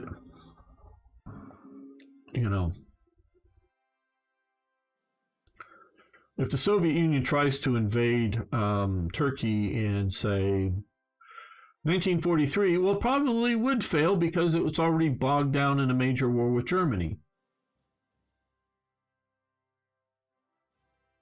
If you look at Soviets invading in 1940, when they're at peace with much of the world except for Finland, well, Finland is saved primarily by its weather, but also by the officer purges. If you're talking 1946, the Soviets crushed them. Though the problem, of course, would be NATO, or not NATO's formed yet, but Turkey did manage to get into World War II on the Western Ally side, just in the end, just to be sort of in the war, be an ally before the war is over. So, yeah. So Soviet power can crush Turkey. Now, would it turn into another Afghanistan type thing with an ongoing guerrilla warfare that would be bloody and horrendous and bleed Russia white, maybe? Yeah, maybe. Quite possibly. But mechanized warfare and the Soviets' ability to do naval warfare at the end, and also realize the Soviet Union is weakened severely by the Russian Civil War. And yes, the huge white army that evacuates out with a rather large Russian navy that is basically, the ships are falling apart by that point because of lack of maintenance and rusting and other problems, but that does escape out, hangs out in the Dardanelles for a while, and then eventually gets to Yugoslavia, and about half of it stays in Yugoslavia, the other half goes to France as exiles. That weakens the Soviet Union for a long time. But don't mistake the difference between being conquered by armies marching around and the long-term resistance. And so, you have to look at Turkey. What's Turkey? What's Turkey? And, Turkey shows up with Ataturk. Before, it's the Ottoman Empire. Yeah, I know it's a Turkish empire, but it's the Ottoman Empire. It's Osman's empire. And that's a different thing than fighting Turkey, the nationalist-based government that's for the Turks as opposed to the greater empire. And so you're talking about different things in different periods in history, and don't overly conflate things, and conditions and modern warfare. We see, so later, obviously in 79, Soviets invade Afghanistan, and that was easy peasy, lemon squeezy. We get them invaded. Oh, oops, collapses the Soviet Union because of the ongoing civil war. I'm not saying something like that wouldn't happen in Turkey. Without NATO and whatnot. I mean, if it was just Turkey alone, the Soviet Union just crush it. Boom. And then maybe turn into a, god-awful guerrilla warfare that would be even worse than Afghanistan. Because you're right. In here, this is mountainous, kind of, I'm clicking on all the wrong provinces. Yeah, mountainous type terrain that's going to be very hard to fight across. Absolutely. But, you have to look at that. Germany? Well, Germany can take this easy, here. What's Germany doing otherwise? Fighting the Soviet Union? Well, it's going to be damn hard to take Ankara if it's, knee deep in, fighting in Moscow. If it's at peace with the world, if it's defeated the Soviet Union, oh, hell, it'll crush it easy. And then what would the civil war, the guerrilla warfare have to be like? Heavy, minor? I don't know. You have to look at that kind of thing. And so there's a lot of stuff going on. And so, I get your Anatolian terrain and all, son, but there's a lot of factors going into that kind of idea. Okay, historical occupation and invasion plan. Yeah, I don't know of one. Hitler's Germany was not interested in taking Turkey, wanted to ally with Turkey. The Turkish government, I should say, hated Mussolini's government, was anti-Italian expansion, and Mussolini may have had vague ideas, not any plans, but vague ideas of a Italian invasion of Turkey as part of their new Roman Empire. But I don't know of any concrete plans. Obviously, they invaded Greece. They were, occupying these islands out here. But So yeah, Turkey was very much anti-Mussolini. They were anti-Italian going back to the Italian wars to conquer this part that was nominally still part of that Ottoman Empire I was just talking about.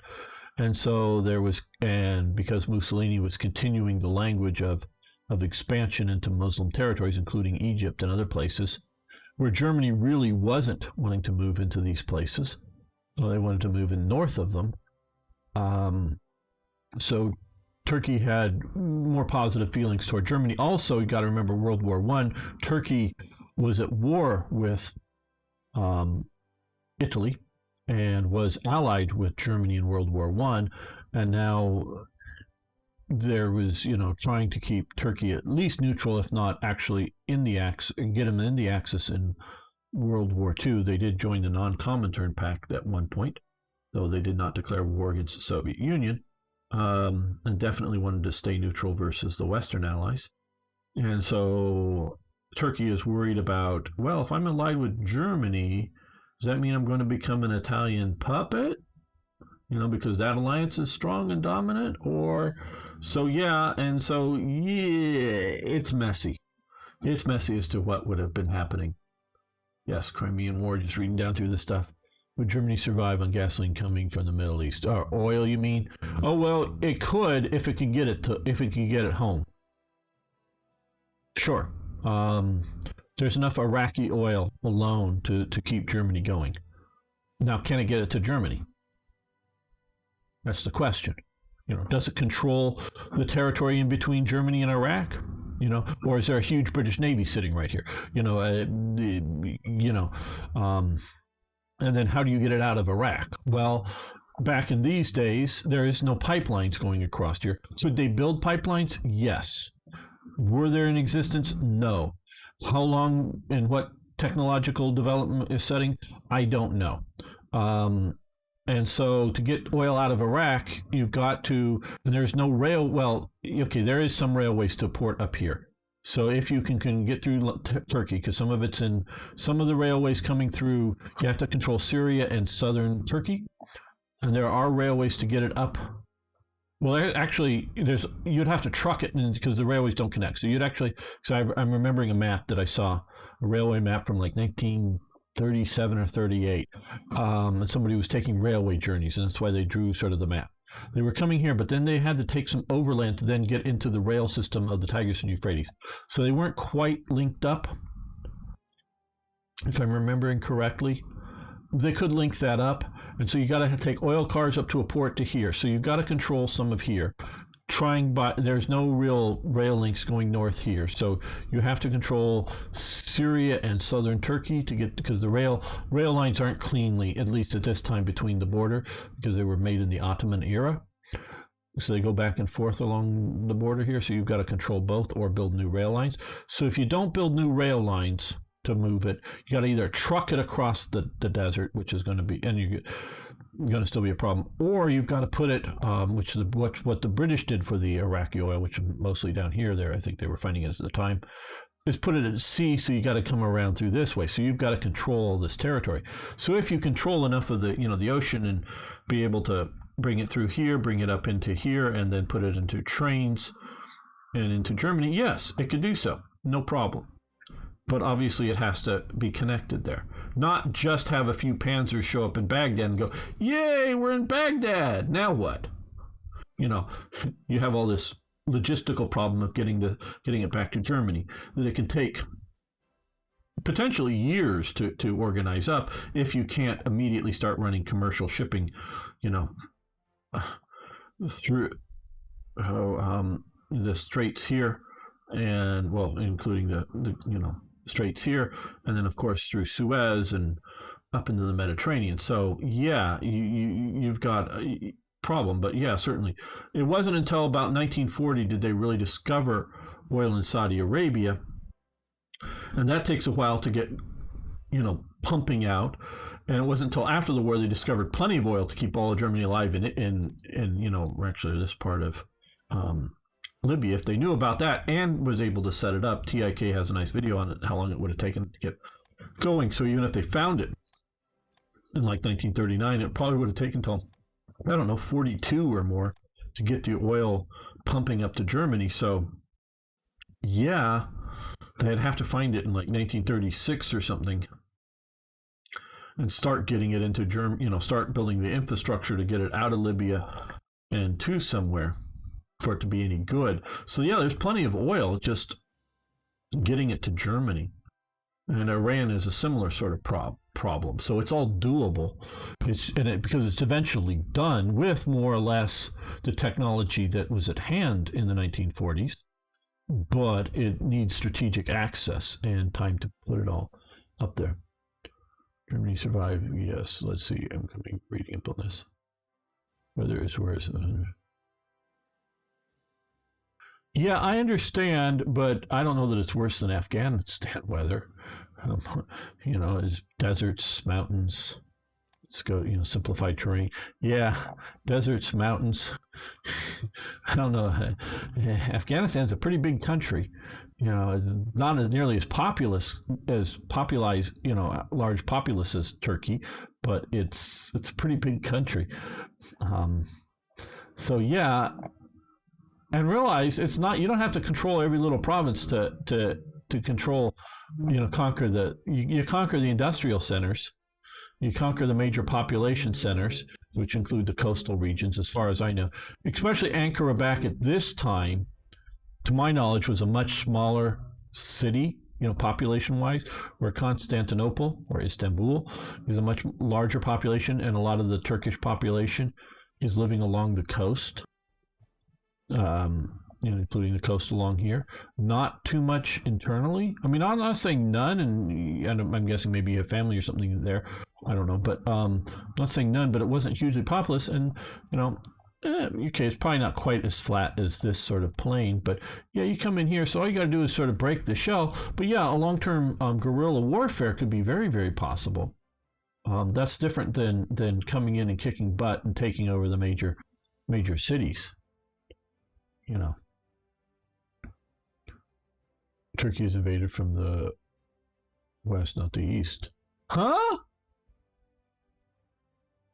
Turkey is invaded from the west, not from the east.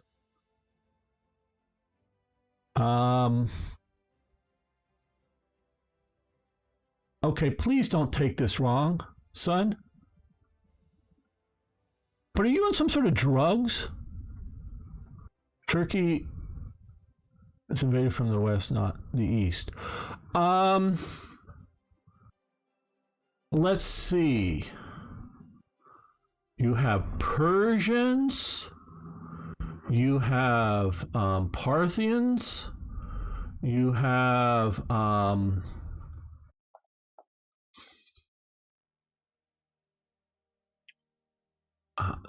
those definitely invaded Turkey from the east. You have Seljuks, I'm probably mispronouncing it, then Osman Turks invading from the east.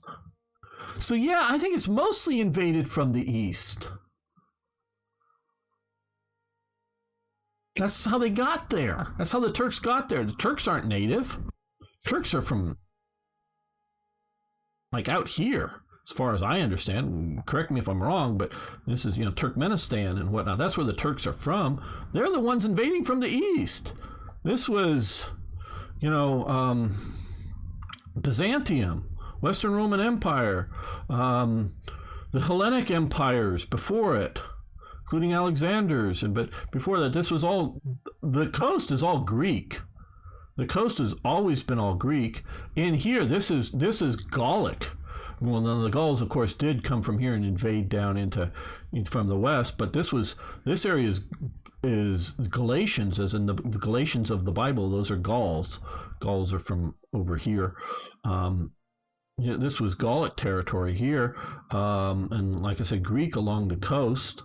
And Armenia and whatnot were over here, and various other sort of tribal groups here. But it was always the Persians, Xerxes and Darius are trying to push in and conquer Greek city-states along the coast, pushing from the east. Yeah.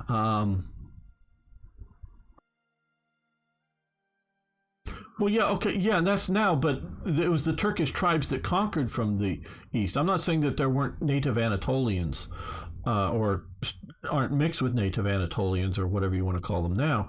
But yeah, no, the Turks conquered from the east. First the Seljuks and then the Ottoman Turks. This is my understanding of history. I may be entirely wrong, but my understanding of history. And you go back further, you go back, or well, early Darius and then later Darius. Darius the Third, I think, is the one that Alexander takes down. But Xerxes is, the one that's trying, actually takes briefly Athens, but is trying, is pushing further, while the Greeks are trying to oppose them along the coast, because the coast, really, all the coastal cities are functionally Greek polises, Greek cities. Now, just a little ways internally, you find other various Anatolian groups. Yes, absolutely. But then you also have the Gauls that sort of come from up here, that sort of skip across here and then conquer and settle into this territory, this sort of heartland. That is from the west, true, but the Greeks are more settlers, and is Troy a Greek city-state? I think so. Even though it's the various Greek polises that go and attack Troy, the Trojan War. Now you still have the mysterious sea peoples that collapsed the ancient world. And we don't quite know who the sea peoples were. At least I don't know of any history person that's come with solid evidence of the sea peoples. And so, see, I understand history going back quite a ways if you're talking sea peoples. So yeah, no, Turkey is mostly conquered from the east, I would say. It's occasionally conquered fully or in part from the west, but mostly conquered from the east. That would be because we can see the whole, the various stages of the Ottoman Turks, and then finally, of course, taking out Constantinople. But yeah, it's mostly an Eastern push game. Rome gets most of it eventually under it directly. There's still like the Armenian kingdoms and several other smaller kingdoms in around this area that are sort of client states. And client states are sort of, they're too much trouble to actually rule kind of situations, and it's better just to have a client king that's fairly loyal than it is to try to direct rule, direct conquer. So yeah, I only see potential war between Turkey and Germany if Africa Corps is coming up. Syria and Iraq and Turkey might feel threatened. They might ally with the USSR or the Allies. Well, okay. The history, as far as I understand it, in World War II,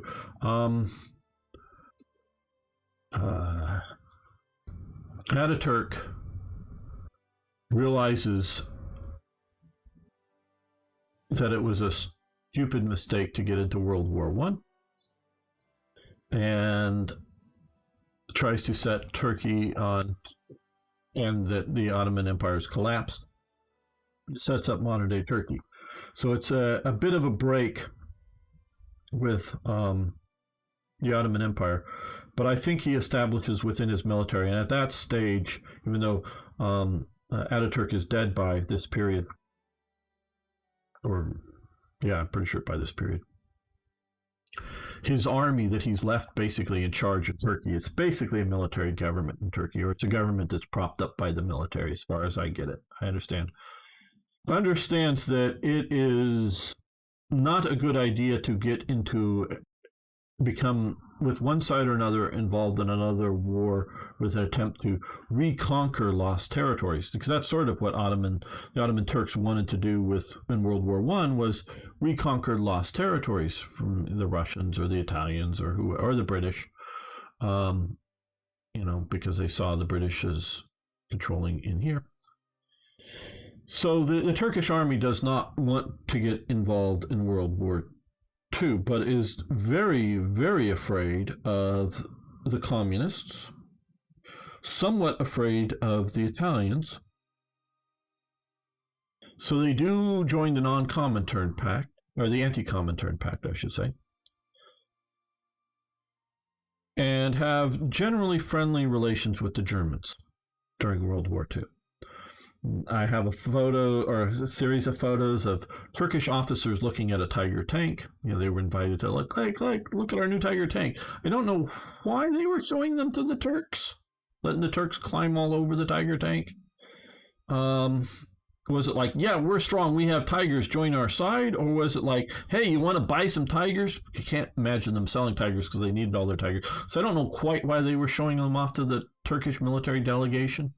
Wherever it was, it was somewhere in German-controlled territory. These Turkish officers showed up and climbed all over a Tiger tank. But I don't know the purpose of showing off the Tiger tank to the Turks. Maybe just to try to keep them neutral. So Turkey is a member of the Anti-Comintern Pact. They're very afraid of Soviet attack. They are, once the war really sort of starts going, big, Italy joins, France is defeated. They're still a bit worried about getting in on a side of the war that might end up losing, even if it looks like it's winning today. And there's no point in going to war. And so the army, again, that Ataturk leaves behind realizes, guys, we don't even build our own rifles. And now that the war's broken out in 1939, will the British send us the Vickers machine guns that we've ordered in 7.92? They did, because Britain learned that when the Turks when they didn't deliver the Turkish cruiser or whatever that Britain was building for World War I, sorry, I forget exactly what it was, that ended up pissing the Turks off enough that they joined the Germans. The British were like, yeah, we need these machine guns immediately, desperately, to fight off. No, we're sending them to Turkey. We're keeping Turkey neutral. So they had pre-ordered before the war a bunch of Vickers machine guns. Turkey had a hodgepodge. So Turkey wasn't building its own machine guns, its own rifles, its own trucks, basically nothing. So yeah, they don't have a war industry. So whoever we go with has got to supply us all of our bullets, all of our rifles, all of our everything. So yeah, and as they're probably watching very carefully, Germany doesn't have enough of everything, so it can't supply Turkey what it needs. And enough to make it worthwhile. And they're still afraid of the Soviet Union, so they're trying to run neutral, but they're afraid that, if the Soviets, because, the Soviets are pushing into Romania, Finland, and Baltic states, they may decide to push into Turkey. So yeah, we'll sort of be in the Anti-Comintern Pact, just sort of kind of in case they attack, we can claim to be on their side all on the German side all along, but just carefully neutral until we had to join. And then come around about late 1944, the Turks finally realized that, yes, Germany's actually going to lose this war. And the Soviet Union is going to be super powerful. And by some point in 1945, they declare war on Germany, because they don't want to have what happened to sort of Manchukuo and Japan, is the Soviet Union deciding, we're in that war too. They've carefully been neutral the whole time. But we're in that war too, and invade and try to take over. They don't want to, these were fascist allies or whatever, and invade. So they jump onto the Western Allies side to preempt a Soviet post-victory over Germany invasion of Turkey, and very quickly try to, we're one of the allies too, kind of thing. And to help prove that, and this is getting out of World War II, obviously, they send a contingent to fight in the Korean War, which fights very well, I understand. They were very good battalions or whatever, elite sort of Turkish troops, and fight very well in the Korean War. So they very much wanted to prove, no, we were really on your side all along. We just were too afraid because Britain couldn't defend us. And again, we don't make any of our own guns. Nowadays, they do make their own guns. But back then, they didn't. We don't make our own guns, and we can't really fight in a war. So, yeah, they wanted to stay neutral. So, hello, Ari. Yeah, died in 1938. Yeah, Ataturk, I'm not sure. I know he was gone by World War II. I believe it was sometime in the 30s. I just don't have a solid date on Ataturk's death. How's Spain doing? The Nationalists have won. Yeah, last second. Yeah, February 45. Yeah, no, it was just like you, yeah, just to like be on the Ally side, just so the Soviets don't get to invade you, kind of thing. Is really what it is. Because of the glory. Yeah, I don't think it's glory so much. It must be the Tiger tank design. But why was all hail the Tiger tank? Why did they show it?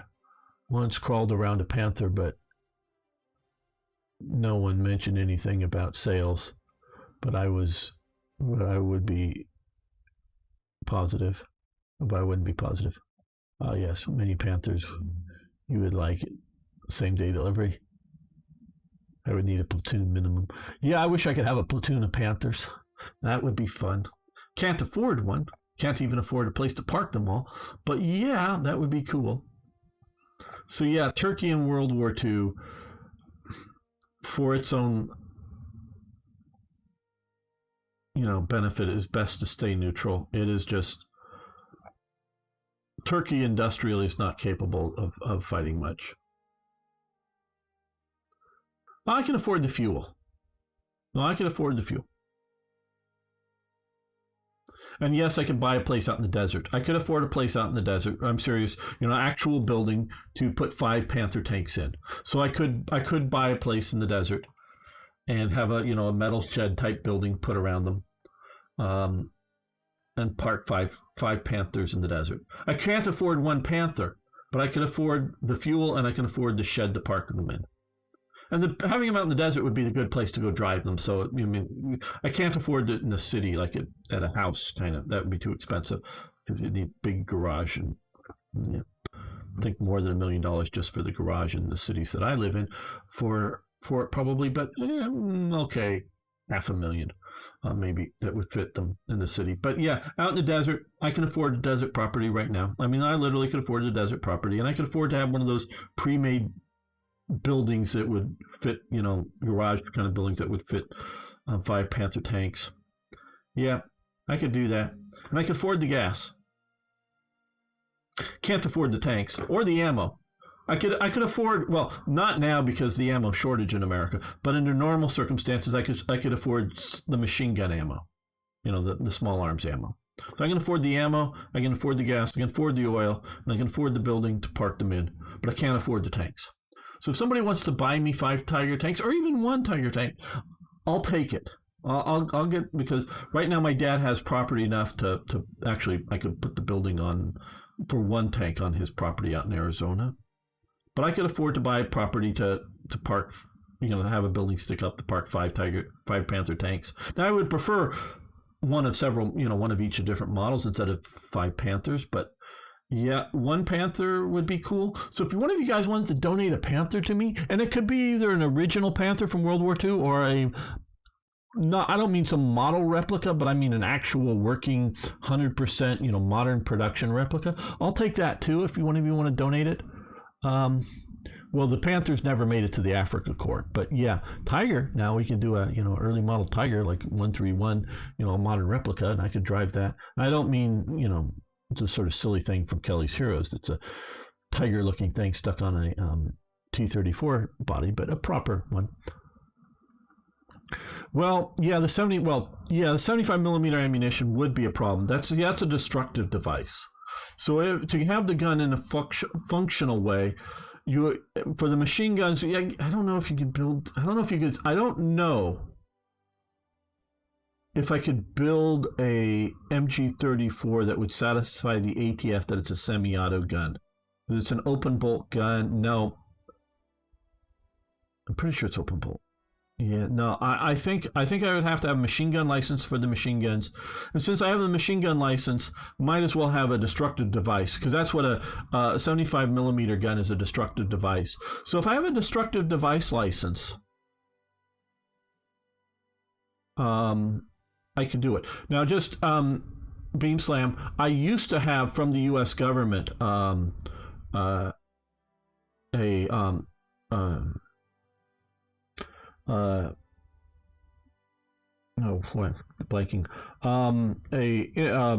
import-export license for weapons.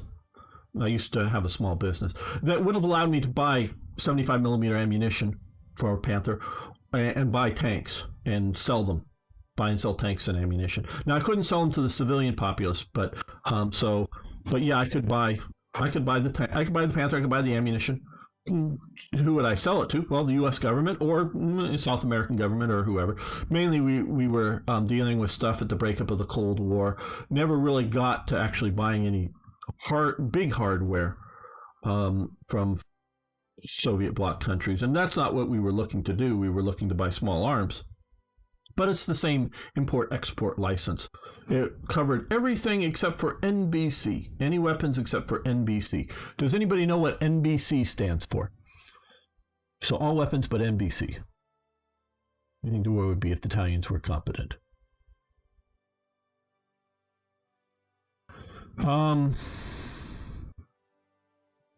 Different, but some of the main problems were really with Germany and their lack of emphasis, but yeah.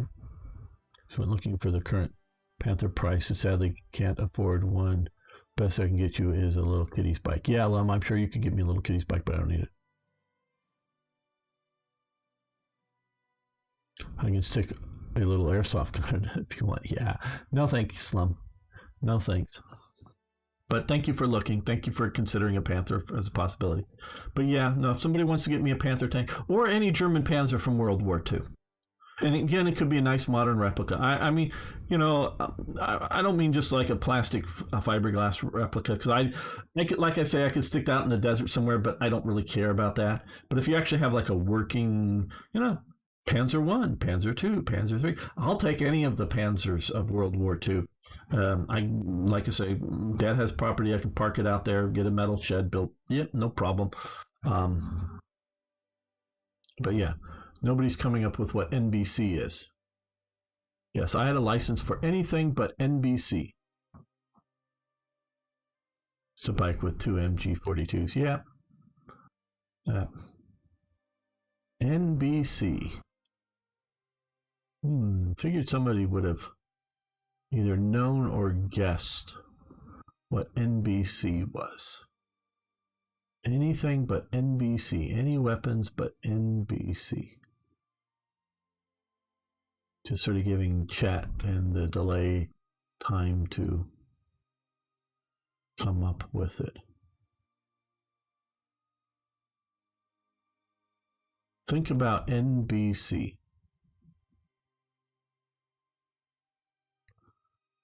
Yes. Hello, S. Cavelli. F. Cavelli. Yes. Nuclear, chemical, or biological. Short NBC.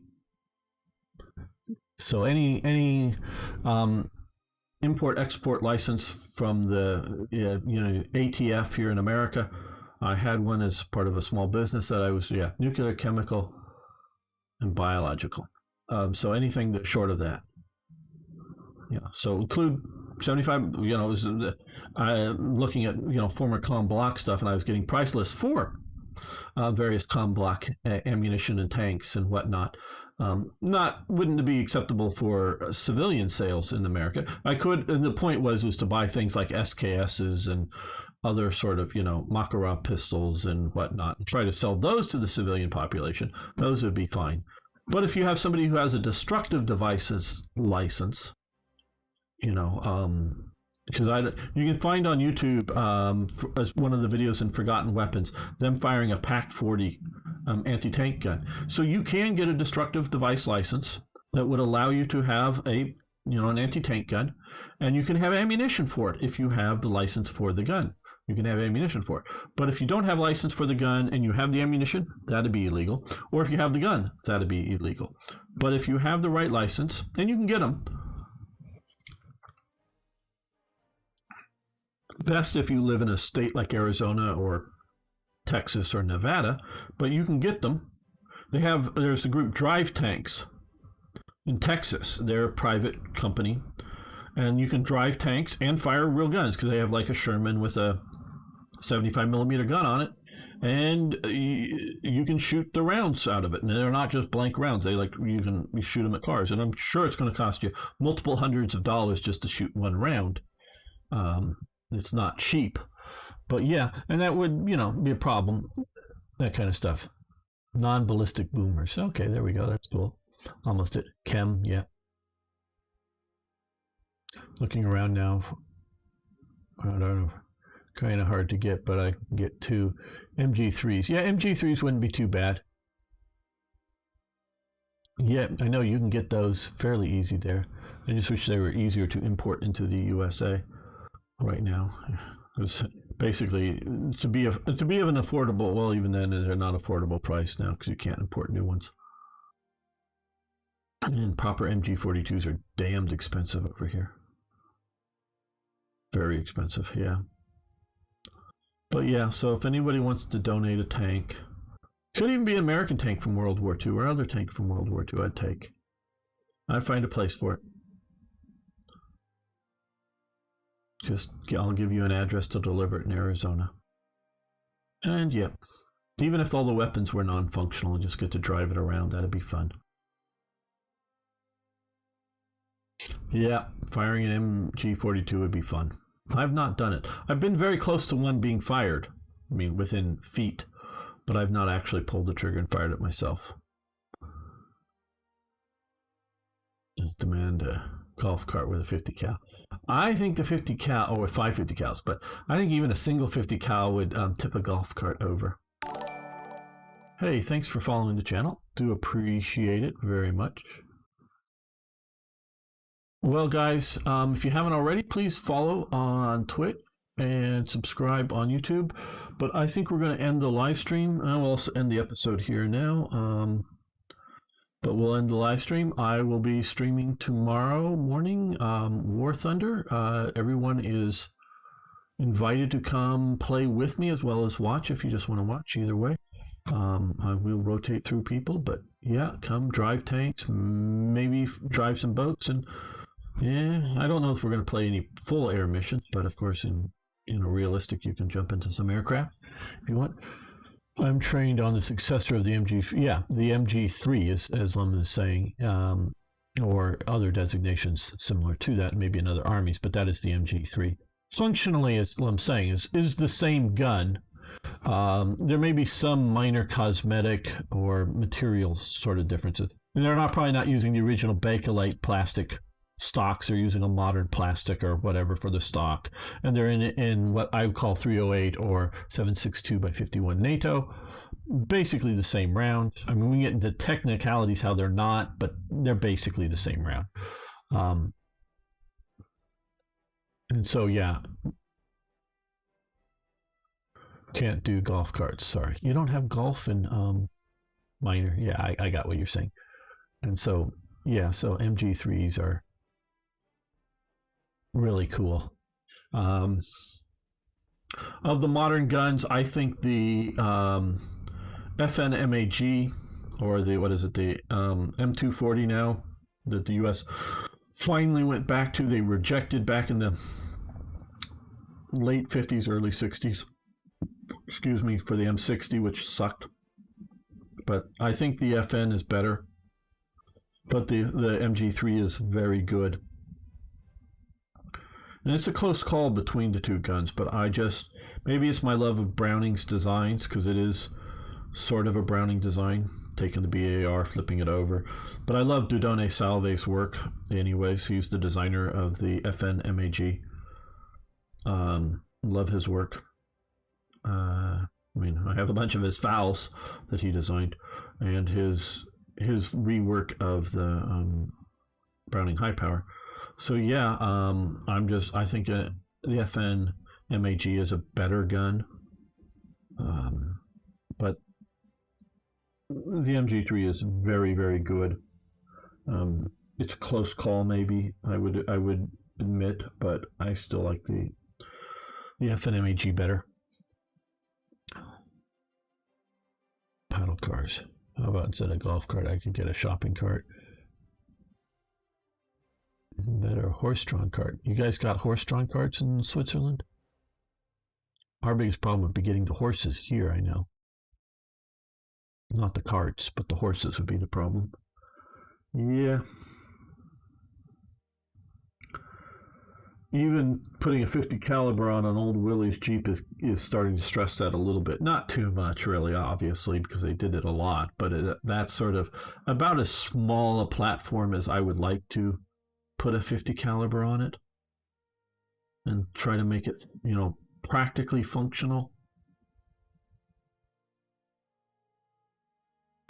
So, okay, guys. Well, like I say, we're going to end this here. Be back tomorrow. Really fun hanging out with all of you. So let me save this just to make sure we have a proper save. And we will be continuing this. You can reinforce it. Yeah, I know you're good with that kind of stuff. So talk to you guys later. If Exergen is still around, you want to get in for a few minutes on Discord and we can chat for a little bit if you're still up and around there. But yeah, talk to you guys later.